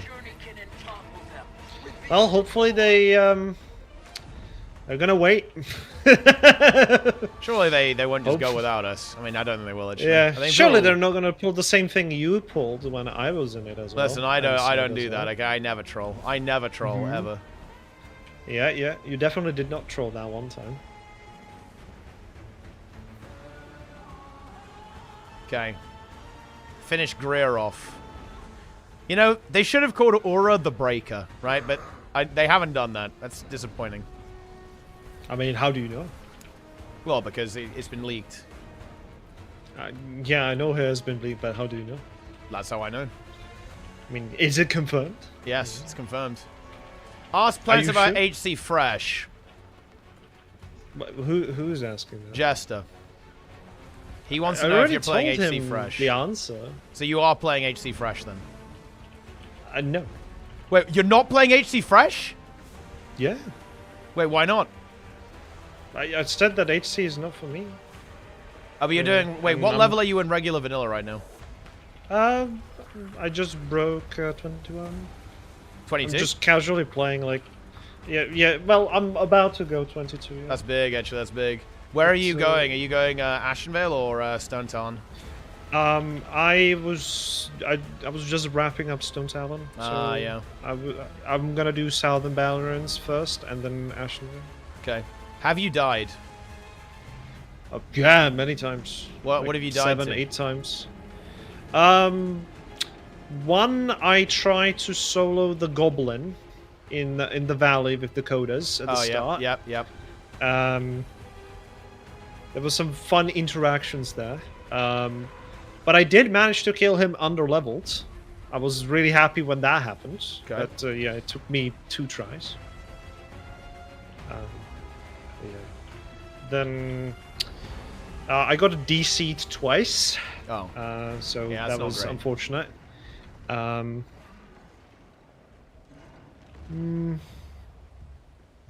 Oh yeah, I don't. Oh, the Ragefire Chasm pre-quest that you do, the hidden enemies in the cave, right? Do you know that cave? Wait, sorry, say again? Oh yeah, the hidden enemies cave. Yeah, I know the one. Yeah, I know the one. Yeah. It's a very interesting cave. It is dangerous. Oh yeah, did you try and fight like the named mob? Like yeah. I actually killed him. Yeah. I killed him again underleveled. I was so proud of myself, but it was like that moment of like, I'm just gonna go in this water and just not let the Voidwalker do anything. And I just killed the boss while just dropping everything that I had, every cooldown, everything. It was insane. Yeah. I have died to it once before, unfortunately. Incredible. Yeah. But yeah, HC is not fun. Yeah, like, HC is good, bro. HC is fucking nice. It's very good. HC Fresh. It's not for me. It's gonna get announced tomorrow, dude. They're gonna confirm HC Fresh. Well, I typed it in your chat. You did not answer at all when I mean, I'm gonna play. I'm playing HC with Jester and Frosty probably. Yeah, I know you're playing. HC hype. HC hype. Yeah. Play HC with us. If there's a Classic Plus, though, I kind of want to try to play a Classic Plus, but I don't think I'm gonna play Hardcore. That's fair enough. Yeah, currently Michael is actually doing HC. He's permadead, though. Like, he's died like 15 times. In embarrassing ways. Yeah. Only announcement that's hype is Unhinged killing Mythic Answer and getting Hall of Fame before I purge everyone from the guild. Dude, I'm not gonna lie, Angels, I am so fucking hyped, bro. I am ready to go. I am ready to slam. This is actually gonna be the best week of the raid. We are raiding 6 days a week. That is based. Okay, that is actually insane. Let's go. Yeah. Yeah. I was actually doing M+ when you killed the Silken Cord. Ah, very good. Yeah, very nice. I managed to squeeze into a +2 with my completely terrible hunter gear, but yeah. Very nice. The people were nice. They let me in. I was bottom damage. It was not fun, but yeah. Yeah, I tried tanking. It wasn't for me. Then I tried auging. Everything kept dying way too fast in the leveling stuff, and it was too boring. Then when I brought it to raids, it was way more fun. Because I could actually cast abilities. I hate the fact that I'm casting Eruption and the mob dies at the last second, so I just lose a full cast. Like 2 seconds. I actually think that one thing that I would love to see them add to the game is 1, an about face keybind, and 2, ability retargeting. Would be really nice if they add that, and that I think that would be fine, by the way, if they add that to the game. That would be a good thing. I think it would, in particular, it would make the experience as a caster infinitely better. For sure. Yeah, that would actually be really good, I think, if they added those 2 features. It's a very common problem that I have in that game, that I just can't change a target and it just dies. It's really painful. Really painful, especially in lower keys. It's less of an issue in high keys, obviously, right? Because mobs live a lot longer. But yeah, playing as a caster in normal, heroic, Mythic 0 and low Mythic Plus, I think is so annoying. Because, yeah, like, mobs just die too quickly, like, before you can get your abilities off sometimes, which is very frustrating, I think. Yeah, so I went back to Hunter again, and I played BM, and, yeah. That felt weird, you know? Suddenly, I can just move, jump around while pressing kill command every time. It's very enjoyable. I had a lot of fun on it. Yeah. Right now, it seems like Hunter is the one that I enjoy the most to play, but yeah. Yes. Yeah. Wait, I got gifted a sub to this channel. Yeah, I've never watched the stream, nor do I know of him. That is really interesting. I have no idea why that happened. I guess the gifting system works in mysterious ways. Look, you know, you consider. Look, there you go. That's easy advertising. Someone gave me money and it advertised my stream. Love to see it. Yeah, most likely while you were at the front page, they opened the thing once and it counts as a one-time viewer, right? That's usually how it works. Are you logged into New World, by the way? I am not, no. Are you going to log in New World, bro? Log in. No. Come play with me and Jester. It's going to be good. Yeah, I feel I'm way too behind and I just want to take my own time. And yeah, I'm already playing Classic at the moment. That's fair. And sometimes playing retail. Playing Guild Wars all the time as well. It's just too much. It is faster level now, to be fair. Still like a little. Yeah, I mean, I'm obviously not gonna be playing much now anyway because of fucking Ansarek. Pumpa. Yeah, Pumpa. We've got to kill this spider this week, otherwise we disband. That would be really funny. Wait, us disbanding? No, killing it. Yeah, it's doable. Like we actually. Like, we have 6... I believe in you guys. Yeah. I mean, I've saw you progress, and what you keep saying about, essentially, that the biggest problem that you have is, like, everything that is fully scripted is a problem, but you have people that are extremely great at just backing up stuff. Yeah, no, the scrappier the fight, the better we do on it. I think those are the fights where we do well. I mean, it has been hard enough now. Like, if you don't really progress like through the first 2 phases, like pretty much within the first 2 sessions, I think it's gonna get dire. But yeah, I think they're gonna be fine. I'm feeling really good. We're gonna fucking destroy tomorrow. We're gonna absolutely obliterate, 100%. Yep, it's going to be huge. Yeah. Just make sure that people actually come prepared. Yeah. I mean, that's the big one, right? Like, that you could, because we know the strat that we're going to do, like, you can obviously be very well prepared for it. And, you know, we've got the gear. I believe we have the skill as well. I'm feeling really good about it. This is big. We can actually pull this off. Big shout out to Angels, who's basically strong-armed the entire guild into logging the fuck in. How about we do another autumn debate?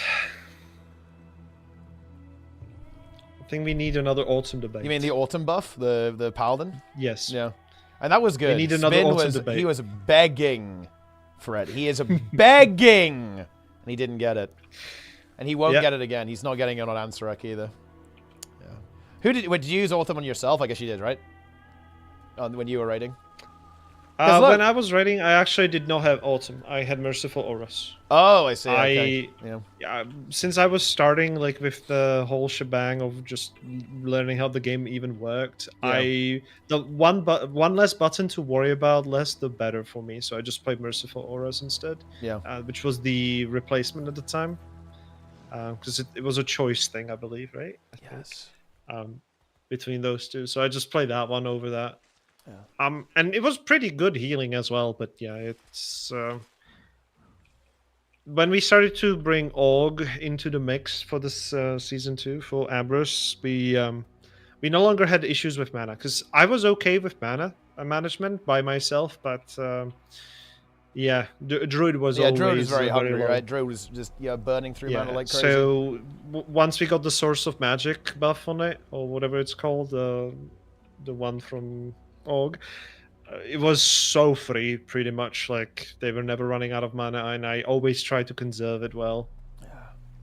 Yeah, daily reminder. Daily reminder. Plenix was there for our first mythic cutting edge, Scale Commander Sarkareth, hard carrying us on Holy Paladin. Yeah, that's a good joke.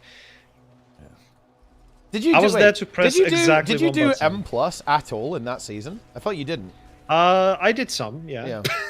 Oh yeah, I think I remember this. Yeah, I remember you were like, weren't you like pugging like nearly 20s? I think like, in that season. Yeah. I was usually pugging between 10s to 15s by myself, and occasionally I was doing 20s with Jester, Darrens, and friends. Yes.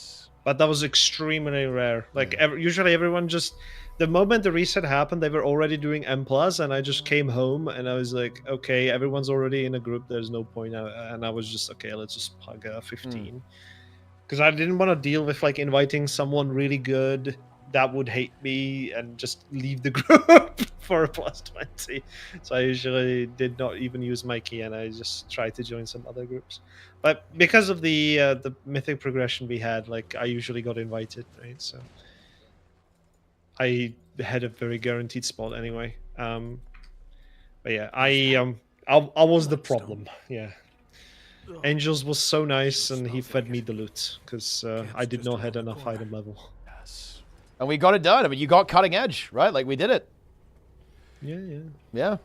One day playing. One day playing is gonna return. 20% to 0. One day he's gonna be back, guys. He's gonna be fucking back. Plenganoid is gonna fucking be back in the mix, dude. I'm ready.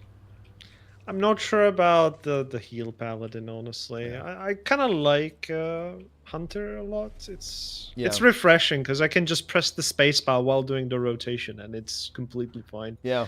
That's actually a fun thing about Fire Mage. You can do that on Fire Mage too as based. That's, because you proc, right? But it's instant cast. Really, yeah, right? exactly. But, yeah. What is your like off like a thing if you don't have a proc? Do you just cast like Scourge or Fireball or something? Like that? You have to like hard cast like a Fireball or something very occasionally, like or Scorch depending on the boss HP. Yeah.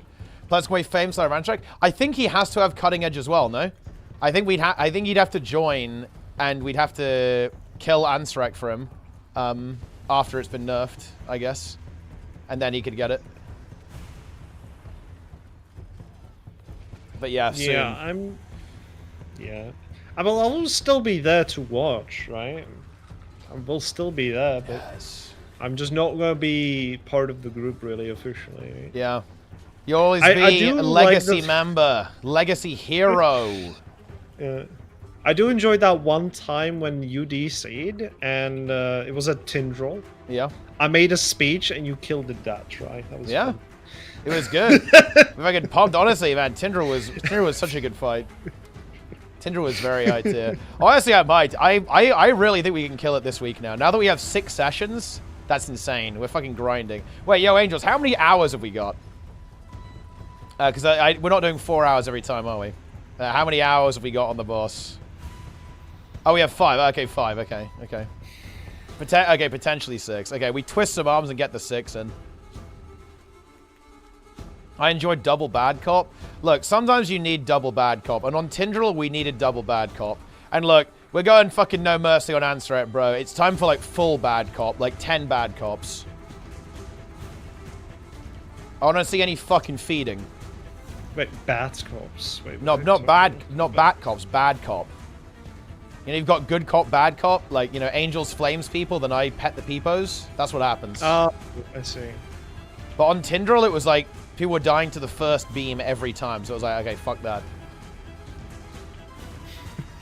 Also, we need to log on. Listen, all WoW Andy's in the chat. We need to boost rated. His insipid, like fucking rat priest needs to carry us. We've got to boost him. I'm going to log on a bit, actually. We need to boost him in M+. It's going to be good. Some of the conversion and the raid are not the same. Yeah, it looks like there's going to be a couple of structural differences in it, yeah. Well, based on the picture that they have posted in the post, you can clearly see that there are 2 different decimas. One in the trailer and one that is a picture.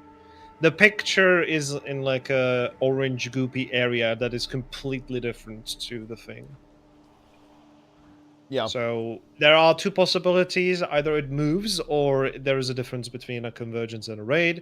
And because that picture is directly above the mentioning of the convergence, I expect that that's the conversion version. So it's a completely different thing, pretty much. Yeah, yeah. It looks like there's a couple of differences with how it's structured, because it's narratively different, right? Like you're being told the story of what happened, right? Yeah. It's also raining in the picture. Like it's completely different. Yeah, yeah. They said there's like random effects, right? So maybe they'll be like, oh yeah, you know, he'll set the scene. Oh, it was a stormy day, or maybe some other time it was snowing or something. I don't know. Yeah, it was a stormy day, and then in the middle of the fight, well, actually, and now that I remember, it was actually, you know, very snowy. Yeah, I think it'll be like that. You know, maybe there's like a couple of different mechanics, right? Like the boss will do something different depending on a little bit of RNG, right? If it actually has an effect, like if it's snowy, then periodically you get chilled or something. Like that could be interesting. It's like Matthias, right, controlling the weather. Ah, yeah.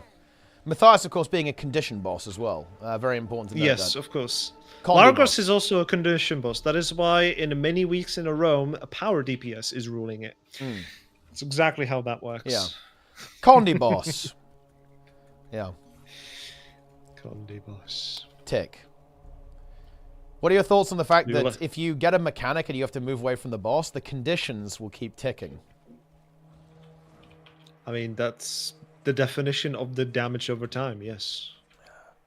So, okay, wait, are you doing a birthday raid clear? Because your birthday is coming up, right? I think it's the day, is it the day after the patch? I believe it is, correct?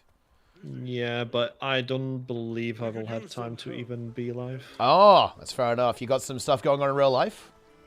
Yeah, very it's cool. gonna be yeah. I have unmovable work sessions in the evenings, Wait, pretty much. on your birthday? Yeah. Bro. What? Just call in sick. Yeah. I am the one organizing it. Say that you've got... no other well, time. look, just say you've got double dragon. Yeah, surely they're gonna understand what that means. I mean, that you can explain it to them. Okay, look. Think about this. Would you want to go to a work meeting with someone who had double dragon? I mean, if I would first ask what it is, and then I would still probably let them through. But so you would let someone into like this kind of business room if there was like a decent chance they would shit themselves. That's not good. Oh, it has to do something with shitting? Wait, do you not know what Double Dragon is? I really don't know, yeah. Oh, okay, no, yeah. Double Dragon is something that Sneb described as having projectile vomiting and diarrhea simultaneously. Oh. Oh, I had that twice. That wasn't nice, yeah. Wait, what? Yeah, I had a problem with my intestine. And I couldn't eat either. So it was coming out of both, you know. Okay. Had to take antibiotics for it, but yeah. Yeah.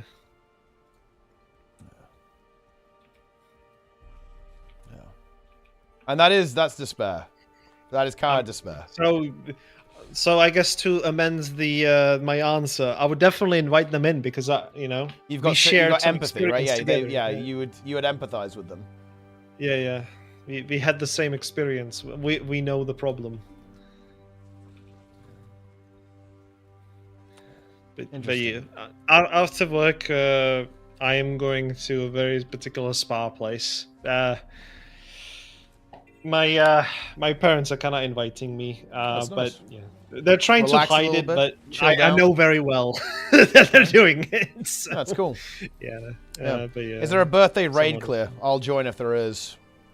No. Well, that's what I mean. Like, probably I will come back like right before midnight, pretty much. So that's not. I mean, like, well, maybe that week though. Is there a birthday Plenga clear? Well, we do a Monday clear, but you're gonna be busy with, you know, the spider. So that's out of the question.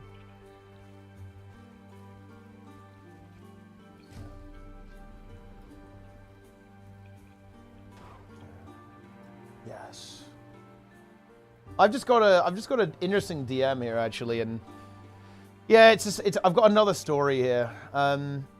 Oh, no. I'm a Dragon's End commander who runs Dragon's End daily for months. I'm really at the point of quitting. The only thing stopping me is there's certain things I'd like to do with the community, and some other cool stuff before I leave. When I first started in the beginning of this leading Dragon's End daily, I was aware of the leeching situation. Namely, one person who had 10 accounts, and they leached Dragon's End.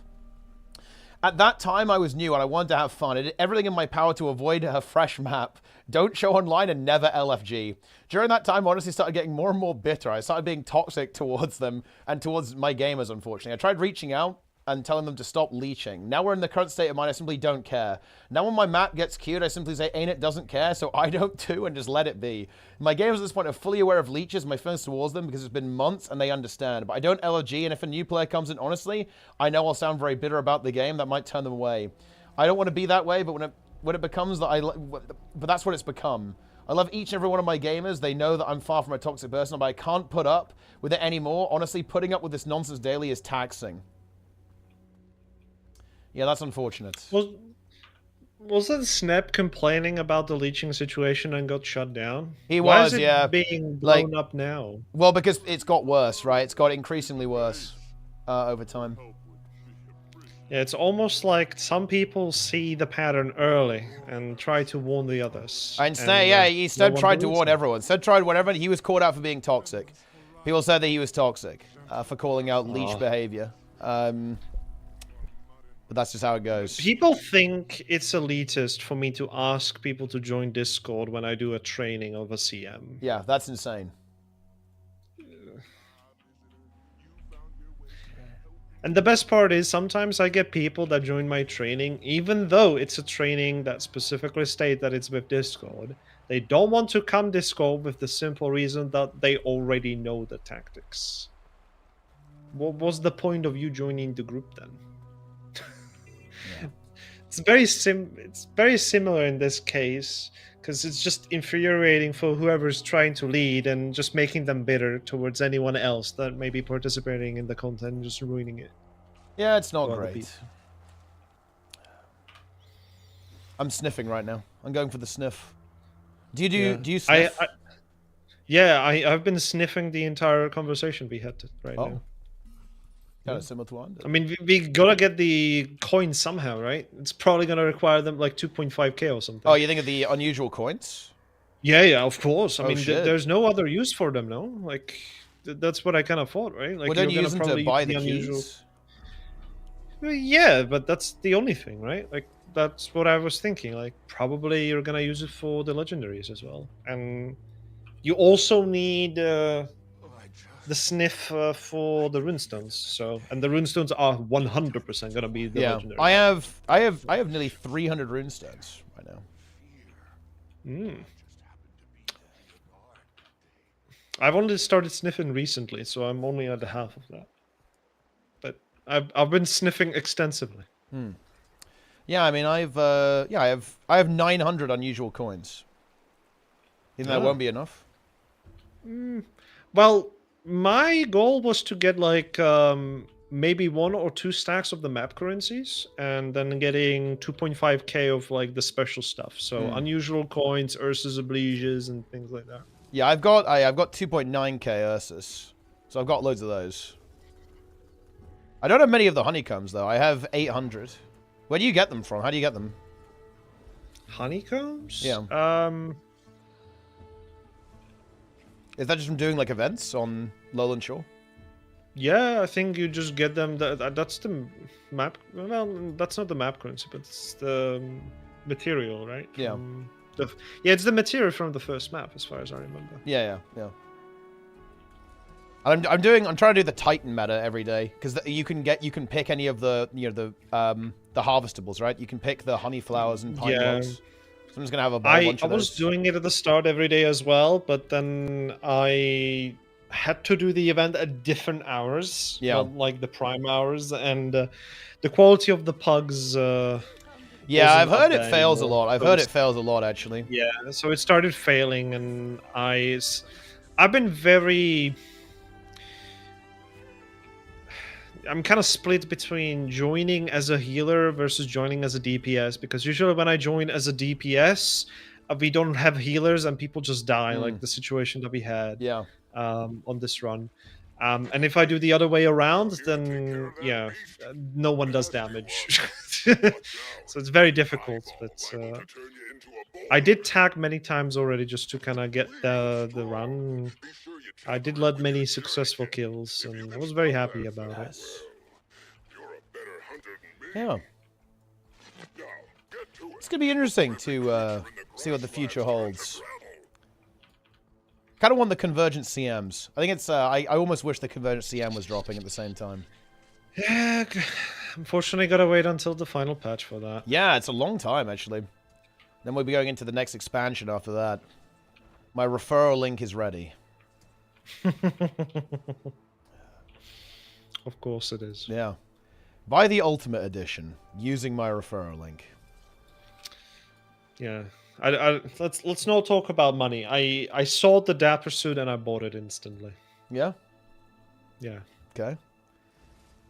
I have been milked. I mean, you also got milked. You got milked by AMD as well, right? You instantly swiped for the person. Yes.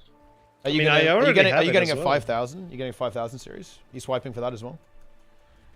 Nvidia, no. Yeah. Fuck that. Oh wow. No, I was kind of upgrading just to slowly upgrade my rig, but yeah, I went with 40 series because I wanted the AV1 encoding specifically. Now that I have it, then I'm kind of ready for the next generation of streaming, but then the big question that I had asked myself, if there is even a point in streaming, really. So it's rough recently. But that's why I'm kind of enjoying Guild Wars a lot. It's the one thing that still brings me a little bit of a joy there, but there's just too much problems in real life that I just want to escape. I don't want to think about it. That's fair enough. But I can't delay them that further anymore, really.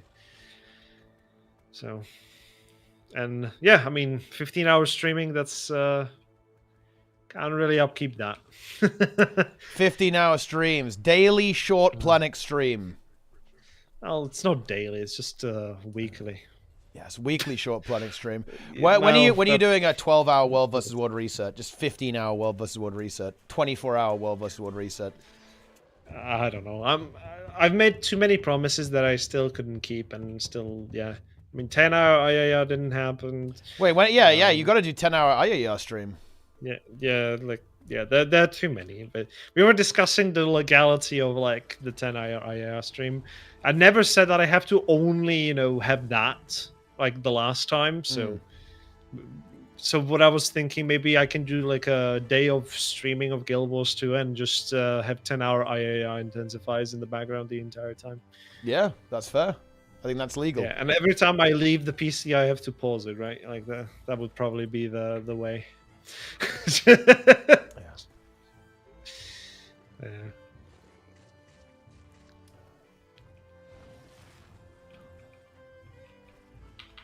Leeches. Have you ever leeched an event? Yes, of course. Which event did you leech?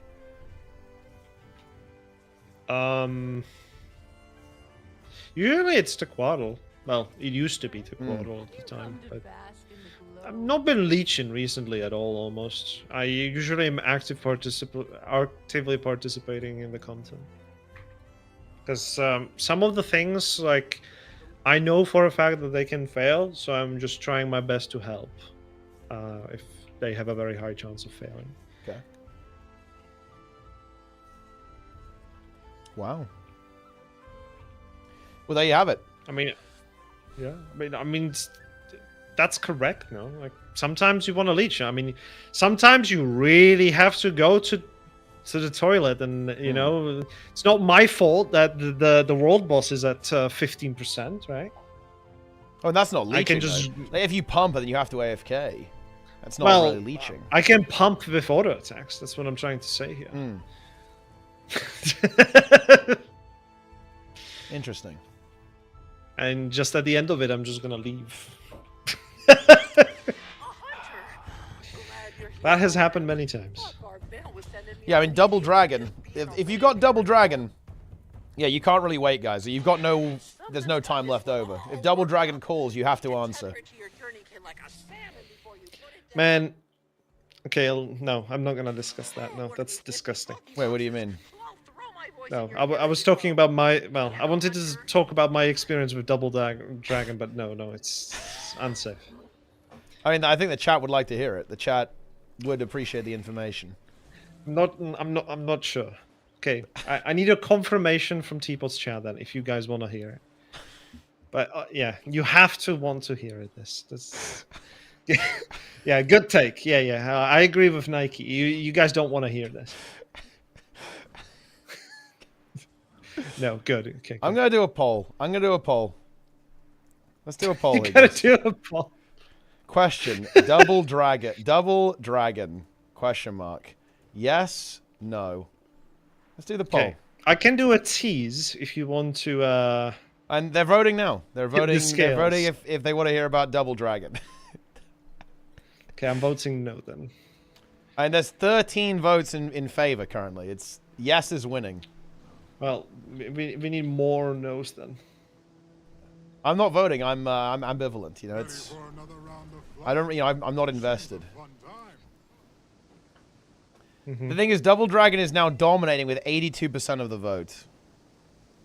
Yeah, I guess I start telling. It's not as that disgusting. I'm just gonna obscure the disgusting bits here. Okay, so the experience that I had, okay, it was very weird because it started slow. But then it actually became a problem where I couldn't physically sleep anymore. And I was thinking, yeah, it's like a normal thing, you know, like it's probably food poisoning. This is what I was lying to myself at the time. And yeah, it was the problem started to arrive where the thing coming out of the bottom changed color. Yeah. Okay. It was no longer the typical color, but it went into more of the green spectrum. Like, yeah. And that is when I knew that, okay, this is probably not food poisoning. So I went to the doctor and I was prescribed antibiotics immediately. And pretty much the day after that, it got way better. And Even the puke stopped. But yeah, Well, there you go. it was yeah. The bile came out, you know. Yeah. I warned it was disgusting, but yeah. Stolen election. But yeah. What I'm trying to say, okay, the moral of the story is just trust your body. If it lasts for 6 days and it doesn't improve, don't wait, you know, for it to change color, okay? Just immediately go visit the doctor, okay? Just do it. Make sure your body is healthy. Don't do what I did. That's what I'm trying to say here. Well, there you have it. That's good advice. Yeah. Right, with that, I'm going to piss off. I'll see you around. I am out. Enjoy. Right. Good talk. There we go. It's over. I'm always chug antibiotics. Well, I mean, they are pretty effective. You know, I've only had antibiotics once in my life, actually. I had a wisdom tooth infection, and I had antibiotics. It was actually remarkable. I got better so quickly, actually. Quite good stuff. It was very effective immediately. It was also one of the worst experiences of my life, right? It was very painful. Definitely wasn't good. But now we're all good now. The miracles of science. But yeah, I mean, I've been pretty lucky. I haven't really ever been very sick. Double Dragon. Yeah, both Sneb and Plenix have experienced Double Dragon.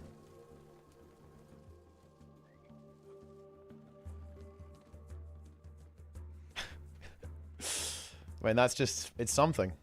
It is an experience. Many people suffer from Double Dragon.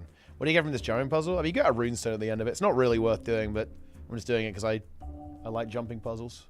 Boom. Here we go. Huge.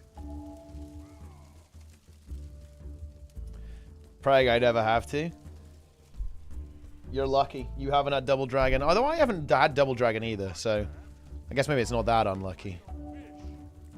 Maybe Green Death is lying and he actually had one of the worst cases of Double Dragon ever. The Dapper Suit Package.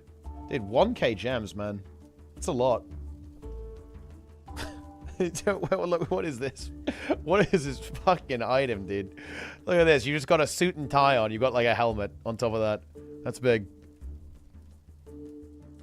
Dapper Wingtip skin. I feel like I'm going to be swiping for that. Corpa! Highest numbers of dragons you can have. And it's probably going to be a pretty high number.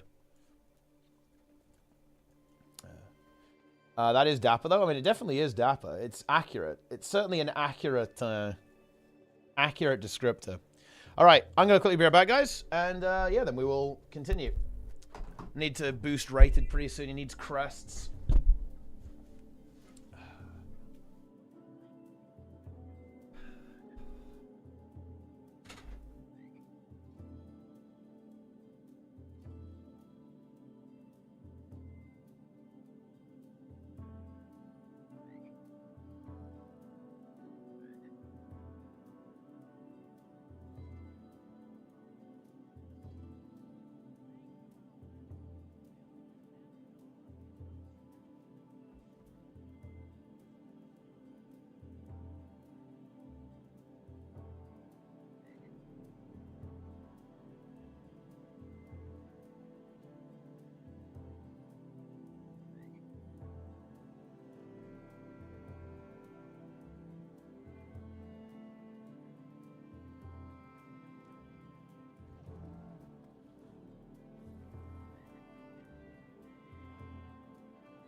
All right, we're here. I've not abandoned you. I'm logged in. Oh. All right. I'm back. Are you guys well behaved or what? You all behaving over here? You guys chilling out? Ah, yes. Cheese. Let's go. Surging Tide. That's this one.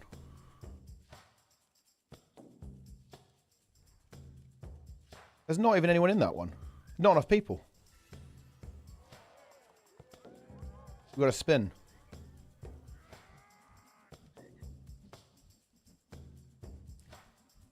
Ah, yes. Why is it so quiet?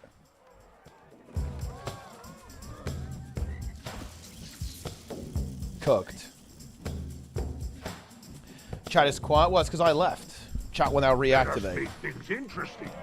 Watch for changing patterns within the dance circle. Ooh. See if you can handle the might of my deft rhythms. Let us dance together. Oh shit.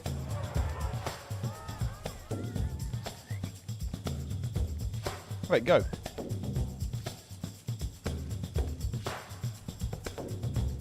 Look at him go. We have to impress all the coding. They just tell me to do the same one though. This is content? It kind of is. I kind of like stuff like this, to be honest. Fine footwork. But this is high tier. Going too easy. I've never. Let's step things up. A boba. How dare you even say a boba in my chat? Yeah. This is a good RP, to be honest. I like this event. This event is high tier, guys. Don't disrespect the bear dance event.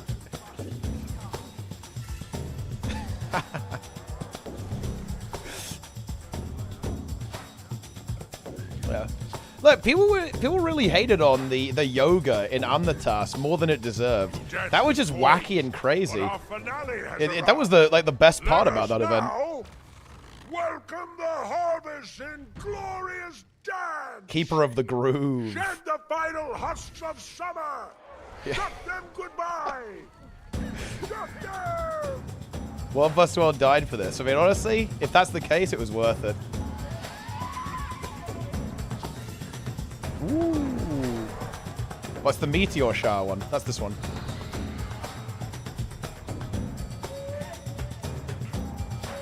The music goes hard here. That's all I'm gonna say. We're in. That's this one. Oh, it's not this one. It's this one. Exactly. Yeah. I mean, the flute, dude. The flute is going hard. Spectacle. The lore master. The lore master. This for ages to come. The lore master. Dance with us anytime, newcomer. If you're up for the challenge, return in the evening for our magnificent bonfire, complete with an abundance of lively dancing. I feel like the music in the event is quieter than the regular music for some reason. It's kind of interesting. Not sure what's up with that. Yeah. Keeper of the Zojagar lore? I mean, maybe, yeah. Some bear bangers. Yeah. I want the World versus World stream where they talk about making winning matter. There you go. I went there. That's what they need to do. In EOD, nobody cared they made Sue onto a strike. Norm mode CM, story in open world. Now the Titans is suddenly an issue or what?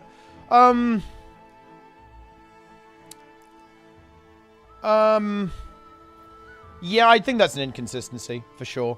I would say it just became like it became a really hot issue in Soto, right? I think it's like a criticism people have the new model. Although, I really want to be clear, I don't think it's a very good criticism, actually. Like, personally, I don't mind the fact that they're, like, really milking, you know, they're really milking the Titans. I don't view that as a problem. Like, the only thing that matters is the content good or not, right? Like, if the content's good, who cares, right? You know what I mean? It doesn't matter. If the content's good, then it's good. If the content isn't good, then it's not good, right? That's really the only question that's relevant. But yeah, it just started with Soto. Like, I think people are a little bit sensitive to asset reuse right now because I'll admit that it was a little bit egregious in Soto in particular, right? Like, this is something that's It was an issue, and I think it's an area of legitimate criticism. It was like maybe a bit over the top with how much they actually reused the assets. A boss that can't move, or how big a mob is. I think that, yeah, like, bosses not being capable of moving is a design point of the game that should be criticized. And I don't think the bosses are going to be mobile in the new raid. It seems pretty unlikely. Oh, I don't think I can fight a Willbender. That's really not going to cut it, is it? He's got the dodge food on. Yeah, no way. That's not happening. If I see someone with the dodge food, that means they probably got an actual build. And that's really not going to happen. Let's be honest there. That's not the way. Do you think he can actually catch me? It's not going to work. Well, what's his plan here? Wait, what is he trying to... This isn't going to work. What does he think this is? Let's fight him with this guy. Oh, hang on. Go, warrior.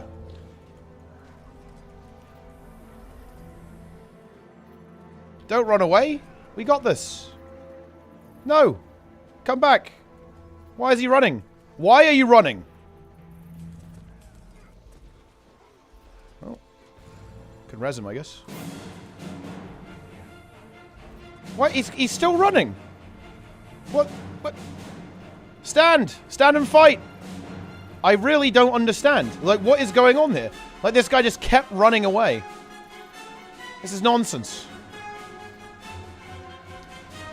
Don't think I can actually res that either. Oh, maybe I can now.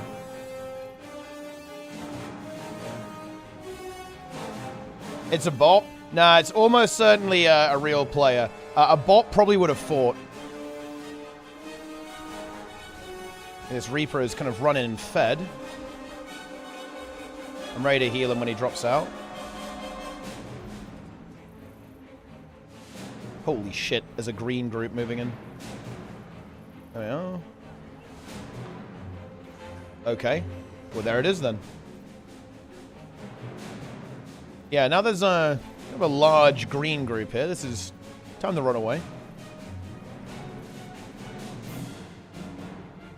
Here he comes. Should I concern myself at the point with the community publicity of the state of the game? No. And well, I can give you more detail on that if you have, like, a more specific question. And it kind of depends what you want out of the game there as well.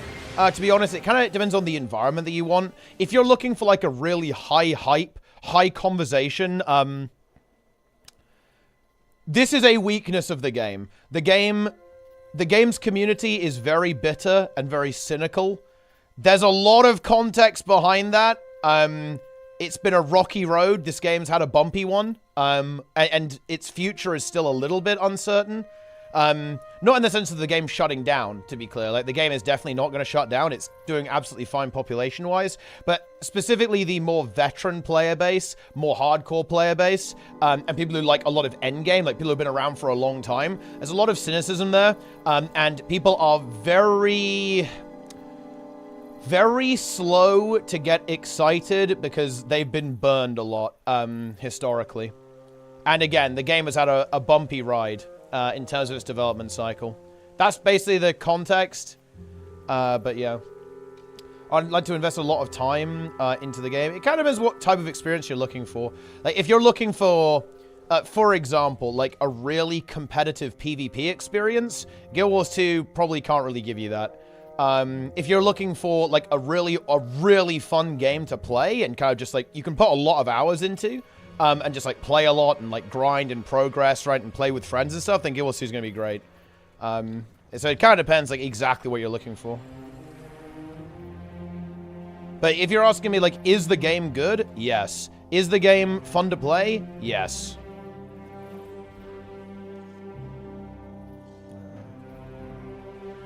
Is the game going away anytime soon? Definitely not. Like, Guild Wars 2 is, I actually don't think Guild Wars 2 will ever shut down. I think it will probably essentially be run indefinitely at this stage.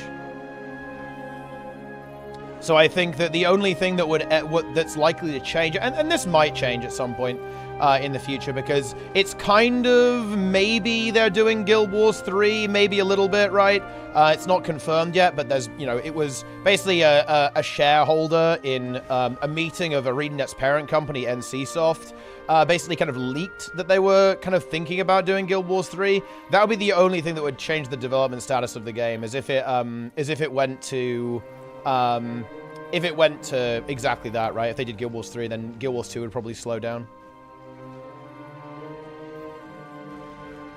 Who is more skilled, your average bot or your average player? In general, bots outperform players. But that's actually not unique to Guild Wars 2, by the way. In general, bots will outperform players in pretty much every video game. On average, anyway. Like, bots are better than players. Yeah. Oh.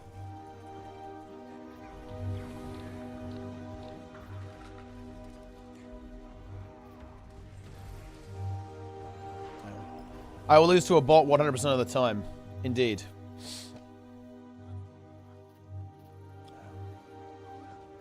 The stats change to reduce boon time and server costs. Yeah, I mean, that was... I don't... Yeah.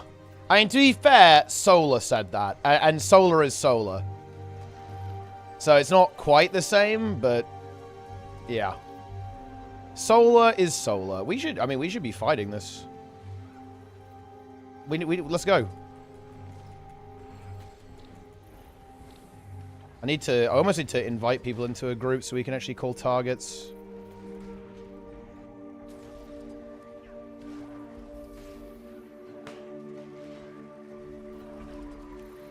Oh, this is bad.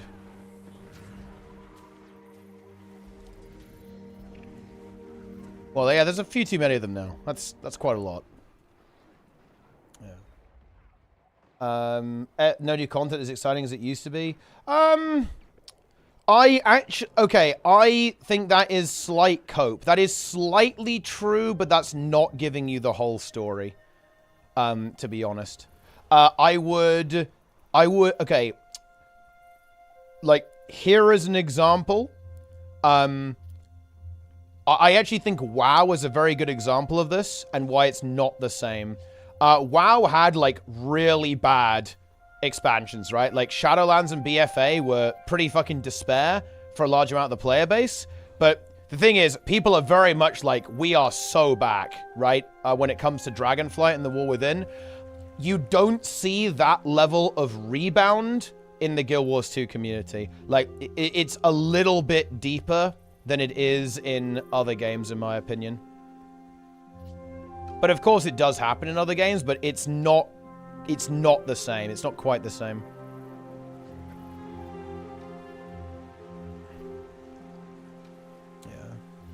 Yeah.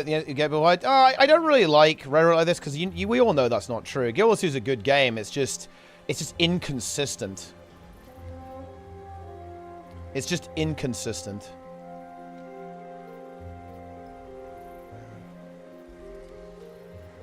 Well, they're all... I guess having WoW Classic helps with the quarantining as well.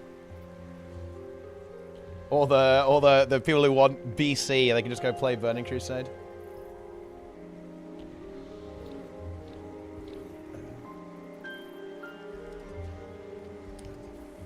Hell yeah. It's time. Oh no, like, I read the WoW Reddit, I just don't see it as much as Guild Wars 2. I read the WoW Reddit a lot, and the classic WoW subreddit as well. I just don't see, I don't view it as the same. I don't see it as the same.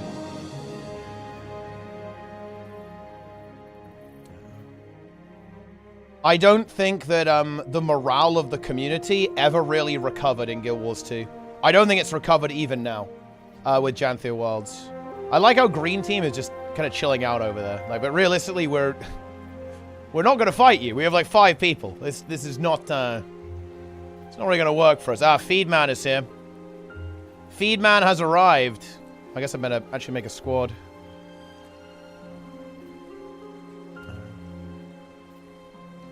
Feedman. Oh shit. They pulled in. I mean, That's not good. There's not much we can really do about this.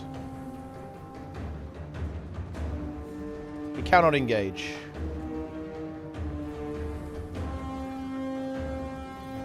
We're caught. I mean, we're definitely caught. Like, this is kind of like the definition of caught, I feel like. The Dark Stars. It's a cool name.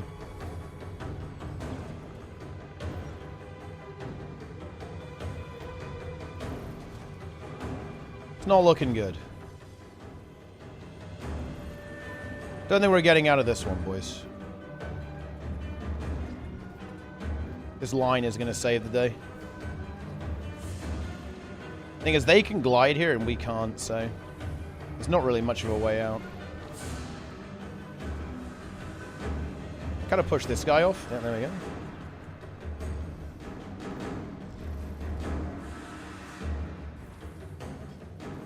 Can swim to victory. It's time.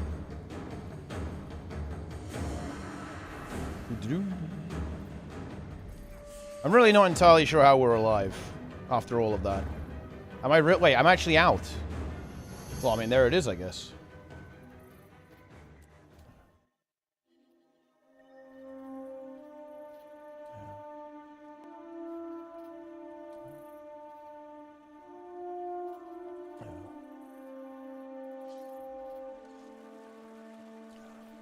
Chimney EOD, then ArenaNet fumbled with Guile of Delves. Yeah, EOD was a potential rebound. Yeah, that's true. But yeah, I guess Guile of Delves kind of... It got people quite anxious. And understandably so. Same with Kanaksai as well, right?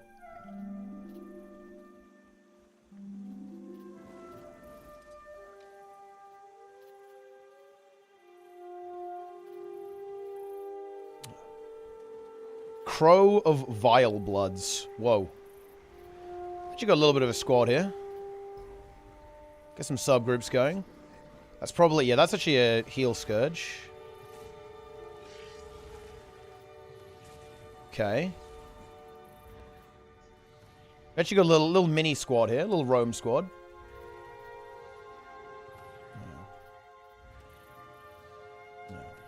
Reinvigorate the community. Lots of good stuff coming, hopefully. I mean, maybe. I'm not sure. I think it's very difficult. I think they need a good run. I think one expansion on its own isn't good enough. I think they're always going to need... I'm just going to res Skelling here. Should get him. There we are. I think they need like 2 or 3 kind of bangers back to back, you know? I think we need another really good expansion after this one. Because I think that Jantho Wars has the potential to be good. But... And like be like a really high tier expansion in Guild Wars 2 history, but I think they gotta do it back to back, right? It needs more, I think. Are you recruiting for the guild? We are. Although there'll be like a recruitment session this weekend, probably. Floats for everyone. That is a little bit of the elephant in the room, Grim. I think there is definitely a conversation to be had around this. Like, at the end of the day, the amount of content we're getting right now is pretty low. We're not getting what we used to. With like an HOT content drop or a Path of Fire or EOD content drop, that is not really on the table. And that does limit the rebound. It kind of... I don't want to say maintain because that's a trigger word, but I do feel like the model is designed to sustain the player base, right? Like it's... We're in the sustain phase of the game. I think, yeah. In order to get like a full rebound, it probably would require like a big thing, like, you know, drop an EOD, drop an HOT, or a Path of Fire. Oh, I don't have. Is this savable? I actually have stability. I can interrupt the stomp here. Let's see if they go for the stomp. They didn't go for it. I think that was actually correct to not go for it, by the way. If they'd gone for it, I would have just interrupted them and then just gone for the Signet. Wait, all of that work and they're just going to die anyway, guys. What's up with that? Like, my heroic effort was completely wasted. We have gliding here. I'm just going to go over here. Firebrand more fun for a new player than Dragon Hunter? I'd say so, yeah. I like Firebrand quite a lot.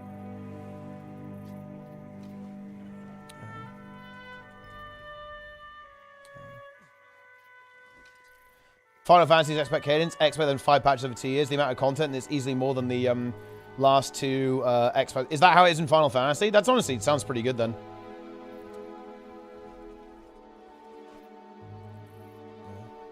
Better Q3 revenue than Jan was by NCSoft reports. Yeah, but bear in mind, you got to be careful. Like those reports are delayed by 1 quarter, so you're gonna see the like the Janthia Wilds numbers coming out 3 months from now, like 1 quarter later. They're always delayed by a bit. So you got to keep that in mind.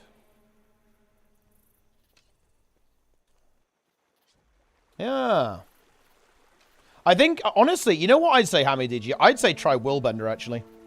I think Willbender is a really fun spec to play. Very mobile, very dynamic.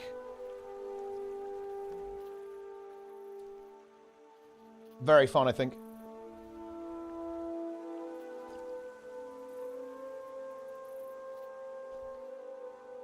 This flawed idea that Guilds shouldn't be their main product. They can do better, always fucks them up. Well, I'm not sure that's entirely flawed, though. I mean, like, if they're able to actually make something new and fresh, I mean, that could be huge, right? Like, I feel like they're being very ambitious right now. Like, Grout strikes me as a very ambitious game director. I think he wants something bigger than Guild Wars 2, right? Like, he wants something bigger than that. Kind of shooting for the stars a bit, you know?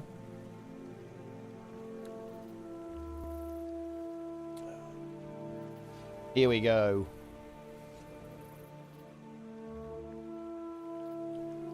That reinvent problems that the game already had solved years ago. I think this is actually a bit of a meta issue that ArenaNet has, because ArenaNet, it doesn't pay as much as other large studios in the area. They probably do have some issues retaining talent. We really shouldn't speculate on this, to be honest, because we really don't know the details here. We simply don't. But, you know, you've kind of got to bear in mind, right? Like, Ben P, dude, when Ben P left the company, things very noticeably got worse.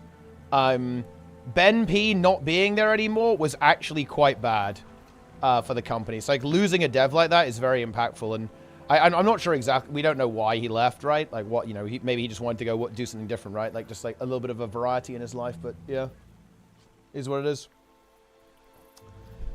It is what it is.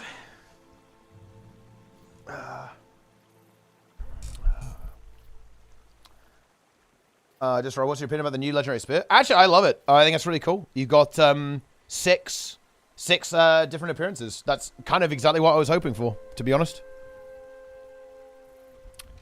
That is exactly what I was hoping they would do. Really is. We can't really do that much here. There's a pretty large green group. Can't really engage it. Dude, I bet there's like some crazy context here, like Skelling flame these guys or something. That's why they want his ass. For those who don't know, guys, Skelling, one of the most toxic players in the game, used to be associated with Pharmaceutical Gang, legendary guild.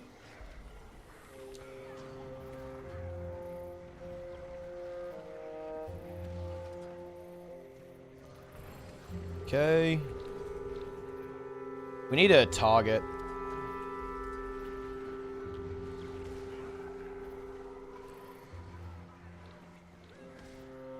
We need to be grouped up, really. Get the res off. We just got to get it. We just got to get in there and just play aggressive here, I think. We're way too spread. Going for the stomp here. I don't have a page. Yeah, I can't finish that. Couldn't interrupt it.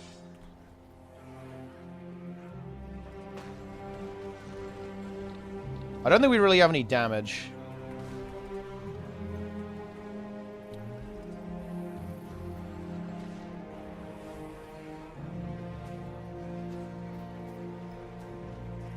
I don't really see the enemy HP bars moving that much. It's not looking good.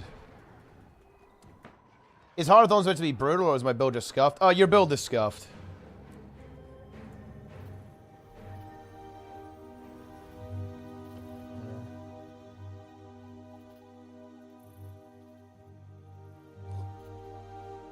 And the core game is very easy. The core game has been very, very power crept. Like, even if you got, like, kind of a crappy build, you're going to run around, like, one-shotting stuff. You know what I mean? So, it's definitely a step up. You're going from core to HOT. That's pretty much going to be the biggest difficulty step in the entire game.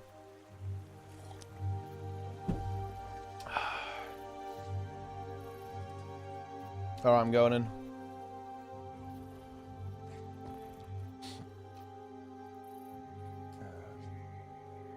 It's time.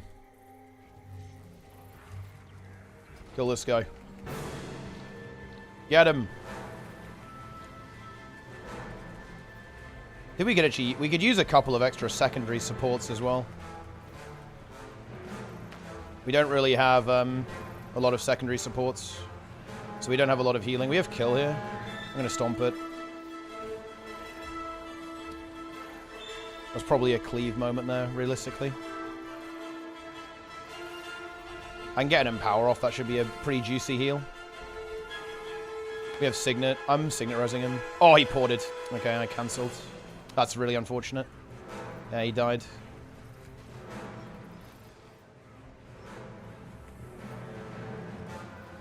This guy should die. We don't... I'm just going to give stability. We don't need to worry about stomping. Feed man Skelling.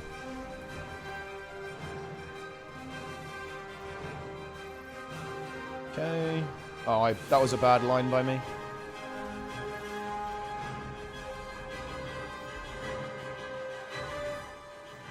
Let's kill this target. We have another kill here. He rallied them. That's illegal.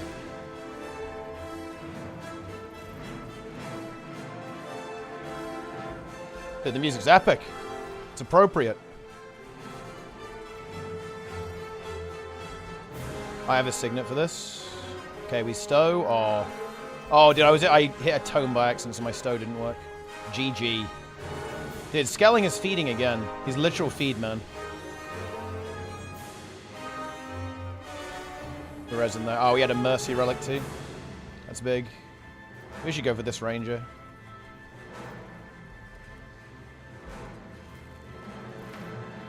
This is the target now.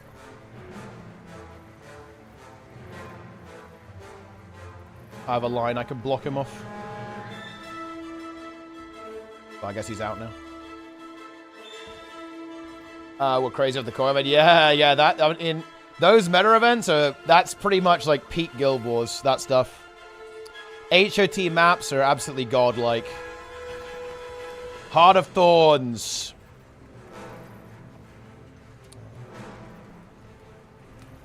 Feels damn good. HOT hype. Have a kill. Inglorious Pasta. Another classic guild name, actually. Very high tier. Alive Rain. Interesting. Not sure what the story behind that one is.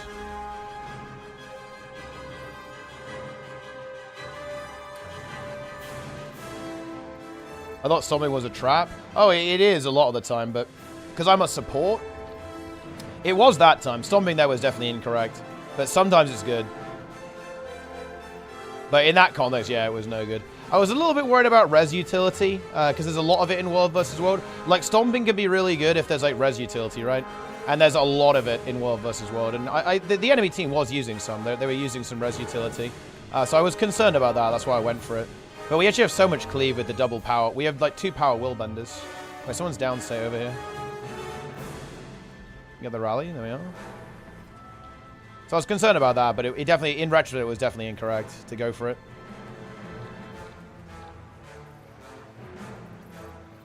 Having the Tempest here is really nice. I think I'm put Skelling out of the group, the Tempest in, because that means the Tempest can heal that subgroup, and we have a Scourge here. So now we have a Firebrand in each group, and we also have a secondary support. So that's actually very good for us. Because now we actually have Sustain. Skelling doesn't really need it as much because he's playing Thief, right? He's going to be in and out anyway. So it's less relevant for him to have a secondary support.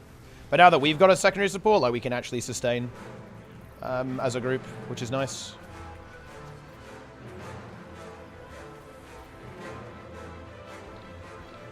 Honestly, this type of World vs. World is actually really fun.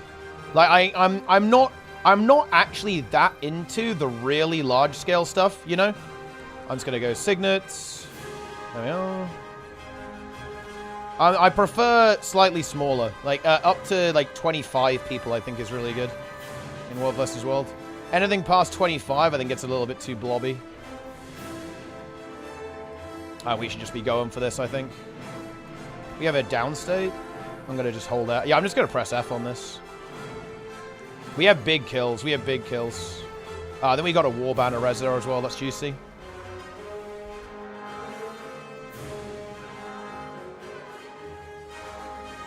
Skelling has no fucking boons right now. He's probably crying. He's mentally broken.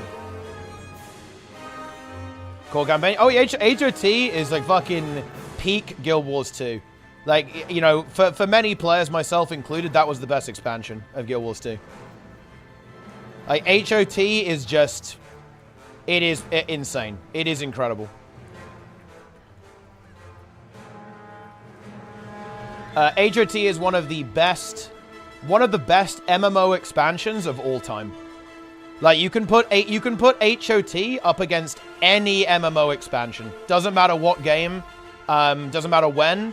HOT is like peak Guild Wars 2. Like, so it's pretty much the best it's ever been. You're not gonna get much better than that.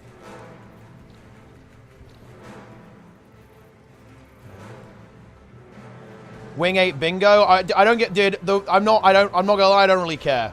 I'm not playing Wing 8 bingo. I view it as slightly cringe.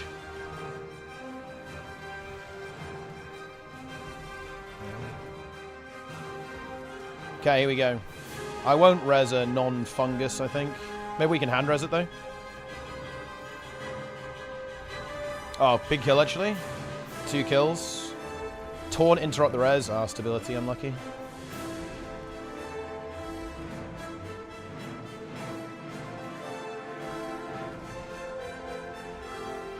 We're a little bit comp now. Got some juice.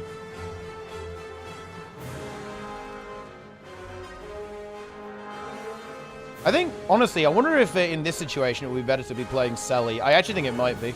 Just to have more damage. I'm gonna res. There we are.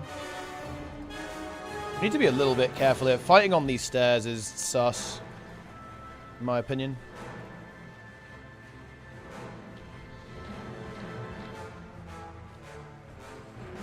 We don't really want to be here, I think. Skelling says he's going in. Not sure if that's the play. I got hit by an elite elixir there.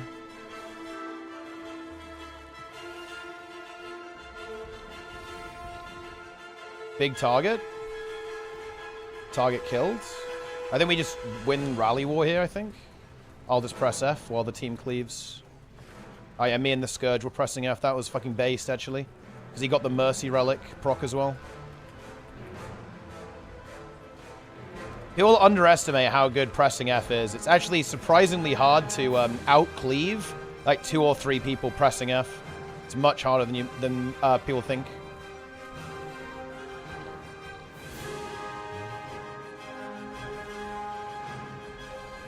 There we go. The Scourge barrier here is really putting in the work, as you can see. And also, Scourge also just converts Condis into boons, which is just so good. With the Nefarious Favor. It's very powerful in these situations.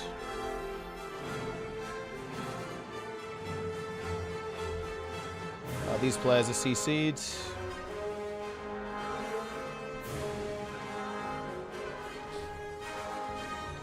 I'm empowering. I empowered. How? Yeah. Oh man. Yeah. The fact that it gives 50 endurance back is so juiced. Like that spell is insane. What a good ability for World vs. World. God damn.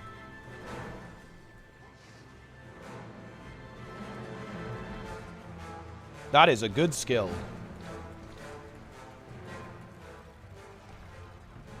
This is a signet. Okay, no mind. It's a cancel because we got the stomp.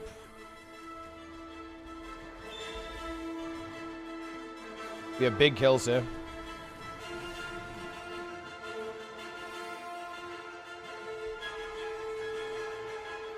Just use that for... I just wanted to use the F3 proc for stability, right? Because I've got the stability trait. So I just wanted to give people stability without using any tome abilities. That's one of the weird things you kind of want to do on Firebrand, is that sometimes you want to use the proc, but you don't want to use the actual ability, right? You know what I mean? So you just want to use the cleanse on the F2, or just the stability on the F3, even if you haven't got pages, or if you don't want to use any page abilities.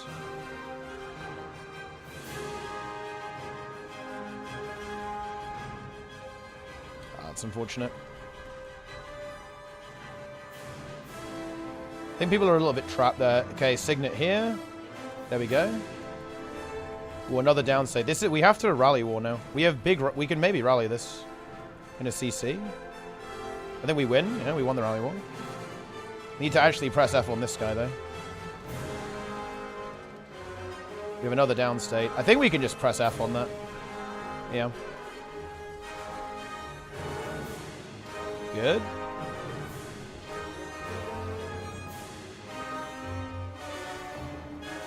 We have Omega sustain. Willbender's in trouble.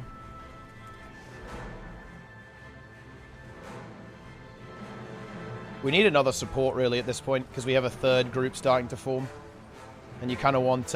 we need some healers for that group. We have downstate over here. This is a free res though. And this player's dead. I like how this is just going to be an infinite fight. Like this is pretty much... there's no end to this. I think this player's actually fine. They're on Minstrel Scourge. They're probably... They'll be fine.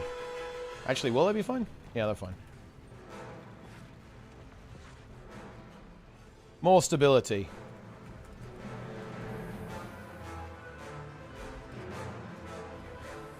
Big gaming in SMC. Oh, really? How do you recommend ArenaNet's UX design capacities for Guild Wars 2? Guild Wars 2's UI is very pretty, but not very functional. And honestly, that's actually a weird one. I was really surprised at this point of feedback. When Preach played Guild Wars 2, one of the things that he immediately said was that he felt the UI was dated. That was a really interesting point of feedback from the perspective of a Guild Wars 2 player, because I don't think it feels that way to me, but I mean, honestly, I feel like his opinion is more relevant than mine because he's from outside the game, if that makes any sense. See, I was quite surprised to hear that point of feedback, but that's, you know, we have to listen to that, obviously. Yeah, I like the UI a lot. I think it's very pretty, how all the menus are and stuff. Like, when I look at other MMOs, I feel like the UI is very ugly. I think modern WoWs is actually quite nice. I do have a bit of a soft spot for Classics UI, but when I look at a game like Final Fantasy, I go, holy shit, dude. This looks like a PlayStation game from 2001, right? With like the UI, you know? And when I look at Ashes as well, I go, what the fuck is this? Right? Like, why is this not a modern design, right? What is going on here? Just feels very weird when I look at other games. Hero Power's a bit crazy. I think things are just a bit bloated, and so things look a bit goofy, but in general, I think it's fine. Me heal. I think we can just push. I'm just gonna fucking go for it. I'm going in. Put a line ahead of them, see if we can bonk some of them.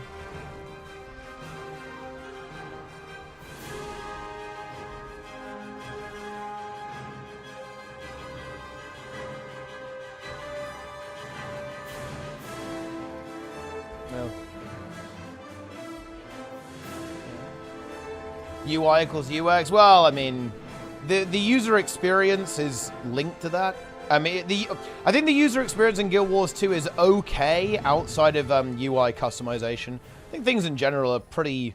I mean, I guess there are certain things that aren't very well introduced to the player. For example, like, Defiance bars are still a mystery to most of the player base. That's probably not good. And I think one thing that I actually really, really like about modern MMOs, Ashes does this and so does New World. I really like this. It shows you the number scaling, right? Like, so you know how all of these abilities have like a little number that they scale with healing power and stuff like that? a lot of more modern games show you that number, and I think that's really good because it allows a player to kind of get an eyeball of how good is this button to press, if that makes any sense. Like, how powerful is this skill? Like, if you see a skill that does 300% weapon damage and another one does 70%, you kind of have like an idea of what priority you should have of pressing that button. And I think stuff like that is actually really nice for new players to kind of have very ready access to that information. Whereas that information in Guild Wars is very much, you know, third party. You're going to have to go through the wiki or something to get access to that information. So it can be very opaque on how you're supposed to play. I think one of the things that is problematic in Guild Wars 2's user experience, especially as a new player, is how are you supposed to know what your good abilities are, right? It's not immediately obvious, because there are some numbers that, like, you know, some of them are bigger than others, but I think that is not enough sometimes on like determining, like, okay, well, which is like the really good skill to use. It's I think it's non-trivial, actually. It's non-trivial to figure this stuff out. Whereas it could be made a lot easier with a superior user experience.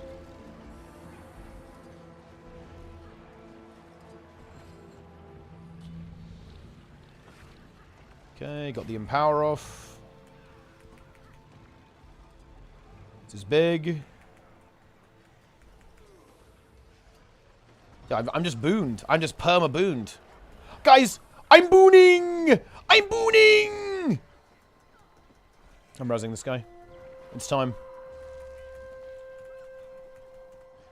You can funnel them over here now.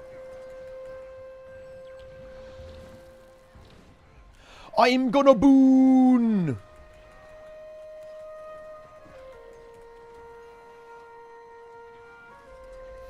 They got a catapult firing at us.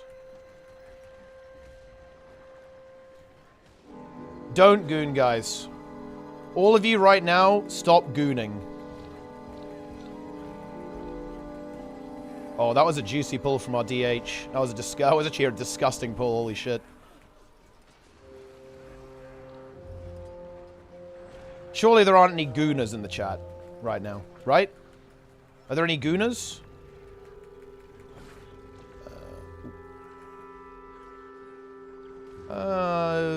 Don't need to signal that. It's a press F. Yep. We actually have a lot of players who are low. We should get this guy. I'm gonna res Skelling. Oh, dude. Yeah, he got cleaved out. I was a little bit too slow. He instantly got cleaved. He went in. He went in. His candle burned bright. But look, his downstate body was bait. And we actually got a bunch of kills off it. So there is that.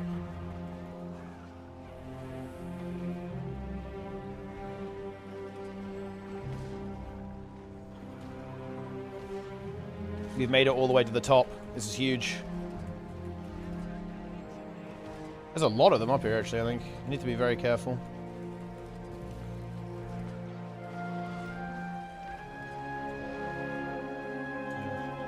Big.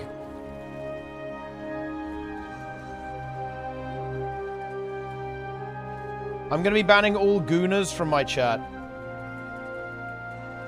Gooning is now a prohibited activity in this channel, guys. Do not goon.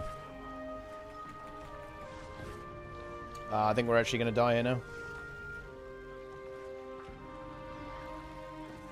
The infinite battle.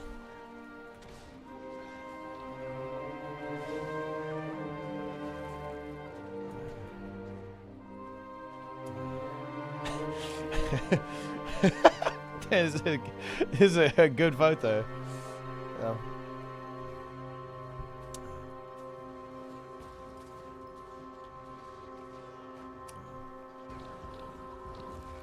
Being a supporter of Arsenal, that's not it. That's allowed. There's another meaning. See a decent group from green, actually. Look at that.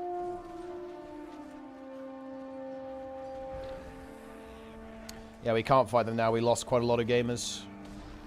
Can glide here, though.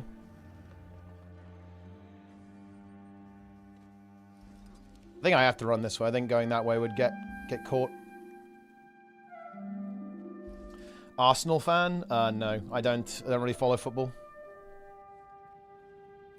Ban yourself first. Listen, Darbring, I'm not a gooner, dude. I wouldn't need to ban myself.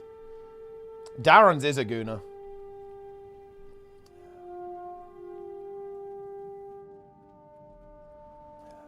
It's well known.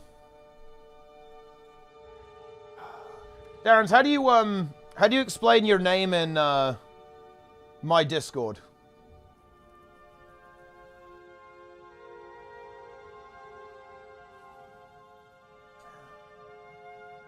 What's going on with this, dude? What is this?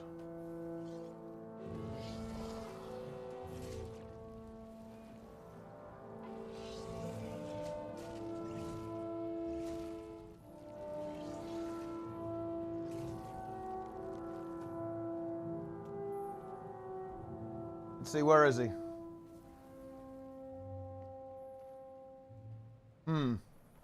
Yeah, I see that Darren's your named content cop in my Discord. That's a little strange, no?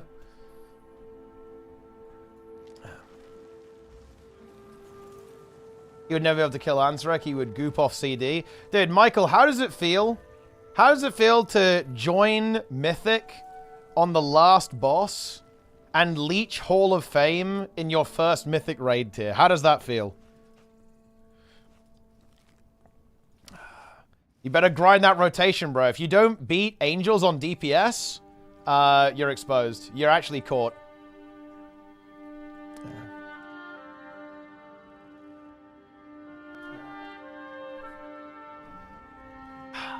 Wing 8 gamers, yes. Wing 8.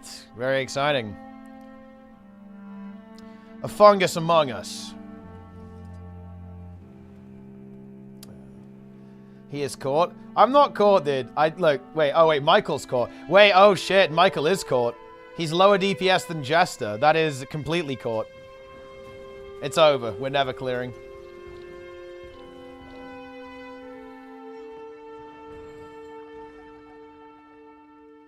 Ansarek is coming. Ansarek the Breaker. Let's go.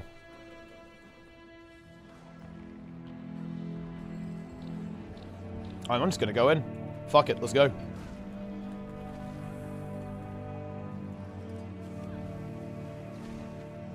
Push. Kill them.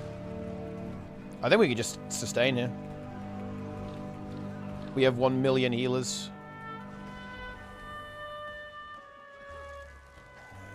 Just a backup of our own main now? Oh, I actually have no idea. I don't know who, I don't know who's in.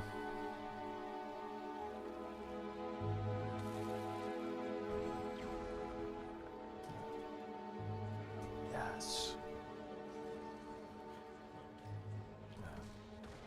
Oh. Sneb wants in.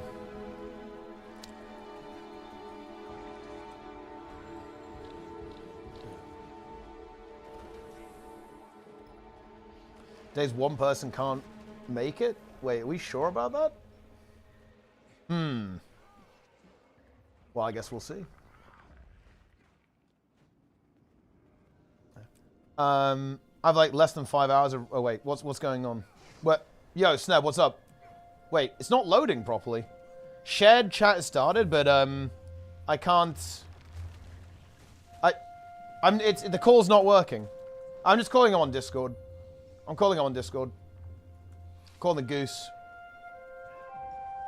I don't know why this system is so buggy, man.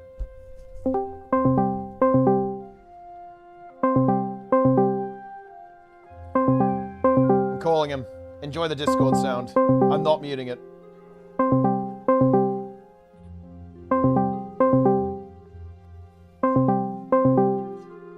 Okay, I'm trying again.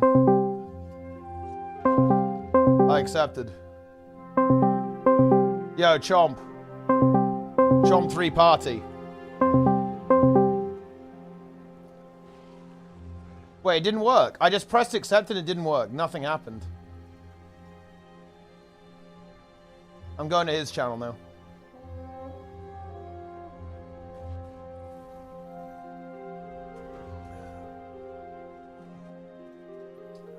Maybe he DC? I don't think he did. Okay, knock. Trying to do the knock again. Yeah, it didn't but work. clearly that didn't I work. clicked it on your channel. It says something went wrong. Please try again. I'm not sure what's going on. It didn't work. Oh, I like it. Okay, I'm gonna try it one more time. Okay, I'm do it gonna again. click the ask to join the stream. Yeah. Okay. There you go. I hit accept. It hasn't opened a window though. I just hit accept and nothing happened. Yeah, that's what happened to me too. Yeah. Oh. So what's Okay, up? now I'll try the knock. I'm gonna try. I like the knock feature. I so like I'm, it. like, It's trying good. to- It's just it doesn't seem to be working very well today for some reason. I'm not sure what's going on. Okay, Trying wait. again here. I'm gonna click preview first, maybe. Oh, that didn't do it. That just opened your stream. That's not. That didn't really do anything.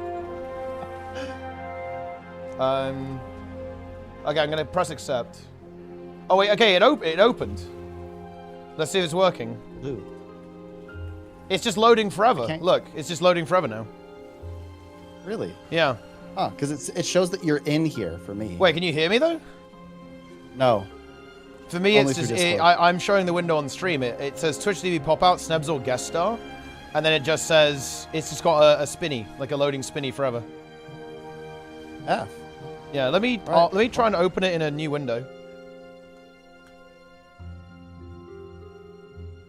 Oh no, yeah, okay. I opened okay. I copied it into a new tab on Whoa. Chrome, and I think it worked. Okay, I have exited the Discord. Yeah. Cool. Success. Success. Look at that. What are your thoughts on the Nice. emote Chomp 3 Party, by the way? That's a very powerful emote. Yeah. Chomp is a very powerful streamer. Yeah. I mean, I think you and I know that better than most. I'd say even Sneb. Yes. If you know what I'm saying. Yes. Yeah. Very powerful. But anyway, what's going on? Were we supposed to do Sneb time where I was gonna like unleash about something, but I can't remember what it was. I'm not sure. Remember you DM'd me and you're like, we have to do Sneb time about this. I gotta look. Yeah, what was it about? Because I think I know what you're talking about, but I can't remember what it was about. Was it about? It was. I don't think it was about leeching. I'm looking.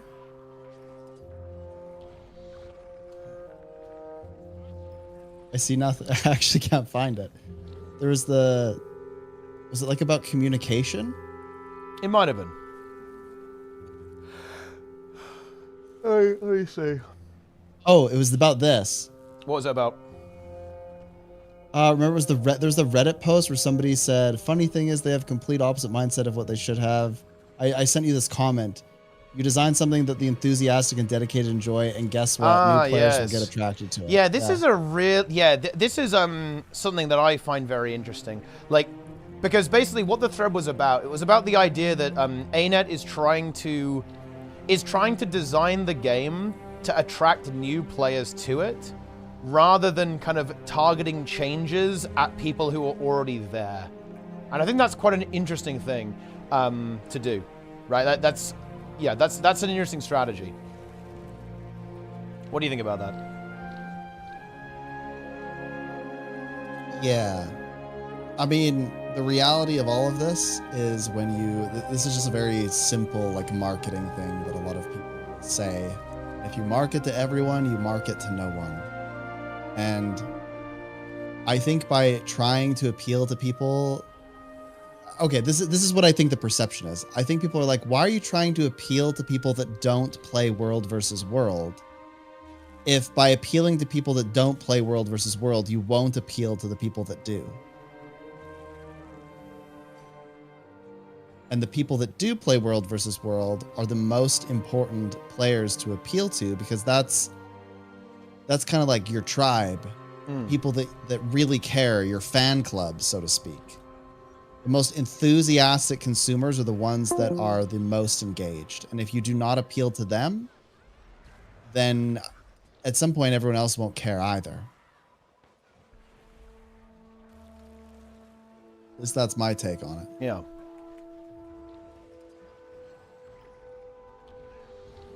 So what do you think they should do with World versus World then? And I think they are they're trying to do both, though, I think. Or at least, you know, they're trying to make winning matter more, right?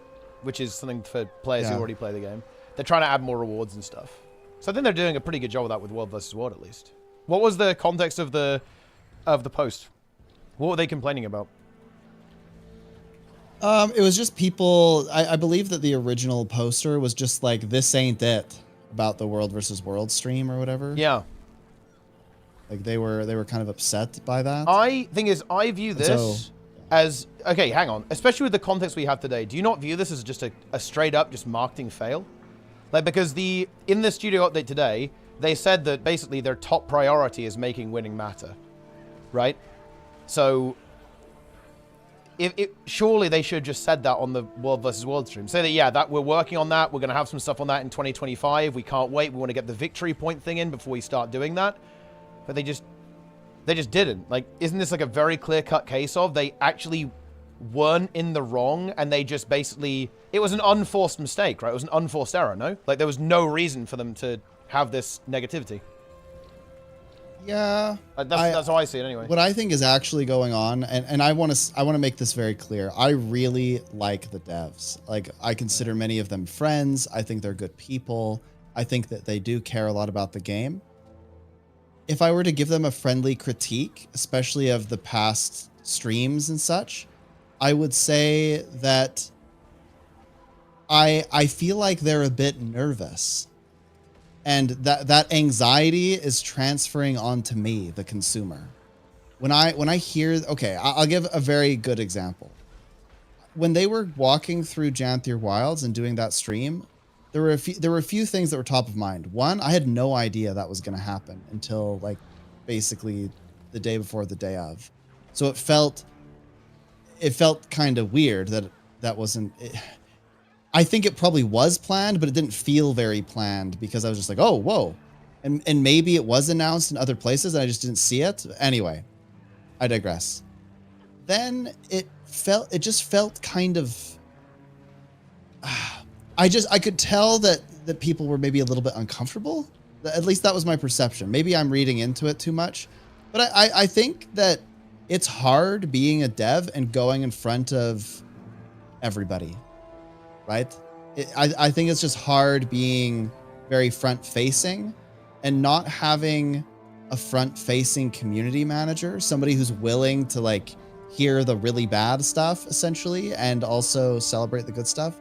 Not having both is quite hard because that means that the devs have to like pseudo do that while they're on these live streams. And that's how it's always been, right? Like you've always had figures like Ben, like Roy, of course, before now that he's working at the company, CMC and Trig, right? Like, and Grouch, like Grouch himself, right, would show up in Twitch chat and do community management, basically. It is very weird. Yeah. It's very weird to me that this is going on there. And like these very strange...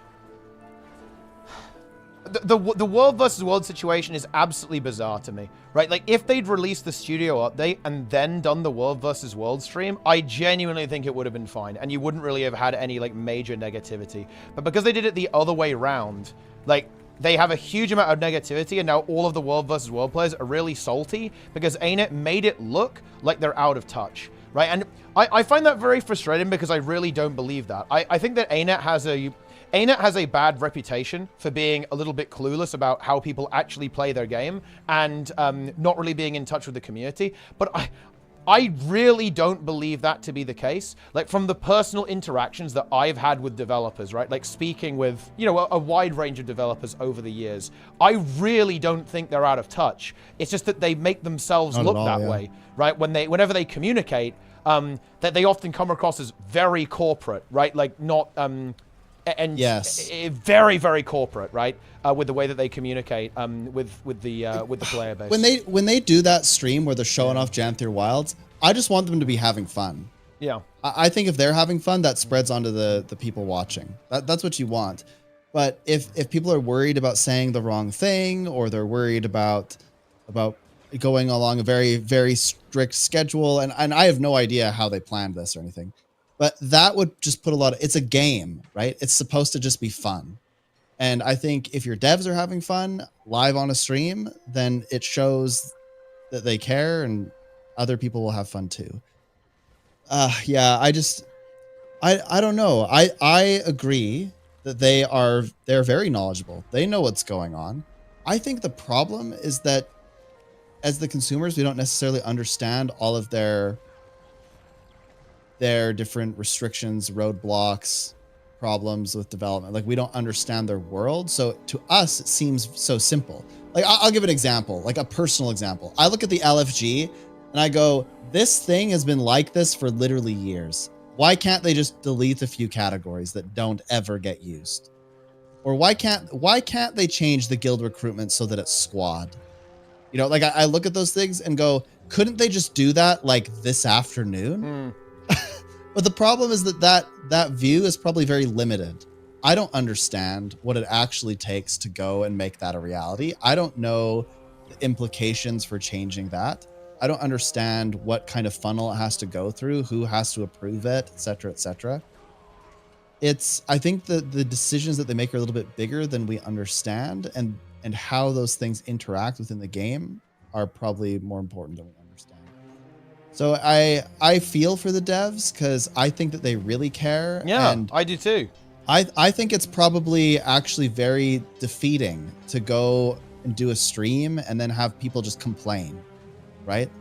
And complain every single time. Yeah. But this is why I think having a community manager is so important, because these complaints would be spoken about and addressed all the time, right? There would constantly be somebody saying, hey, I've heard you. I noted this feedback.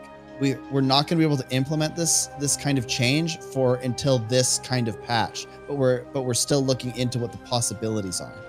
Like, if you just had somebody that was constantly talking to you on Reddit, Twitter, in the game, on the live stream, all of those things, then I think people would probably be a little bit less critical, because their concerns would be addressed. It's kind of like if you go to a restaurant and there's a problem with your food. If the server isn't there, you're just going to keep complaining, and they're going to tell everyone you know, and you're going to put it on social media, you're going to put a bad review. But if somebody's there to at least listen to your concern, even if they can't fully fix it, then it's a far better situation.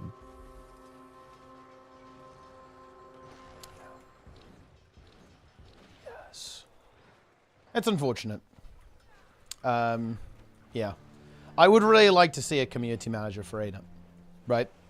I think we should be more specific. Community management more akin to other games, because of course there is a community manager, there is a community position at ArenaNet, but the style of community management is very different to how other games do it, right?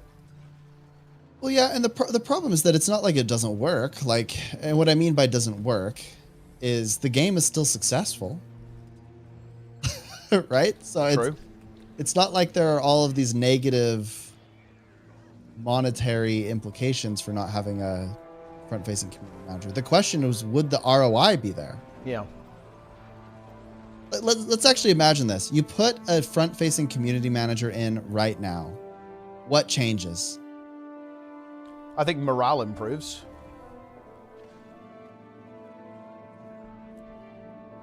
But the beatings continue, or well, I mean, do you not think the morale would improve? Morale for who? For the players? For the players, yeah. Yeah. Okay. So let's say morale improves for the players. Does the cadence of content increase? No, but I think if people are more positive about the game, there's more energy about the game. People are going to feel more inclined to log in and spend, right? That would be like where I'd assume the ROI would come from. This is probably the very risk that they're trying to. I mean, there has to be a why. Why don't they have one, right? And the answer to that is probably because they can't decide, or they don't think there will be like a positive ROI. Yeah. Because my fear would be that a front-facing community manager just sits there and reads complaints all day and can't really do anything about them. Well, okay, here's an example. That's one way to look at it, right? Okay, maybe I'm coping here, but if we have a community manager, the community manager would have looked at the plan for this week and gone, we should probably tell the players before we do a world versus world stream that's about Siege that we still really highly prioritize making winning matter, which is kind of like the other half of the puzzle piece that literally everyone who plays the game is waiting on, right? Because if I'm the community manager, I go like, oh, okay, yeah, we should probably either incorporate that into the stream or at least tell people beforehand.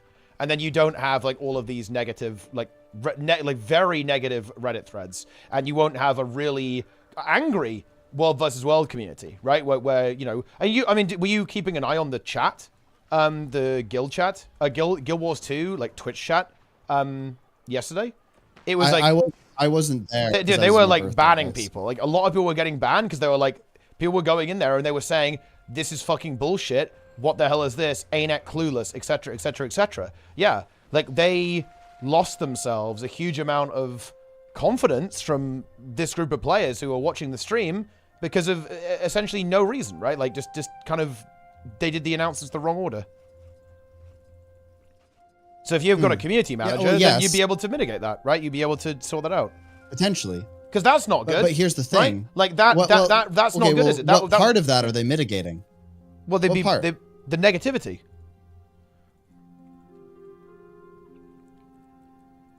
I don't think the response to that stream would have been nearly as negative if the news about. Well, but how? Do you mean they're just replying to the comments, or do you mean that they're like? No, wait, no.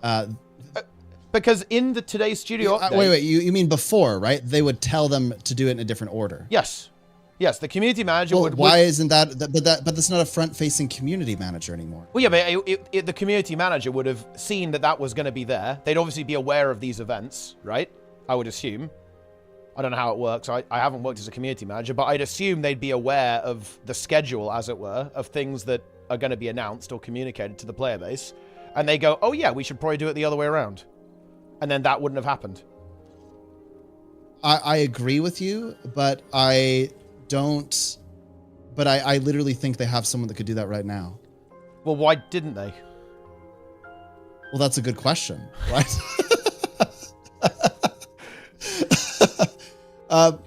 Honestly, my thought is that the marketing team might not have as much experience with the competitive game modes, like World vs. World and PvP or something.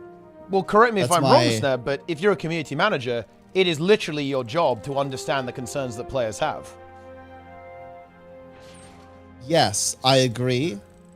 My thought is that less emphasis has been placed onto those things because the dominant demographic of Guild Wars 2 is just a general casual PvE player. And so they look at those other things and their diminishing population and they go, well, you know, and by the way, I'm not saying that's the right attitude to have.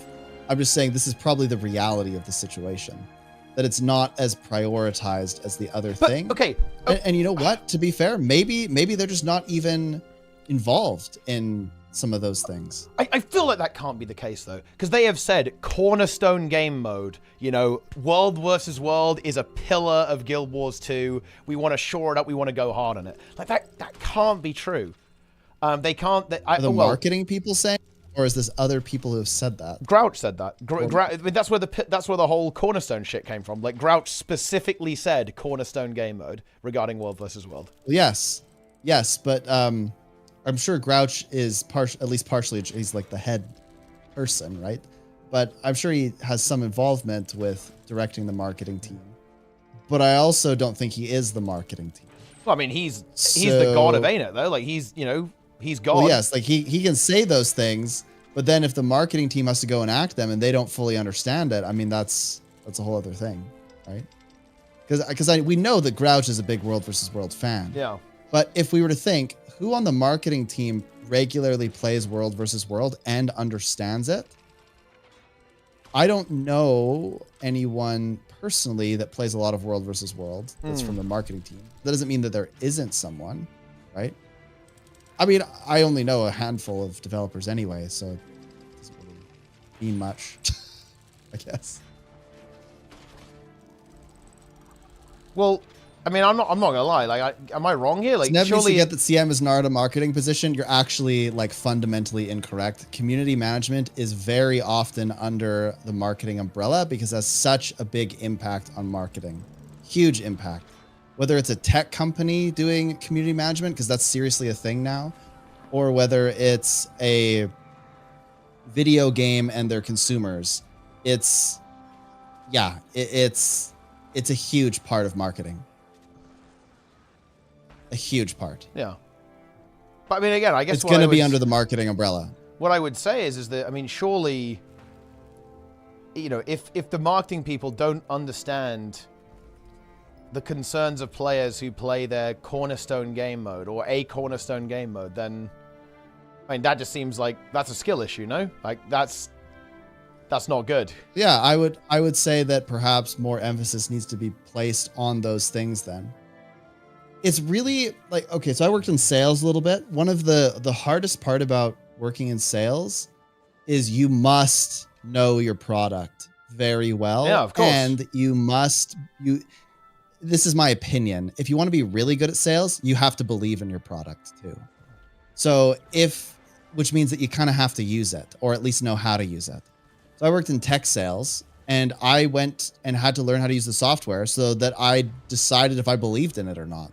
If you don't believe in it or you don't play it, right, then how can you sell it? How can you really market it to other people? So that I would say that, yeah, you kind of, it's probably just par for the course. Like everyone probably plays all of the game modes so that they understand what's going on, at least to some extent. But you also can't expect people to like play 8 hours a day so that they understand exactly what it's like to be an 8 hour a day world versus world player. Yeah, I mean, I would say this is probably a bit of an issue in tech. I wouldn't say this is unique to Guild Wars 2 whatsoever, but I think a lot of game devs probably only do it as a job and don't play the game. But I would say that's the case in every MMO, every game even, actually.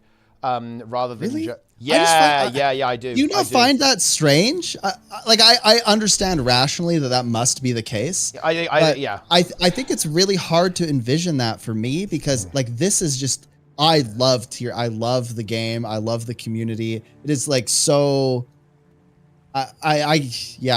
If I worked at a company like that, I probably would have a problem because I would love my job so much that I would never want to stop. Right? Like I just like want to play and interact with the community all the time, right? Because I just would think it's cool. But I imagine that honeymoon phase probably wears off, right? Plen my gar. Something's a job. Plen my gar every day. Plens with the raid. Appreciate that, bro. I mean, no. I mean, I would play a lot. Yeah. I mean, like, yeah. If I was, if I was a dev, I'd want to play the game. Yeah, for sure.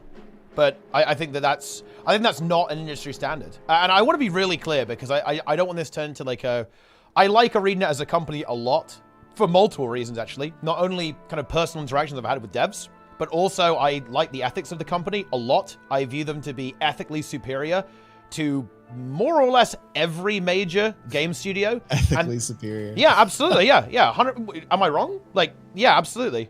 It just reminded me of like some Twitch drama that. Yeah. Sorry. Yeah.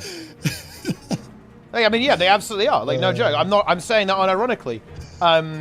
Yeah, I actually think that they're a better company than many other companies out there, and that actually look.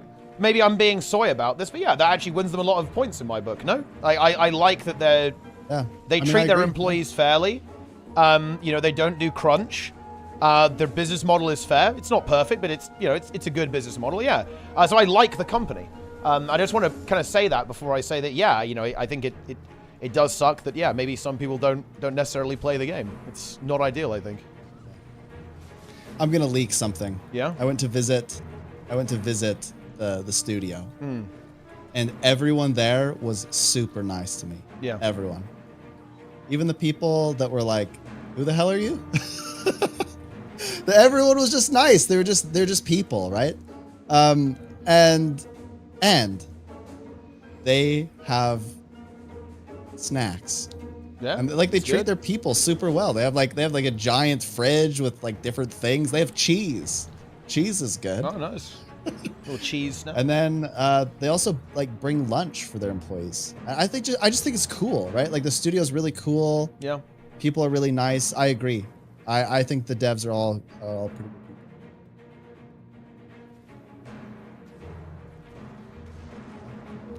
Press 1 if you'd work at ArenaNet just for the free cheese. I mean, free cheese is definitely a appealing benefit, I'd say. I'm in. Yeah. Just for the cheese, and nothing else. Yeah. Job offers just says cheese, but actually it says cheese, cheese, cheese, cheese, cheese, cheese. Cheese. Do you have a favorite kind of cheese? Yeah. It's funny. I just envisioned what it looks. Okay, actually, I've got a couple kinds of cheese that I really like. There's this one kind of cheese that's infused with coconut.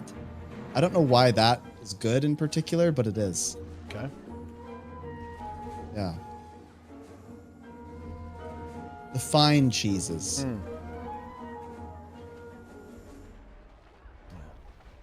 Do you think ANET devs feel bad if they win a gem card in a company giveaway and raffle? Wait, what are you insinuating? Why would they ever give out their own gems in a company raffle? Wouldn't that just be like the cheesiest? I just said cheese again. Wouldn't that just be weird? Like you go to the company picnic and they're like, time to win 8,000 gems. Would that happen? There's no way that happens, right? They'd probably get gift cards for like games that aren't their own game that they work on. Well, I mean, maybe both. Well, I imagine they probably just get some perk for the game in general, but I don't know.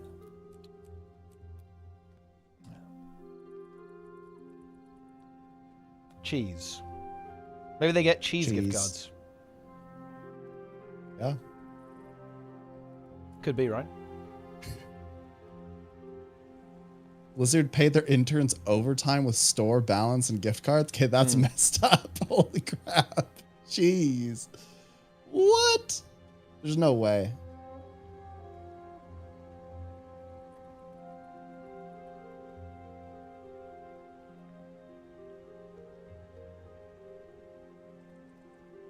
Wow. Yeah. I don't know. I think this issue is like very complex because I don't think it's necessarily fair to expect devs to know every facet of the game perfectly. Yeah. But I also think that it's quite important that they understand the game and the community culture to some extent. To what extent is the question? I'm not sure. I don't think every dev needs to either. Just some of them do. Well, I mean, I think every dev should have a base understanding of the game. It depends, like, I mean, it would definitely be good, wouldn't it? Be nice.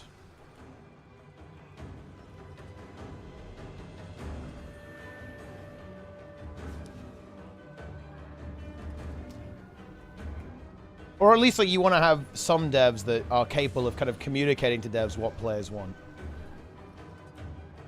For example, it's more like, you know... I mean, that's probably the community managing. Like, wouldn't that be the marketing team? The marketing team, they typically have like well, I mean, somebody can correct me if I'm wrong, but I would imagine that a product marketer or somebody that's similar would be in on meetings to help describe what's going on.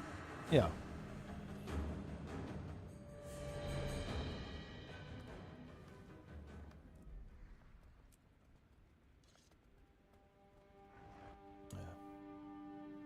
No, I think you do need, okay. No. I don't think that's necessarily true, BB for life. Let me explain why. So,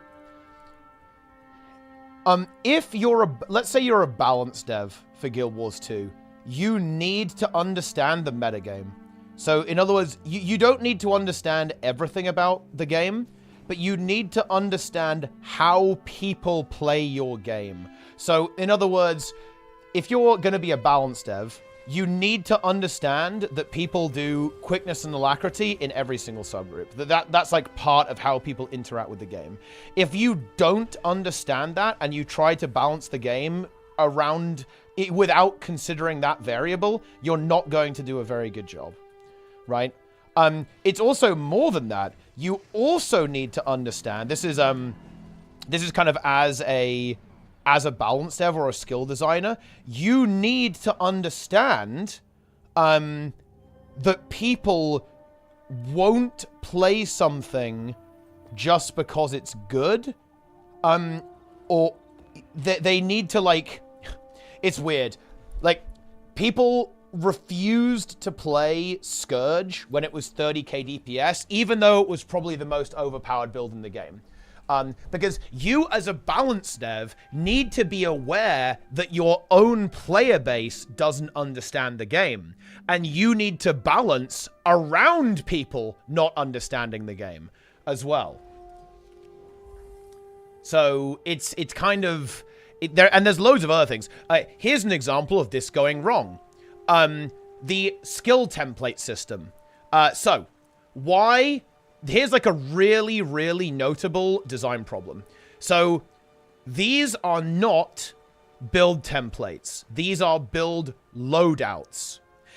And, okay, I will be as non-accusatory as possible here.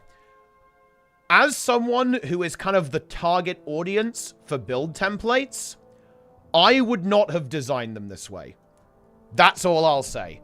And I think that build templates do not consider how the target audience uses these.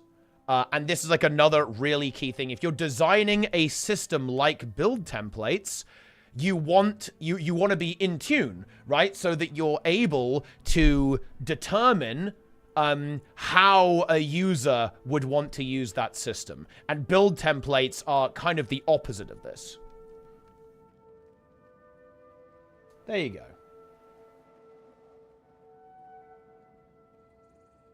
Enjoy. In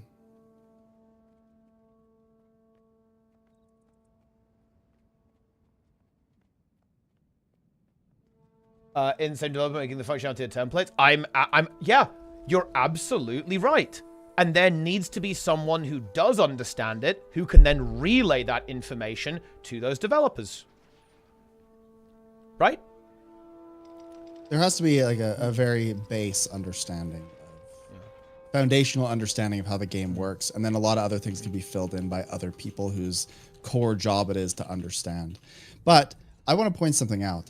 Remember when I said I think that one of the biggest problems is that people don't understand how things work at the company? Look at what we're discussing right now. We have absolutely no idea who's in charge of what, and we don't have to, right?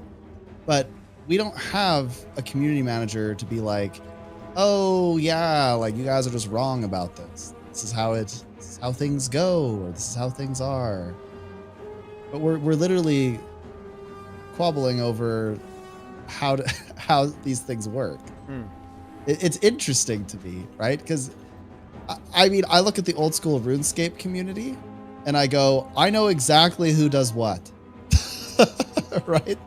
As far as like the marketing is concerned. Yeah. And there's probably people we don't know about, but there are people that are very front facing that are constantly talking on Twitter and other social media. It's just very obvious who's in charge of what. So it's slightly more obscured here. Yeah.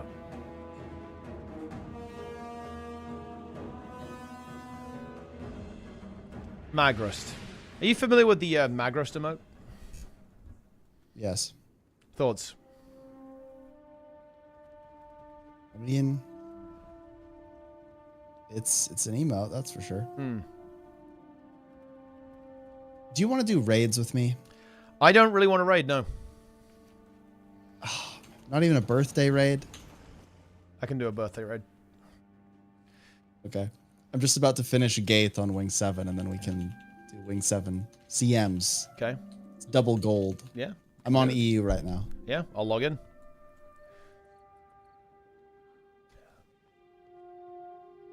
Have you seen how much reward track you get right now in World vs. World, though? It's crazy, Snub. It is insane. Yeah, I It's was actually playing crazy. that.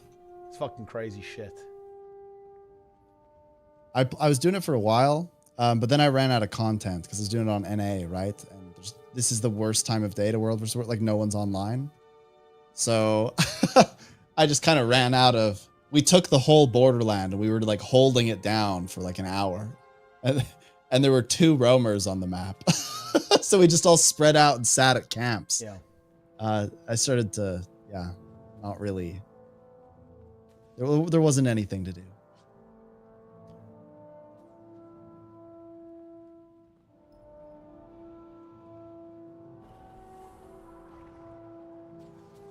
Content. You know, when are we doing a roaming party with Chomp on NA? I usually get farmed by Chomp. That's how it works. Because I'm going to be real here. This is something that many people don't know about Sneb. Sneb is toxic in any PvP environment. It's true. It is actually true.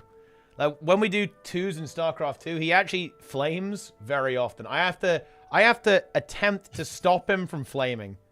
Right? Like, when we're cannon rushing, he's like, oh, you know, I'm going to say, do you guys like cannons? He just does that shit all the time. Okay, we have to admit that would be funny when you're like, hey, it is pretty funny. It is pretty funny. As the cannons are just destroying their entire base. Yeah. And the cannons, my favorite though is I get a license to like talk back when they start it. Yeah. That's legal. That's completely, the best part. Yeah, that is completely fine. If they start So I talking always shit hope first, that it happens. then that's allowed. And cannon rush is a good way to make that happen, right? It does tend to make people a little angry. Yeah. I think losing to a cannon rush is one of the most depressing things that can happen to you right in the game, right? It's just because there's just this moment where you realize that it's over and there's nothing you can do. The cannons are up, you know, they're firing at you. You can hear the cannon sound and you just know that you know the game's over. Yeah, you can cope, but you won't cope enough. What's a cannon rush? Basically, we should demonstrate. It's a strategy in StarCraft 2 as Protoss, where you build defensive turrets in your opponent's base. It's considered to be like one of the most scum strategies imaginable in the game. It's considered to be, you know, almost like BM, almost disrespectful to even do it. I actually think that that worker rush is probably worse. Yeah. Losing to worker rush is actually far more embarrassing. Well, it is, yeah, because like you should never lose to a worker rush, right? Like that just should never happen. Like you're completely. It does happen though. You're completely exposed if you lose to a worker rush. Drone rush.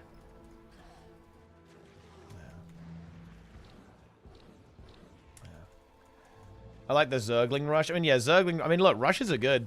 If you want to win in an RTS, always play aggressively. There's actually 2 advantages to this, actually. Like, there's a reason why a lot of... This is kind of in all games, actually, but, like, more aggressive strategies typically proliferate a lot more. And it's actually for 2 reasons. 1, it's easier to win with strategies like that. But 2, it means the games are shorter.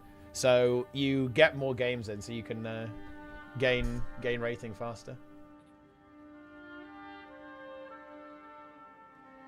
Which is big.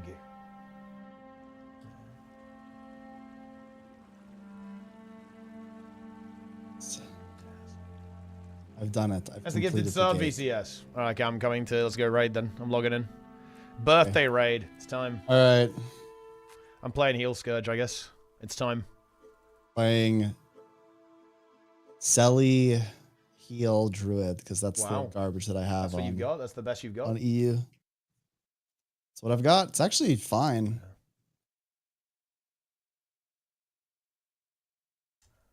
Right, I've made a group.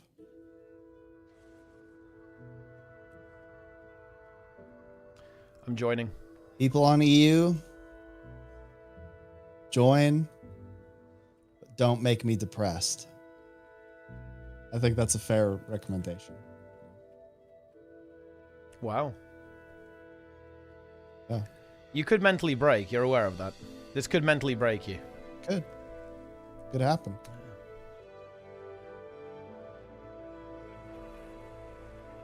I am the fungus. Will anyone join? That's the real question, though.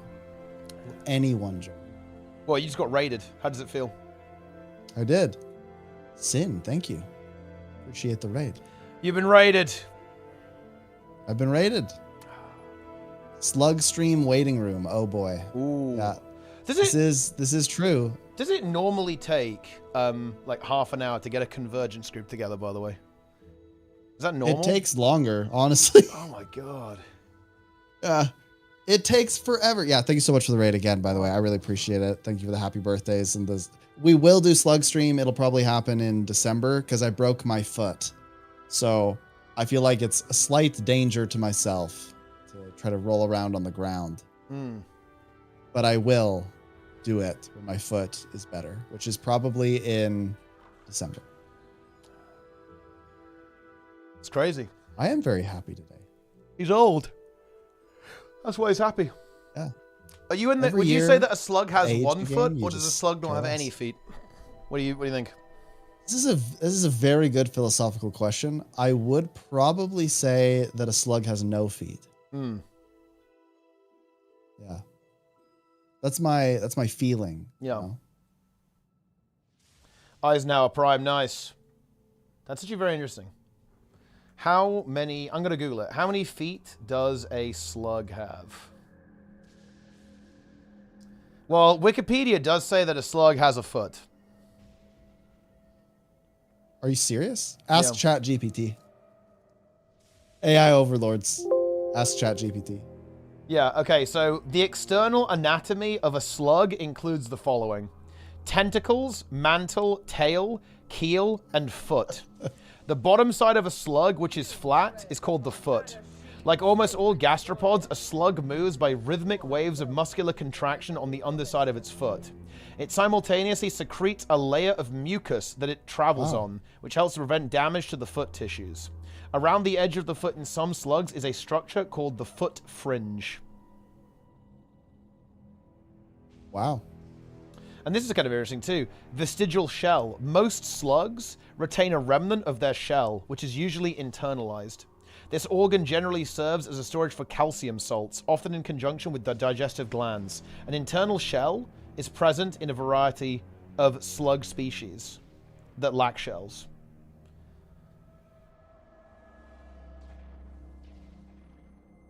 There you go. We need the cabal, Teapot. There's only us two in here right now. We need people to raid. Wait, why is nobody joining? Guys, log in to Wing 7 CMs for Sneb's birthday. Log the fuck in. We really have to hope that Wing 8 is good, because raids are so dead in this game. It's crazy, actually. It's pretty bad right now, so dead, yeah.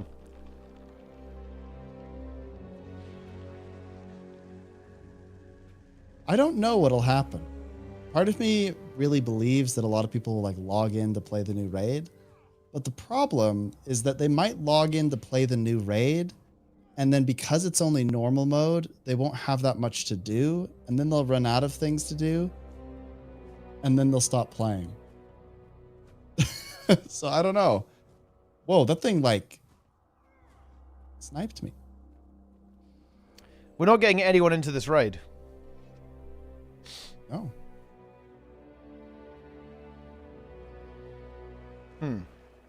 We're screwed. I don't know what to think. I pulled it. I didn't know you could pull this. Yeah, it doesn't have a defense bar. Oh, wow. Dead. We rallied. I guess it's just low man. Yeah, I guess we should duo it. Our power will shake the very mountains. Your alliance with Kadim is tearing your city apart. What he destroys. It's over. Trackpad gamers allowed in the group. You know what? I just want to see who will join. I'm putting in an LFG. I'm doing it. Do it. Put It's it in the going in LFG. there. Enable the LFG. Wing 7, full clear CM. Jester, Pylons, join. Jester, log in. quick DPS. Oh. See what happens. I'm picking Lara to join.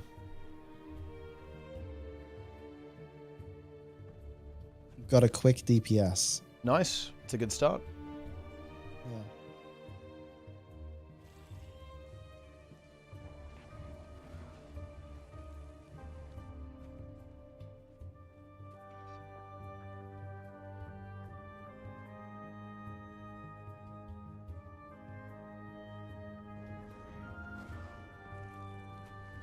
Wow, this is so weird, man. Usually people like boom join instantly for raids. Yeah.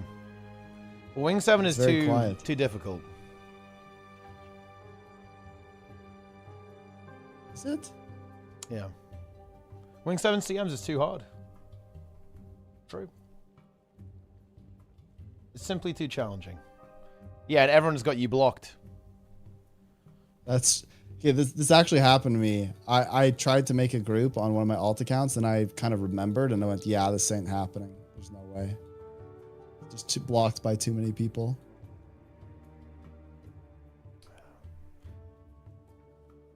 Do you enjoy being blocked by Yeah, a huge amount of the course. community? I think it's funny. Yeah. I just want it to be known that I told all these people when they were bothering me about advertising static groups in the LFG. I said it is far better that people advertise that things exist than not. And yeah, here we are. You know, are you tanking, by the way, or am I tanking? I can tank you. Okay. I gotta put the right people in the right places. And then Hans.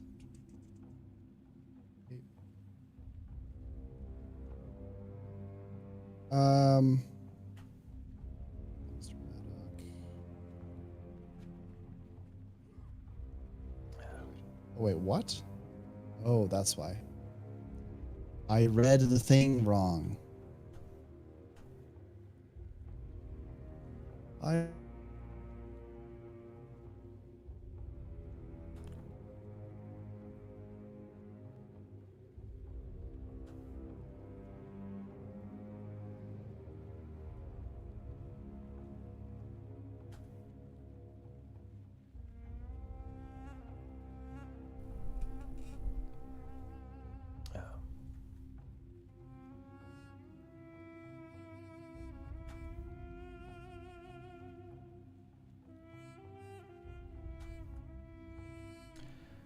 So, do you think we wipe here?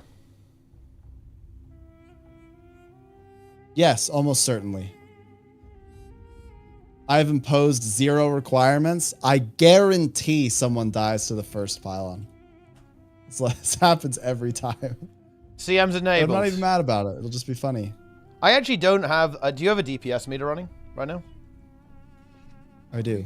I want to see the tell me the DPS.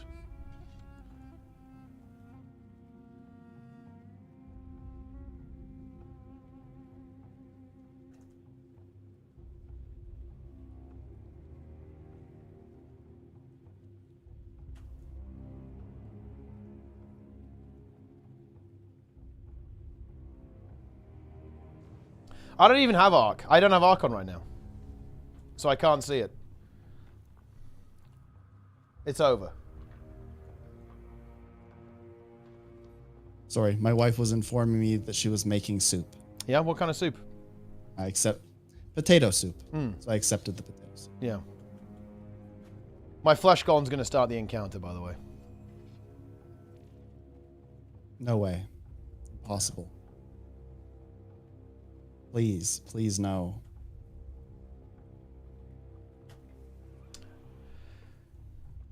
Okay. What's the pug strat for this? What's your What do toughness and people... stuff? I mean, I have 1 billion. I'm minstrel. Full minstrel. Okay. Okay, we're good then. I feel like this is not going to go well. Because, I don't know if you're aware of this, but skill level in pugs has apocalypsed over the last couple of years. Pugs have apocalypsed? Skill level, yeah. Skill level in pugs, it is... Oh, yeah, I'm aware. Yeah. Oof. Yeah, yeesh. It is, it's rough. Yeah. It has gotten kind of weird. Yeah. I will admit. One player is just not joining, by the way. I've realized. Yeah. They're swapping. There they are. Going for an elementalist. Okay. Yes. Happens when 90% of the raiders have moved to discords. Well, okay, I don't know about that. I think the reason people have moved to discords. Well, okay, yeah, I kind of see what you mean now. Yeah, I mean, that's not the only reason, I guess is the best way to say it. It's not the only reason, but yeah, it's certainly one of the reasons. It is a reason. But that spawned because of other reasons as well. So it's very complex. Are you on Blue Sky, Right. Sneb? Are you going to join Blue Sky? No. Everyone's doing it. Everyone's going Blue Sky, Sneb. Oh, I did make an account just so that I ensured that I had my name so that nobody could impersonate me, but no, I will not actively use it. Most I'm a likely. fucking boomer, Thank you, dude. I'm not on that shit. No, I know this is going to be a really unpopular thing to say, but I think that Twitter is very active and it's decent. Now, whether or not you agree with like some of the people on there that have different political views than you, I mean, that's a whole other thing, but I actually think that as a platform, it does the job and I have no reason to switch. It's time. I just block people that I don't want to, deal with. That's what I do. Yeah. It's time? CM is on. I think it's time. Yeah, it's time. Oh, is it on? I think it's on. Yeah, it's on. I thought I turned it on. Let's see if anyone dies to the first one. Somebody died immediately. Yep, they actually did. Yeah. I'm just assuming that this player hasn't done this before. Well, I think they were just late to getting to the thing, but they had readied up, so I didn't even notice. Oh.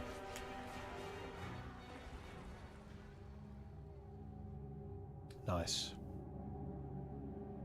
How many of those verts are Conde? It's a good question, actually. Probably a lot. I mean, I like how this guy fed within milliseconds. What are the odds this guy does maybe like, what, 2k DPS? Is this going to be a 2k DPS moment? This could be a 2k DPS player. Here we go. Dog. Also dog. Yeah. Could be 1k DPS. So, here's a question for you. If you saw someone doing 1k DPS, how do you respond? I'm talking like 1k DPS. Literally 1k DPS.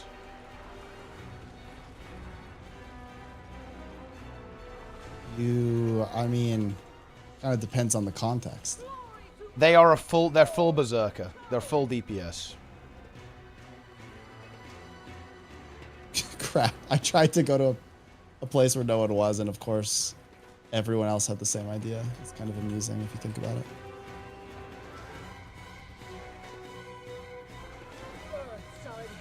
Okay. All right.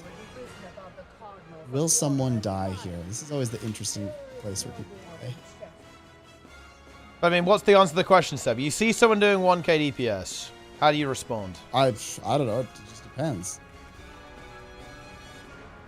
I usually like have an exasperated sigh when I see people auto-attacking only on Thief, short bow. Like that I find difficult to handle. But they're begging you for help. They're begging you for assistance on how to not do 1k DPS. They say that their friends don't talk to them anymore because they only do 1k DPS. You help them. You just leave them out in the rain to suffer. You open the door, Teapot. Yeah. New friendships and opportunities. Okay.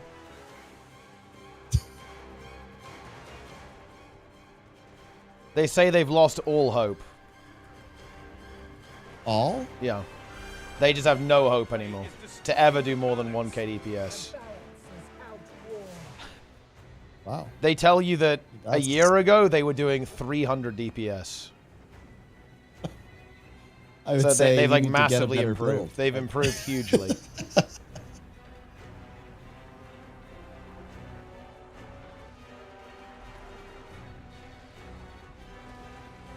You know, we're actually doing it. I'm proud of this group. Yeah, this is kind of working. This is a big test, though. Somebody will going miss to this dodge. dodge, Our people though. are going to Yeah. dodge, yeah. They're not Oh, going to. there's the reflect. Oh, we got the thing. Oh, yeah. That's good. I have a corrosive Oh. poison cloud in 5 seconds. We have to dodge this one. Didn't even need it.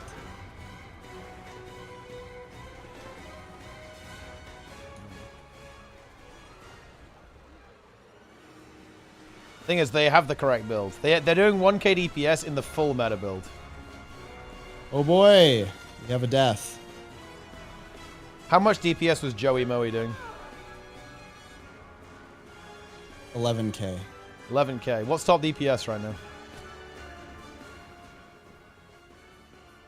now? It's like 17. Okay.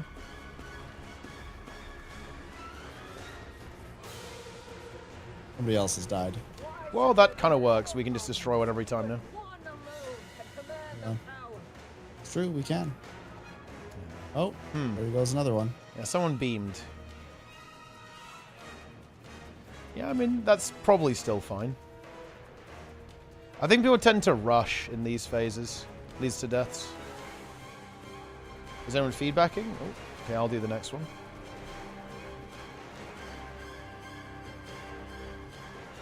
There we go. We need to be very careful here. People need to hit this dodge. Dodge. Oh, we're fine.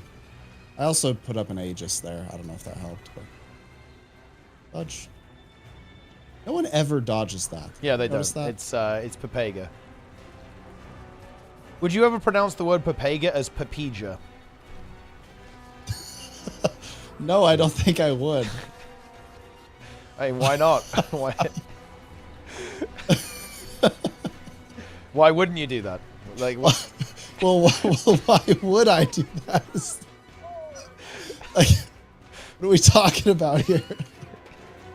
I don't know. There's a question, dude. Like, it's not that deep. I'm just. Would you ever consciously think about pronouncing this in a completely obscure way?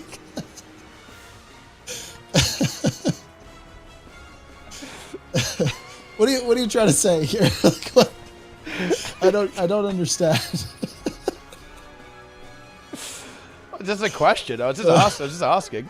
You just say no. Oh, I did say no. Yeah.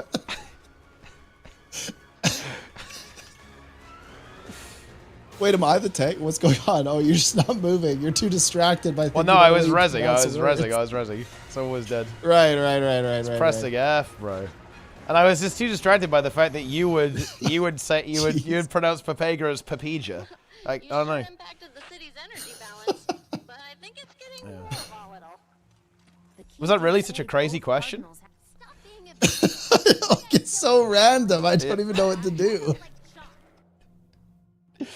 Here we go.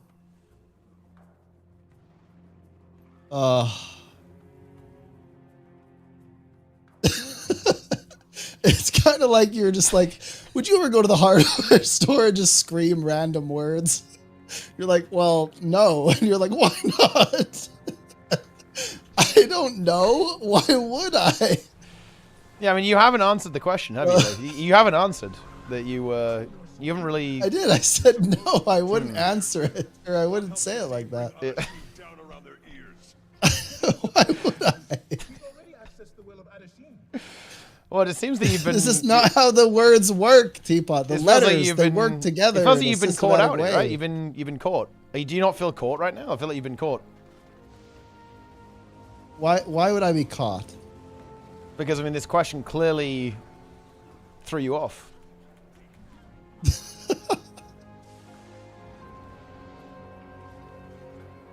I mean, I guess it kind of did. Yeah. Weird question. I pulled the boss. The fracas is finished. You're wasting your time and Yeah, Let's go. you did actually. I'm just going. Yeah, I'm going in. Want to have portals? Well, Nah. not anymore. We don't. Yeah, if they don't happen, they don't happen. That's all I'm saying. So also, I mean, I didn't even bring my. Okay, I'm gonna CC be realist stuff. there. Like the chat is saying. Wait, do we have CM on by the way? We don't. Do we want to do No CM? CM. Yeah, we have to GG. Now put portal. The chat is saying that you pronounce it Papija. That's what they're saying, eh? Yeah, because I think that they're suspecting that you do say it. Why did way. our chat share stop? I'm putting it back on. Now it's back. But do you know what I mean though? Like the chat now thinks that you do say it that way. They're kind of suspicious of you. Oh, I see. Yeah. I can't blame them either, by the way. I think that they could be right.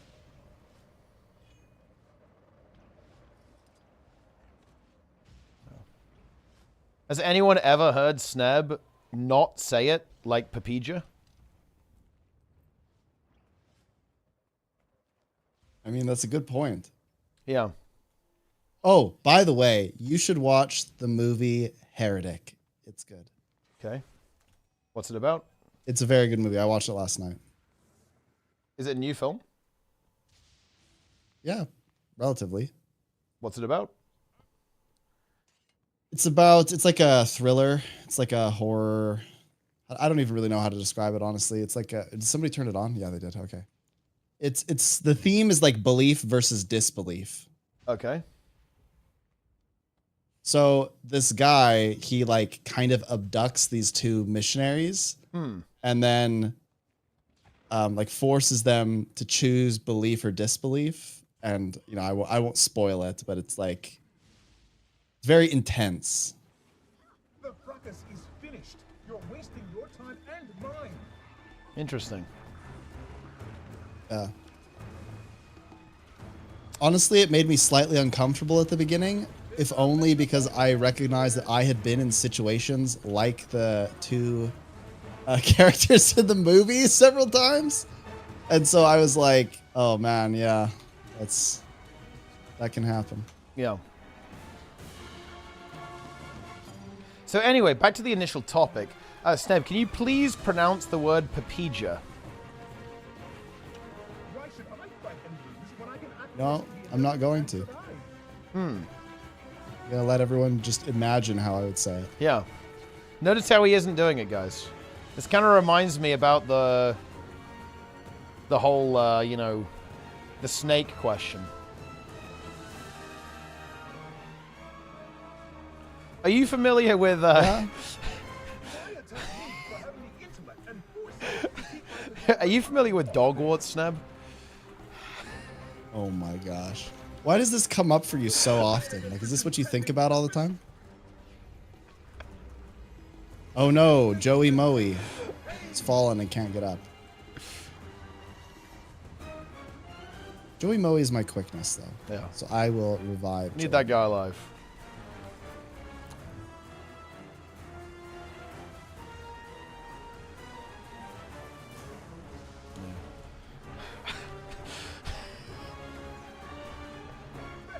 I don't know why you find that so funny. It just is pretty funny. I like how we're actually able to defeat this boss. That's pretty good. Oh no, someone has died. Huh. The virtuoso. It's over. no Convince portal Inks that bombs, my Gachi was pronounced as Gaki. Yeah. Man. Wait, this is completely random, actually. Is it confirmed that Inks is dead, by the way? I mean, does anyone know their real name? We could like look them up. Well, but I'm just wondering Obviously don't dox if them, Nike but, you know what I knows. mean? Because the thing is that, like, it was rumored that Inks died. But I'm not sure if that was ever confirmed. It's kind of strange that you'd say rumored. I hope that it was confirmed before anyone made. Well, I mean, accusation. like, I heard that, but I'm not sure if there was any like official confirmation on it. That's quite sad.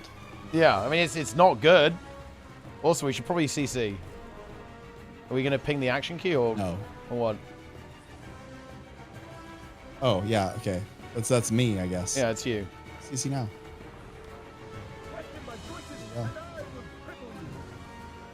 Ouch. Yeah, the reason why it's a bit sus is because some kind of weird shit happened with inks that makes things hard to determine if it's real or not. What is real? Can you tell?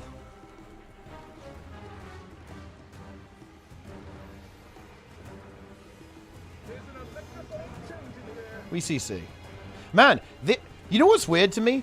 These bosses just melt, don't they? There's been so much power creep in this game. I haven't raided for a while, to be honest. And like these bosses just die.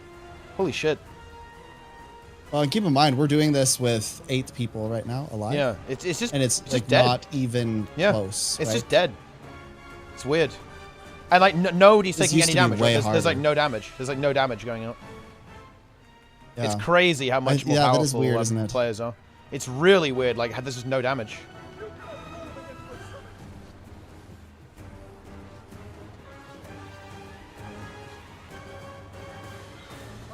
Yeah, they're basically all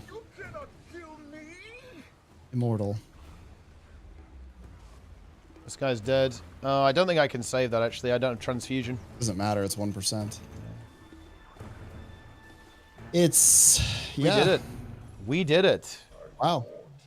How am I dodging the shockwave? You could just teleport over it with the action key. The shockwave is actually a shockwave.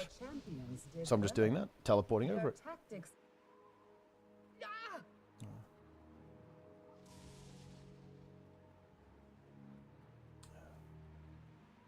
Incredible.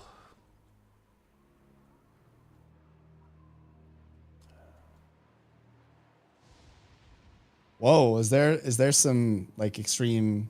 Is there something I don't know about with Mogains? What? It's possible. Oh boy.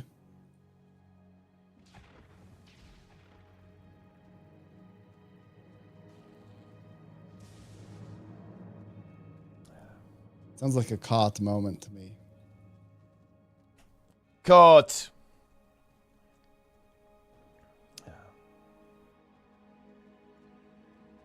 It's time for Kadim the Peerless. The Breaker. Yeah. This won't break us. We're immortal. Yeah. And it should be fine. We've got the Virtuosos, I guess, for the... do the orbs. Seems pretty easy. Seems good. Sneb, install New World. Is it really good? Have you been playing it off stream? Yeah. I'm going to play it on stream as well. I'll try to this week, like, if I've got time when I'm not raiding. Because we're raiding a lot. We're raiding like... What's going on this week and next week? Yeah, there's a lot going on. Like, I'm gonna be raiding WoW basically every day. Trying to kill the last boss. But honestly, New World is actually kind of cool, yeah. Yeah, New World is actually fun. Unironically, it's actually fun. It's worth playing. Like PvP fun or both PvE PvE and PvP. I'm trying to get a little group together because I want to play with groups, right? Because this is kind of interesting. They released a raid in that game as part of their like relaunch. They're like relaunching the game, and the raid is apparently kind of hard, and like not many people can do it. So I don't really want to do it with pugs. I want to do it with friends and just play with the boys. So I'm trying to get a little group together. But no, the game is actually fun. Is New World like a monthly pay thing? Nah, just buy to play. There's no sub fee. Really? Yeah. You do have to buy... The only thing that is a bit annoying is you do have to buy the expansion to get max level and therefore to do the raid. So you do have to kind of like double pay, basically, if you want to go and do the raid content, which is a little annoying, but it is what it is. Yeah, because you need to be like level 65 to do the raid, I think. And that means you do have to have the expansion. But that's... I mean, it is what it is. I really don't like that they do vertical progression. I think vertical progression was a really big mistake. But that's how it goes, isn't it? It is what it is. Yes.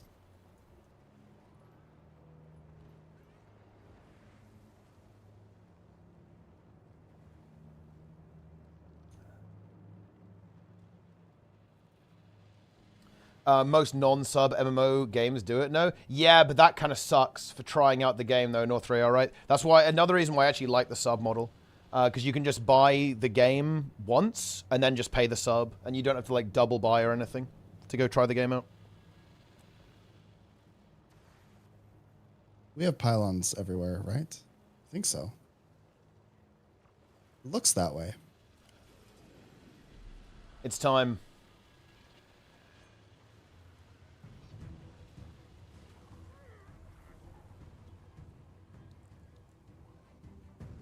I guess I better tank. I'm tanking! If by turn you get the whole game? I mean, I don't know, maybe. I'm not sure. I'm not sure how it works, actually. I already had New World, and it wants me to buy something. But that's maybe because I already owned it.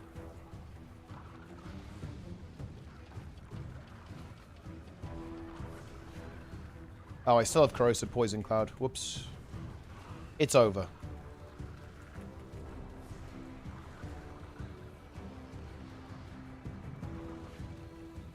Oh yeah, this delightful bug is in the game.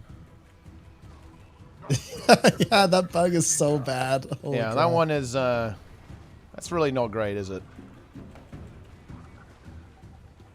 Step aside. Oh, Oh, this player got hit. I didn't put markers, I just realized, but everyone should know where to go, right? Right? Yeah, this player Oh, somebody's suicide. dead. The North failed. They got hit. They didn't dodge. I can hold it. Yeah, I can CC. Got it. I'll hold it. You don't have to do it that long anyway. Well, you have to do it till 40%. The boons are all just gonna suck, but it's your own fault. I don't care. Well, but who's going to get the orb? Someone's going to have to ferry the orb to you, know? Oh yeah, somebody has to get the orb. Yeah, it's Make it this happen. one now. It's this orb. Someone's got to go get it. I'm going. Well, I guess we're going I to don't. lose the... I just press my button though. I can't get there. Yeah. Yeah, that's... I mean, we have to re-CC. okay. I mean, yeah, it's fine. It's playable. I can Spectral Grasp, but I can't really do much else. Okay, the Golem's coming. Golem's there. Good. Oh, that's annoying. I don't know why Moe's over here. Billy Moe. Yeah, you're probably gonna have to handle that. Okay. Handle what? The reviving? Yeah, the That has reviving. been handled. Okay, that's good.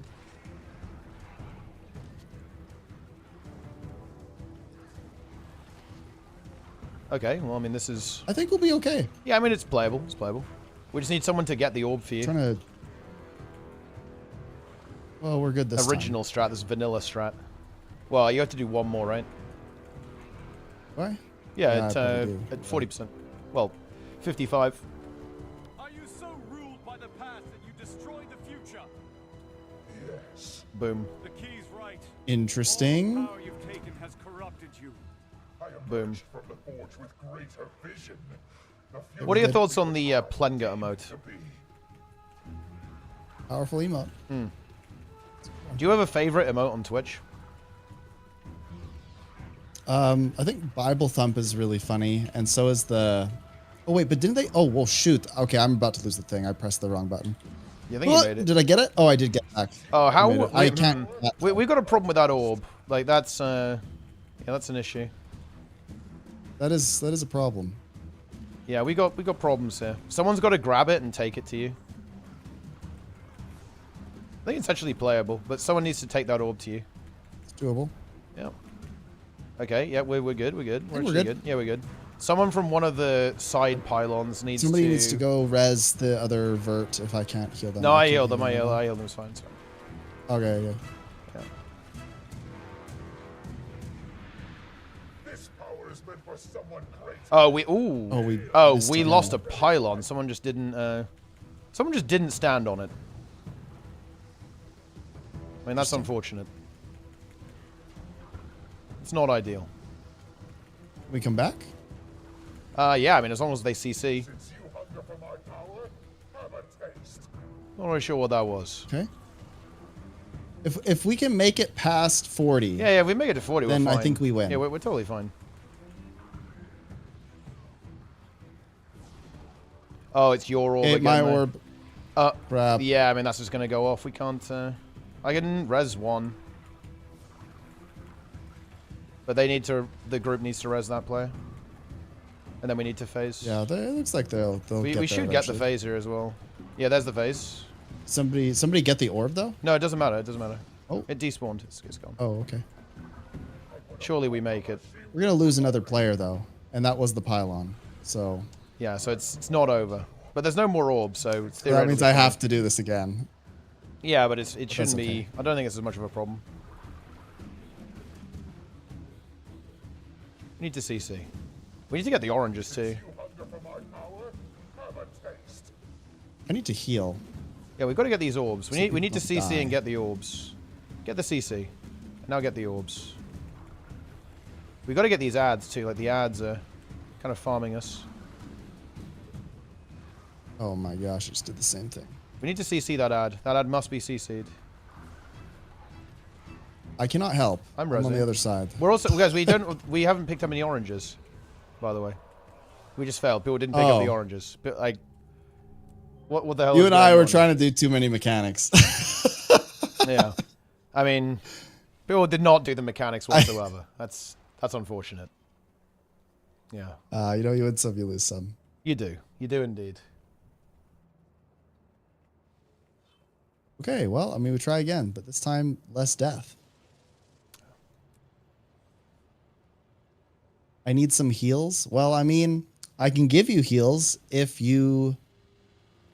I am not on the other side of the map, which means that the other pylon has to live. Then I can give everyone heals equally. Yeah.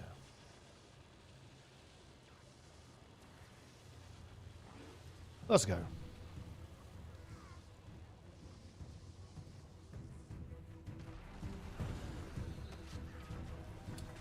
Here we go.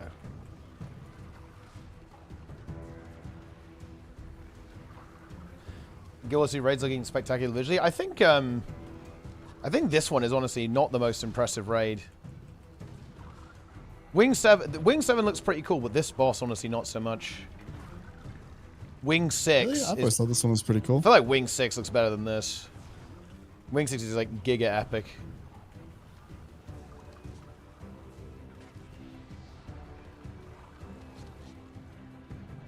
Wing 6 hype. Snab, play vanilla hardcore. 1 to 60 HC. Awesomeness is too scared to do it. That's... Really? Yeah.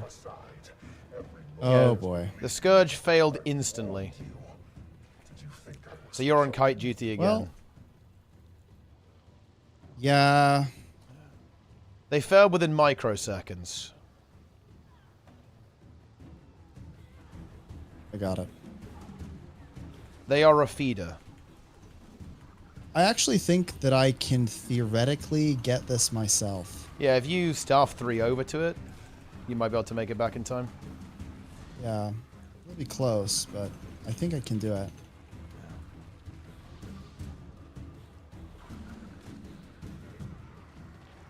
Feed. What are your thoughts on intentionally feeding? Okay, let's see if he can make it back. It's going to be really tight. Might have to re-CC. Holy shit, he made it. Timed it perfect. I even accounted for the leg.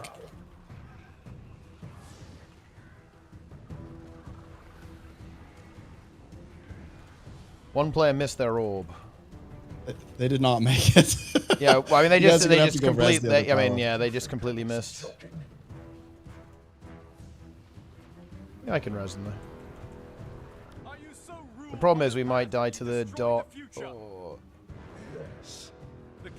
It's so interesting because I view this boss as very easy, but people really struggle with this one.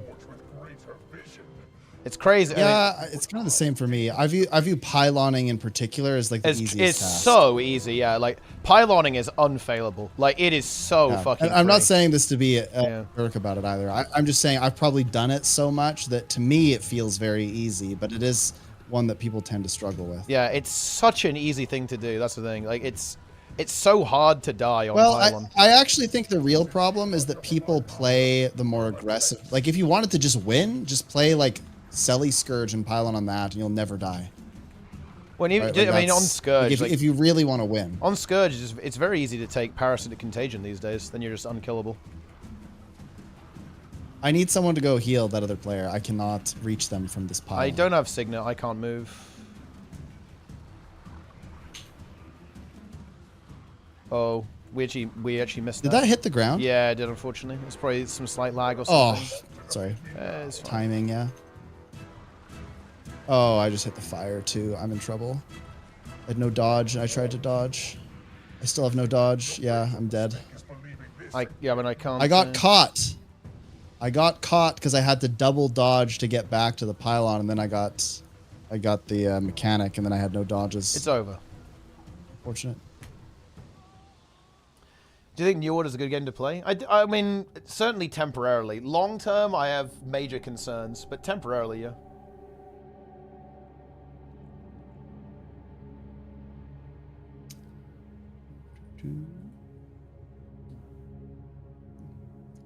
Play a bit safer if you're struggling with pylon. Okay, Nika's gonna like meme me because you don't technically need the dodge. This is what happened. I was trying to do the pylon and I had just gotten back and I forgot that I didn't have any dodges, so I was just standing still. I wasn't walking out of the pylon or the lightning mechanic. Went to dodge and I didn't have it, so I got hit by it. And then, yeah, then I died. And yes, the PhD's going well. Thanks for asking. Oh dear. Okay. This is too difficult.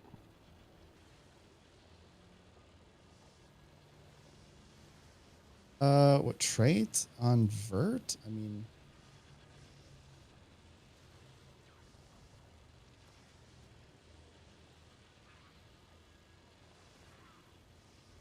And you could just use your heal skill for healing. Yep. Zakharos Relic. I mean, yeah, honestly, wouldn't be the worst. Even on a Condi build. ah, Roy is here. Condi build. Ah, Roy is here. But I'm not gonna lie, it's just don't die. Like, just use your heal skill. Use your heal skill. Heal yourself. Wait, I mean, is it Powervert or Condivert? It is Condivert. You should be immortal on Condivert. You should never die on that. Shouldn't be possible. Because you've got the lifesteal trait. Does anything on a Condi build? No, it absolutely does. Depending on the Condi build. Like, for example, Condivert does like a decent chunk of power damage. Like, you'll actually heal a decent amount from that. Obviously, some Connie builds like don't do any power damage, like Scourge, for example, but some actually do a surprising amount of power damage.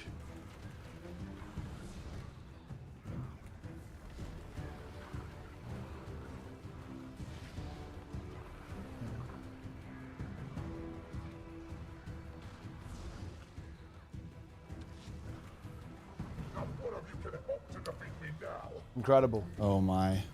We're permanently missing.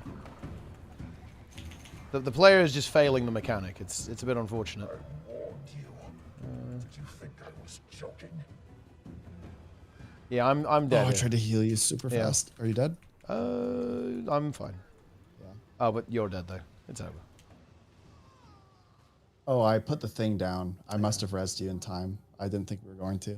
Oh yeah, no, yeah, it was fine. The problem was that the Scourge failed the mechanic. Unfortunate. Huh. What do I need to do to support? I'll ask. Well, they just failed. They just failed the mechanic. They failed. Yeah, but like, is it a misunderstanding? Everyone good with the mechanic? I think they're being replaced. Okay. They're being replaced.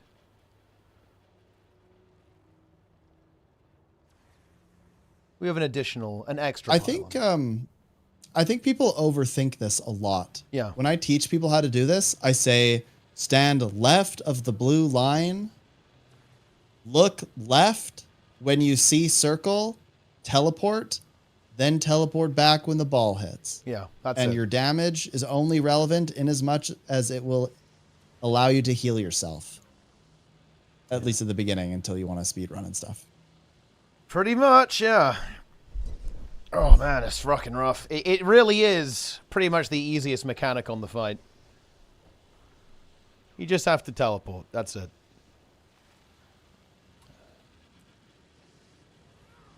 All right, here we go.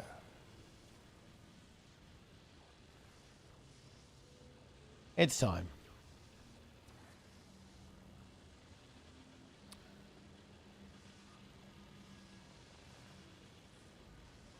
Don't deplete. We never deplete. Ever. Not deplete. Well, we'll get the boss right here. We will. Usually what happens is somebody really struggles with the pylon. It like morally, the morale is low on the team. The morale gets really low, and then somebody swaps, and then they instantly kill the boss. I think people have a really goes. hard time understanding how to win in raids. That's always my read on this, is that people don't understand how to win. Yeah, you want to know how to win in raids? Play 4 healers. You'll never die. You're actually immortal if you do that. To a certain extent, not stuff like joking, that. by the way. I mean, yeah, running an extra healer is probably one of the best things a lot of groups can do. Because you just won't die. But nobody does because they think that it's like not correct. Yeah. They have no reason other than they're just like, that's not how many healers I'm supposed to have in a group. Yeah. But if you run 4 healers, you will get through all of the content very easily. Yeah, I'm not joking. I really do think it's because people just don't know why things are the way they are, right? That's kind of the main issue, I think.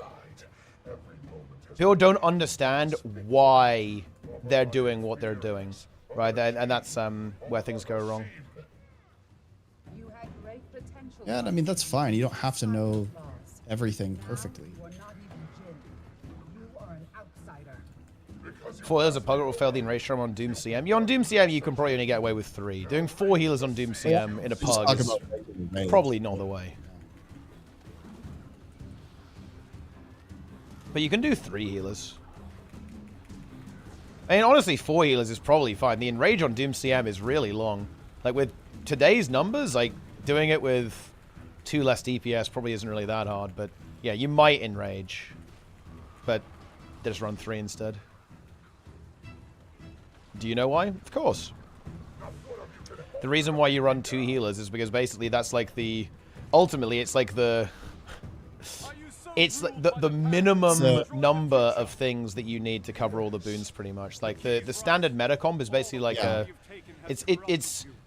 it's a compromise between the most aggressive setup, which is running 1 healer or 0 healers, depending on the encounter, and it's a consequence of healers affecting 5 people with most of their abilities, right? So like having 1 healer per subgroup makes a lot of sense because of the way subgroup mechanics and like target limits work in this game. If healers had a target cap of 10, running 1 healer would be much more common than it is. Because there are some healers that aren't as good at overhealing. Like for example, Druid is very good at this. Like one of the reasons why Druid sees a lot of play in more organized groups is because Druid is amazing at actually healing 2 subgroups at the same time. So you can run 1 healer and get like a really big DPS increase from dropping a healer, and you can still sustain your other group really well. Okay, 40%. All right, get to the spot. I'm in. I'm in the spot. Do we have any stability for this?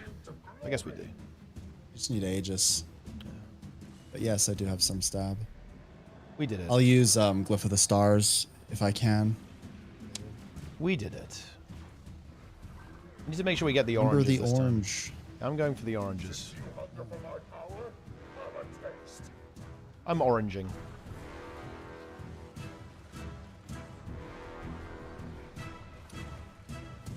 I oranged. Did we get it? I think we did. There's an ad moving in. Ah, Roy in the chat. Daily reminder that Roy saved World vs. World. Roy saved World vs. World. Did you know that? Roy is basically my favorite person. Roy is my king. I'm up, so be careful with the tank. There's no tank for him. I'll tank temporarily.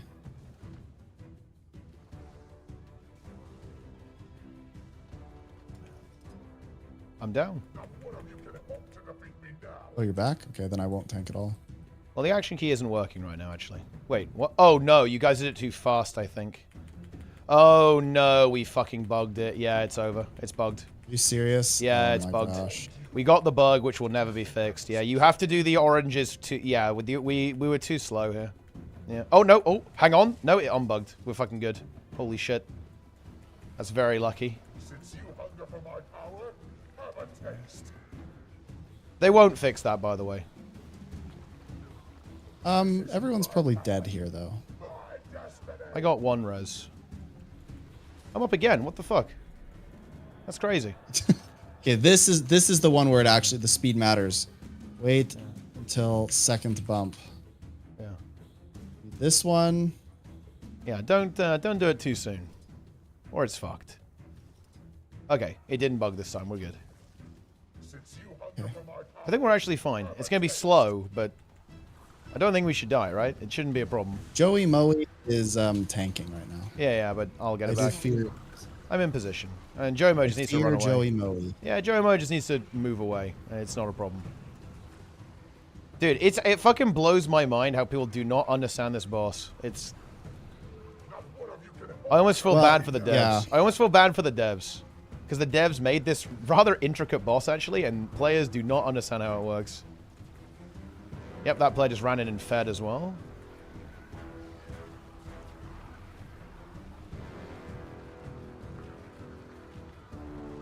Okay, we have 7 I'm trying players to keep left. everyone alive. I mean, I think it's fine. We should. People keep Should be touching the okay. fire. People are I'm touching the gonna- fire. I do notice that as well. Yeah. They will never fix the invisible carpet bug, by the way. Ever. That is not going to Nobody happen. attacked the distortion. Now I'm forced to CC it again. Nobody else CC'd it though. So,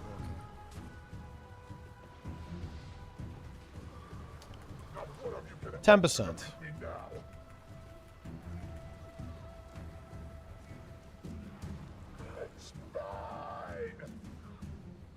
We somehow dodged that fire.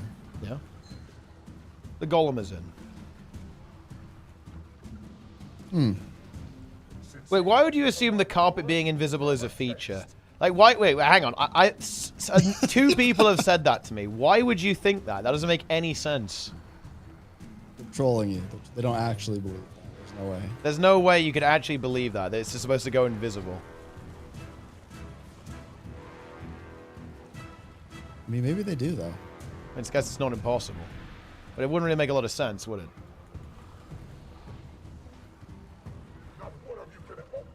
I think we win. It's looking good.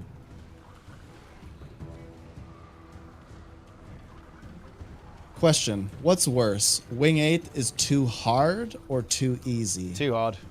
Definitely.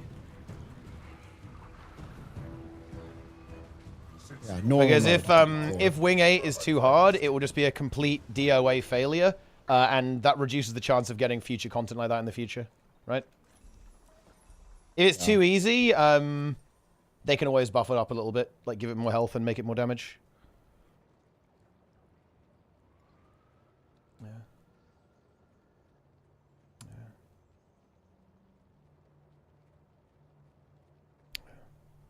We did it. You win. How many got their first kill? Yeah, I might have some new people there, to be honest. Press 1 if you did. Incredible.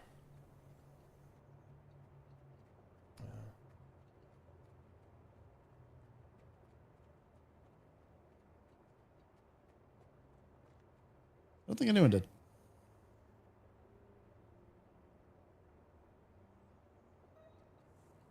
Why was Teapot running CPC?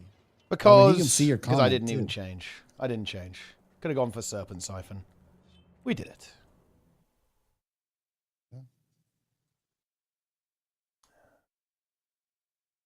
But sometimes you got to do what you got to do.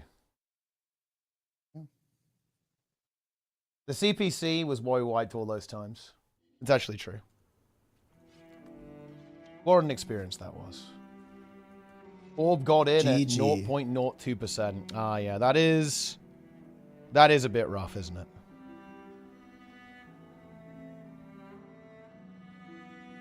Yeah, it's unfortunate.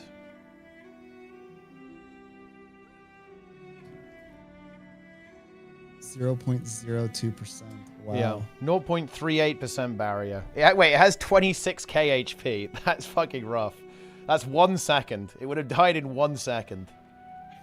Yeah, that's unfortunate. Wow. Well, less than 1 second, right? Because wait, why is Reformed on EU? Well, I mean, Awesomeness plays on the EU. He's fully abandoned NA.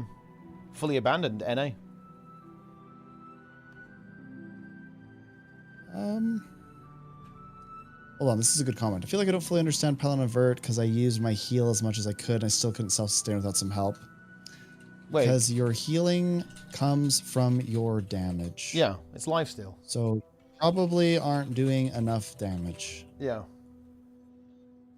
And then you have to avoid all avoidable damage, like standing on the lines, etc.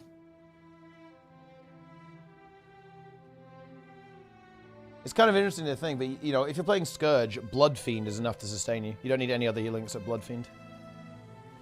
Yeah. And you always slap on Parasitic Contagion as well. And then you are immortal. I think I should continue to grow a beard, like as long as possible. Become like a wise sage. Yeah, I guess you could. It's an option. I could. I almost shaved it this morning, but I decided against it. Let's take a look at this. So, Jester has linked me a log where he was top DPS on Quickness Herald. Oh.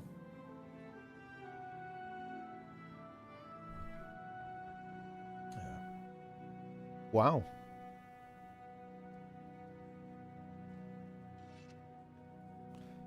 There's a couple of slugs that have hair. A couple of 10k DPS situations here.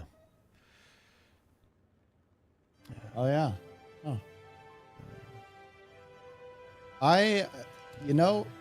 Look, I'm gonna say the thing that a lot of people don't want to admit and that lots of people will hate me for. The reality, I am exceptionally interested in Wing 8 for a number of reasons. I just like raids, but I'm also just very interested to see what happens with the community, because the reality is, like, I played with the same static for like 2.5 years, and we had a few people come and go during that time, but almost all of the people that I played with do not play anymore or barely log in. Yeah. And I am very concerned because I think they're all somewhat interested in Wing 8. Like, they'll probably come and play Wing 8, but will it be able to hold them? I don't think there's enough content for that. Like, if we're going to be real, right? If we're going to be real, there's just not enough content, right? To keep people in the game. Like, I don't think you can really play Guild Wars 2 as like your main MMO, right? It's not realistic. Not anymore. Like, I think you used to be able to, but I don't think there's enough content to keep people engaged long term. I'm just very interested to see what people do. Yeah.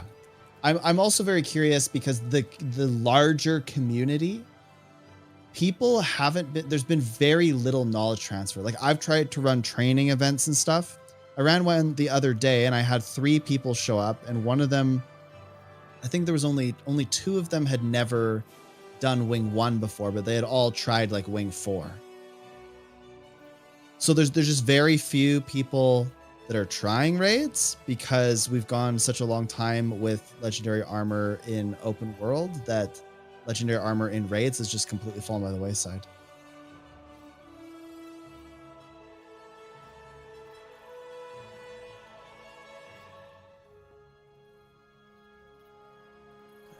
Yeah. I think there's a lot of missing knowledge. I think that a lot of people will complain about Wing 8 at the start because I just think that people aren't used to playing raids.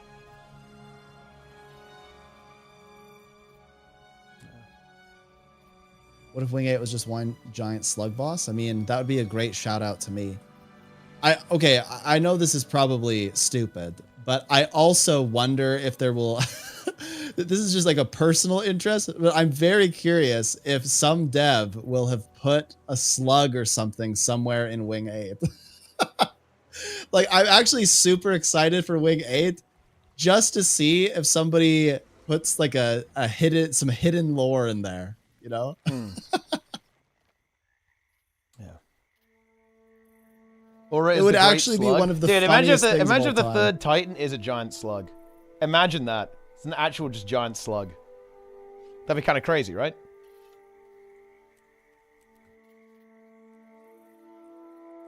Slug stream when? I'm gonna do the slug stream when my foot's better. I have had to say this a few times today, but I broke my foot 3 weeks ago. The short version of the story is playing volleyball and I landed on someone's foot.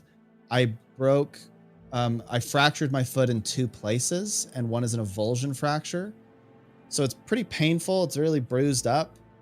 And yeah, I can't walk right now. So I'm on crutches. I have like a little scooter thing. It's a rough time, you know? Guild MM. Guild MM gifts. Very nice. I mean, yeah, look, Roy leaked Aura awesomeness. Like, Roy literally leaked it, man. He actually leaked the stream. That's crazy. That's actually insane.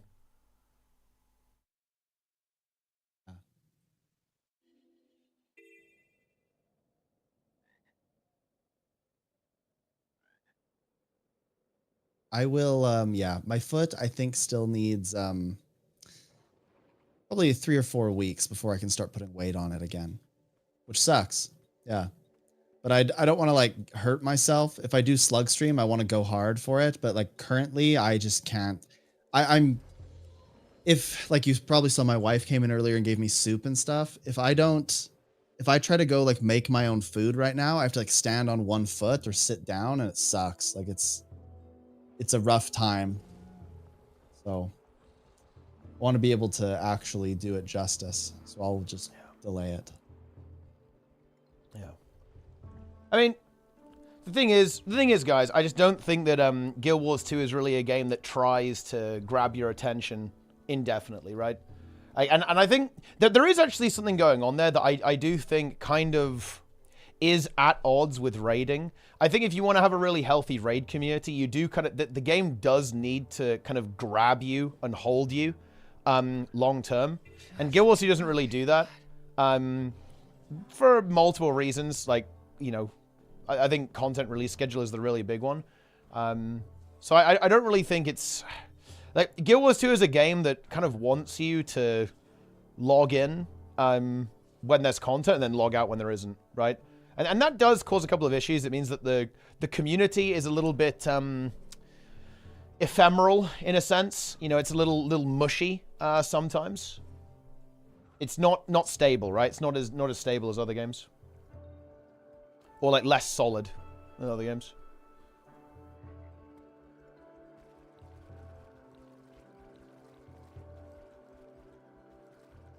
Oh, yeah, by the way, thank you to everybody that came and helped out with the raids. Yeah, that was fun. It was content.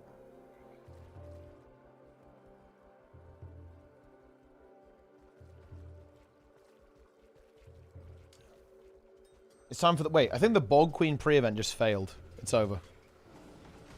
I arrived too late. Oh, I forgot I had this protein shake here. I didn't look it. Despair. I can't even do the Bog Queen.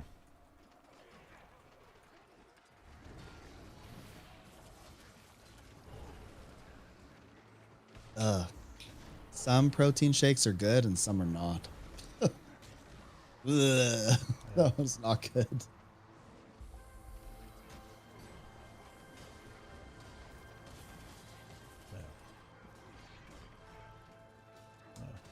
Sneb slugging is a pretty good emote. Is that an accurate representation of how that's going to be? How the slug stream's going to be? The what stream? What? The slug stream. How, Sneb slugging. What did you say? Sneb slugging. The emote. Your emote. Oh, is the emote inaccurate? Yes, it is. Roy said, get the Fairlife ones. Yeah, those are the ones we usually get, but they run out a lot at Costco. Like, they sell out fast. In fact, there's kind of like there's different online groups where people post pictures of how much Fairlife there is left at the Costco, so people can decide whether or not to make the trip. So we picked a different kind. Yeah, it's not that good. Fairlife is really good though.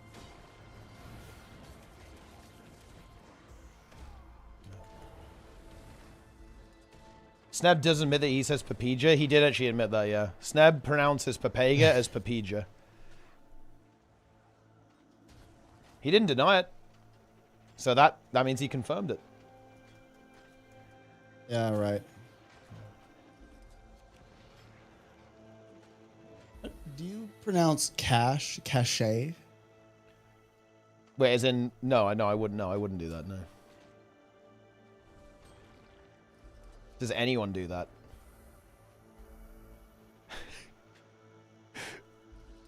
Is that a thing? Does anyone pronounce it like that?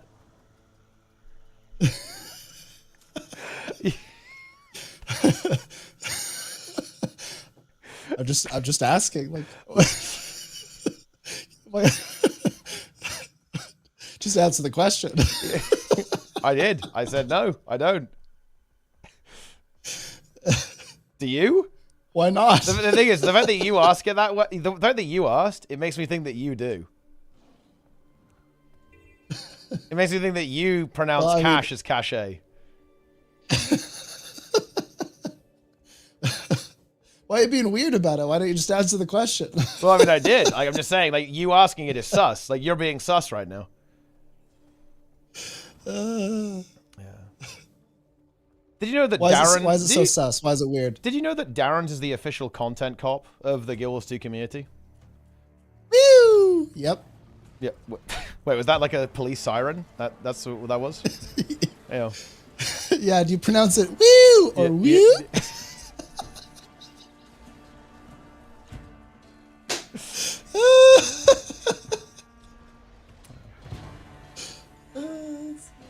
Have you seen the original content cops? Are you familiar with those videos? No, I have no idea. Wait, what? Wait, seriously, you haven't seen Content Cop?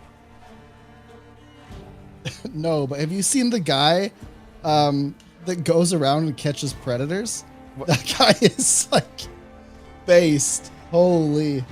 He lures predators and then arrests them. Oh, it's like vicious justice. Yeah. It's good. Yeah, vigilantism. That's good. Yeah. Like scuffed Chris Hansen. Is that the channel name? Well, they call themselves that sometimes. Yeah. Next is Content Cop leeching. Oh, dude, look, Content Cop dude, Sneb is actually that's not gonna be ironic because Sneb was basically trying to do Content Cop leeching, but everyone called him toxic. So now you get to come in and swing in and steal all the credit now as well.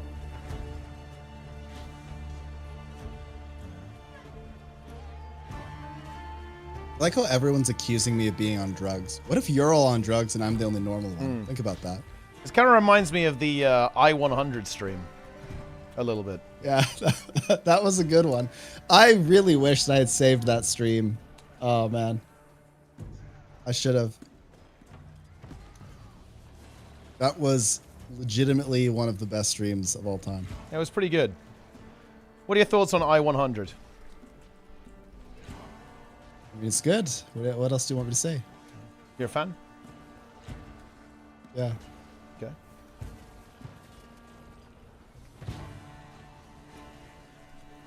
I mean, how do you pronounce vase? Do you pronounce it vase or vase?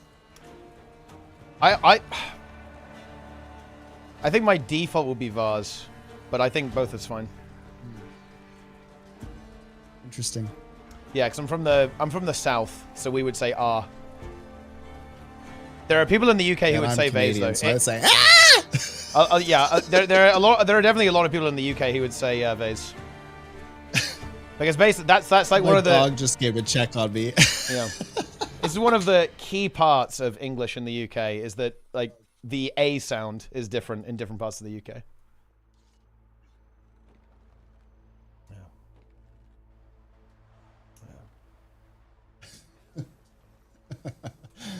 Oh man. Look at Roy in the chat. Wokega. What do you think about the Wokega emote? Can you see how they're just, you know, they're in bed and they're just like awake? You woke them up? Yeah. Woke. Yeah. What's Wokega? I just thought they were saying woke. Is it true you're going for a late Sentry meta? No. I already did that. I did a couple of, I've been doing Safari runs and stuff recently.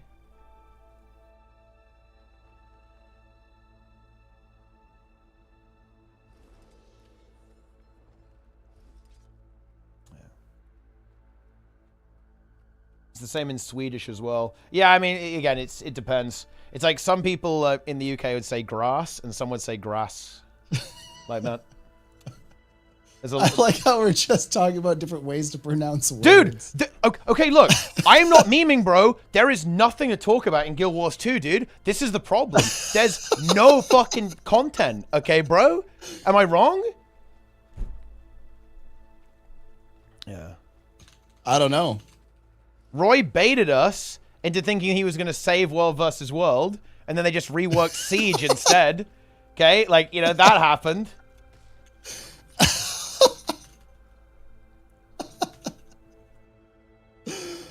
We got trolled. Special action key. We got trolled. Man.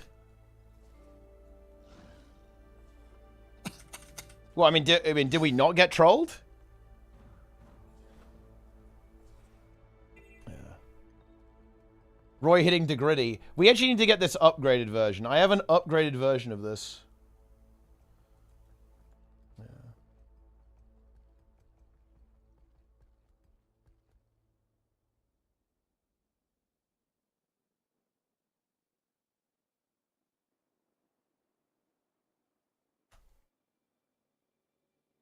Yeah. Ah, yes. EU pug raids are nice, man. Let me take a look at this. This is nice. Here's Except they killed me instantly. Yeah, I've got. Look at this epic version of Roy hitting Degriddy. We've got to enable this. Look at him go. But he's got a siege. He's dropping down a siege here, as you can see. Wait, Massart runestones are 2 gold? That's crazy, actually. Why is it so crazy? Hey, thanks for the raid, boys. Wait, I mean, it's just pretty crazy, isn't it? Would you not say it's fairly crazy? Pretty crazy. Yeah. Here's something else. This NPC once defeated ArenaNet developer Roy Marks in a clean 1v1, calling his skill as a player into question. Do you know the best part about this? Is that I'm pretty sure Awesomeness actually put this on the wiki. Like that's the actual best part about this, is that I think he's responsible for this. Yeah. It is funny. I fucking love the images that Roy has on the wiki, by the way. Have you seen No. this? I gotta see it. I'm looking.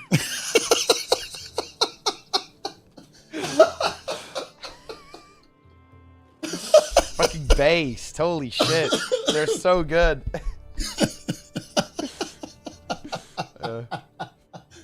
Oh, man. Yeah. This guy. Oh, man. I love Roy. Holy crap. Dude, look. If Roy didn't work at ArenaNet, the game would be dead. I'm sorry. It's just true. Like, if Roy left ANET, the game's dead. Instantly. Yeah, like, Roy is one of the nicest humans ever, by the way. Dead fucking Roy shit. is super nice. Yeah.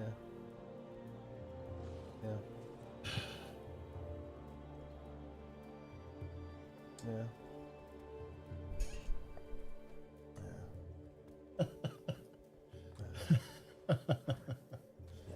Oh, man.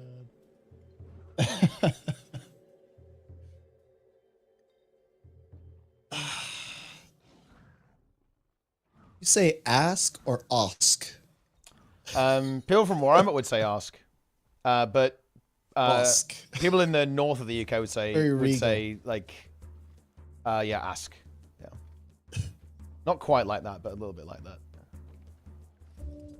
How about axe? Yeah, I have. That's actually really interesting. But that's not. I think that's not something you'd hear in the UK. Yeah. Is there a YouTube video to the studio update? There is. Yes, it's already uploaded. You can go and watch it. Can do it right now. Bath? Yeah, I'd say Bath. But it's funny, my swimming coach would say Bath. Because he was from the north. Yeah.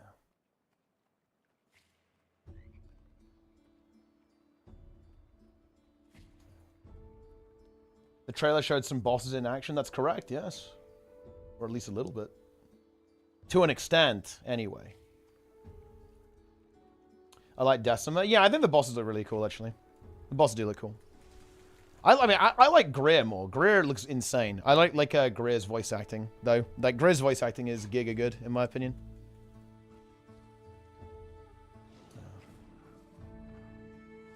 It is giga good.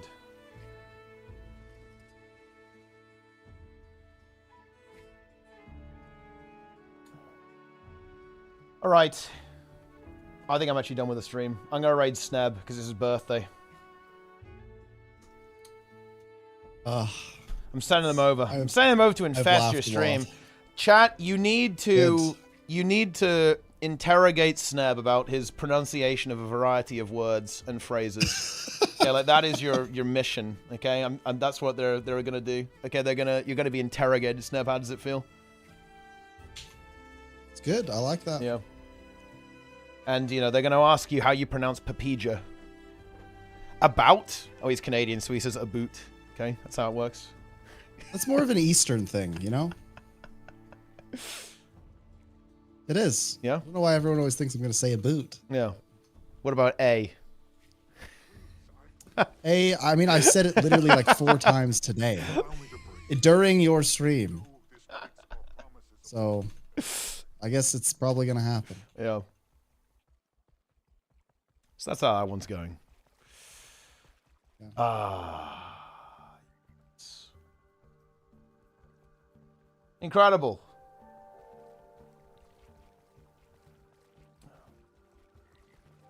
You love to see it. Anyway, follow, subscribe. Come back and watch every day. I'll back tomorrow. The Anseret grind begins tomorrow. Watch all the YouTube videos. I'm out of here. Say hi to Sneb and interrogate him. He must pronounce words. Do it for the content. Oh, no. Yeah, do it. All right. Well, people. They're in. It's time.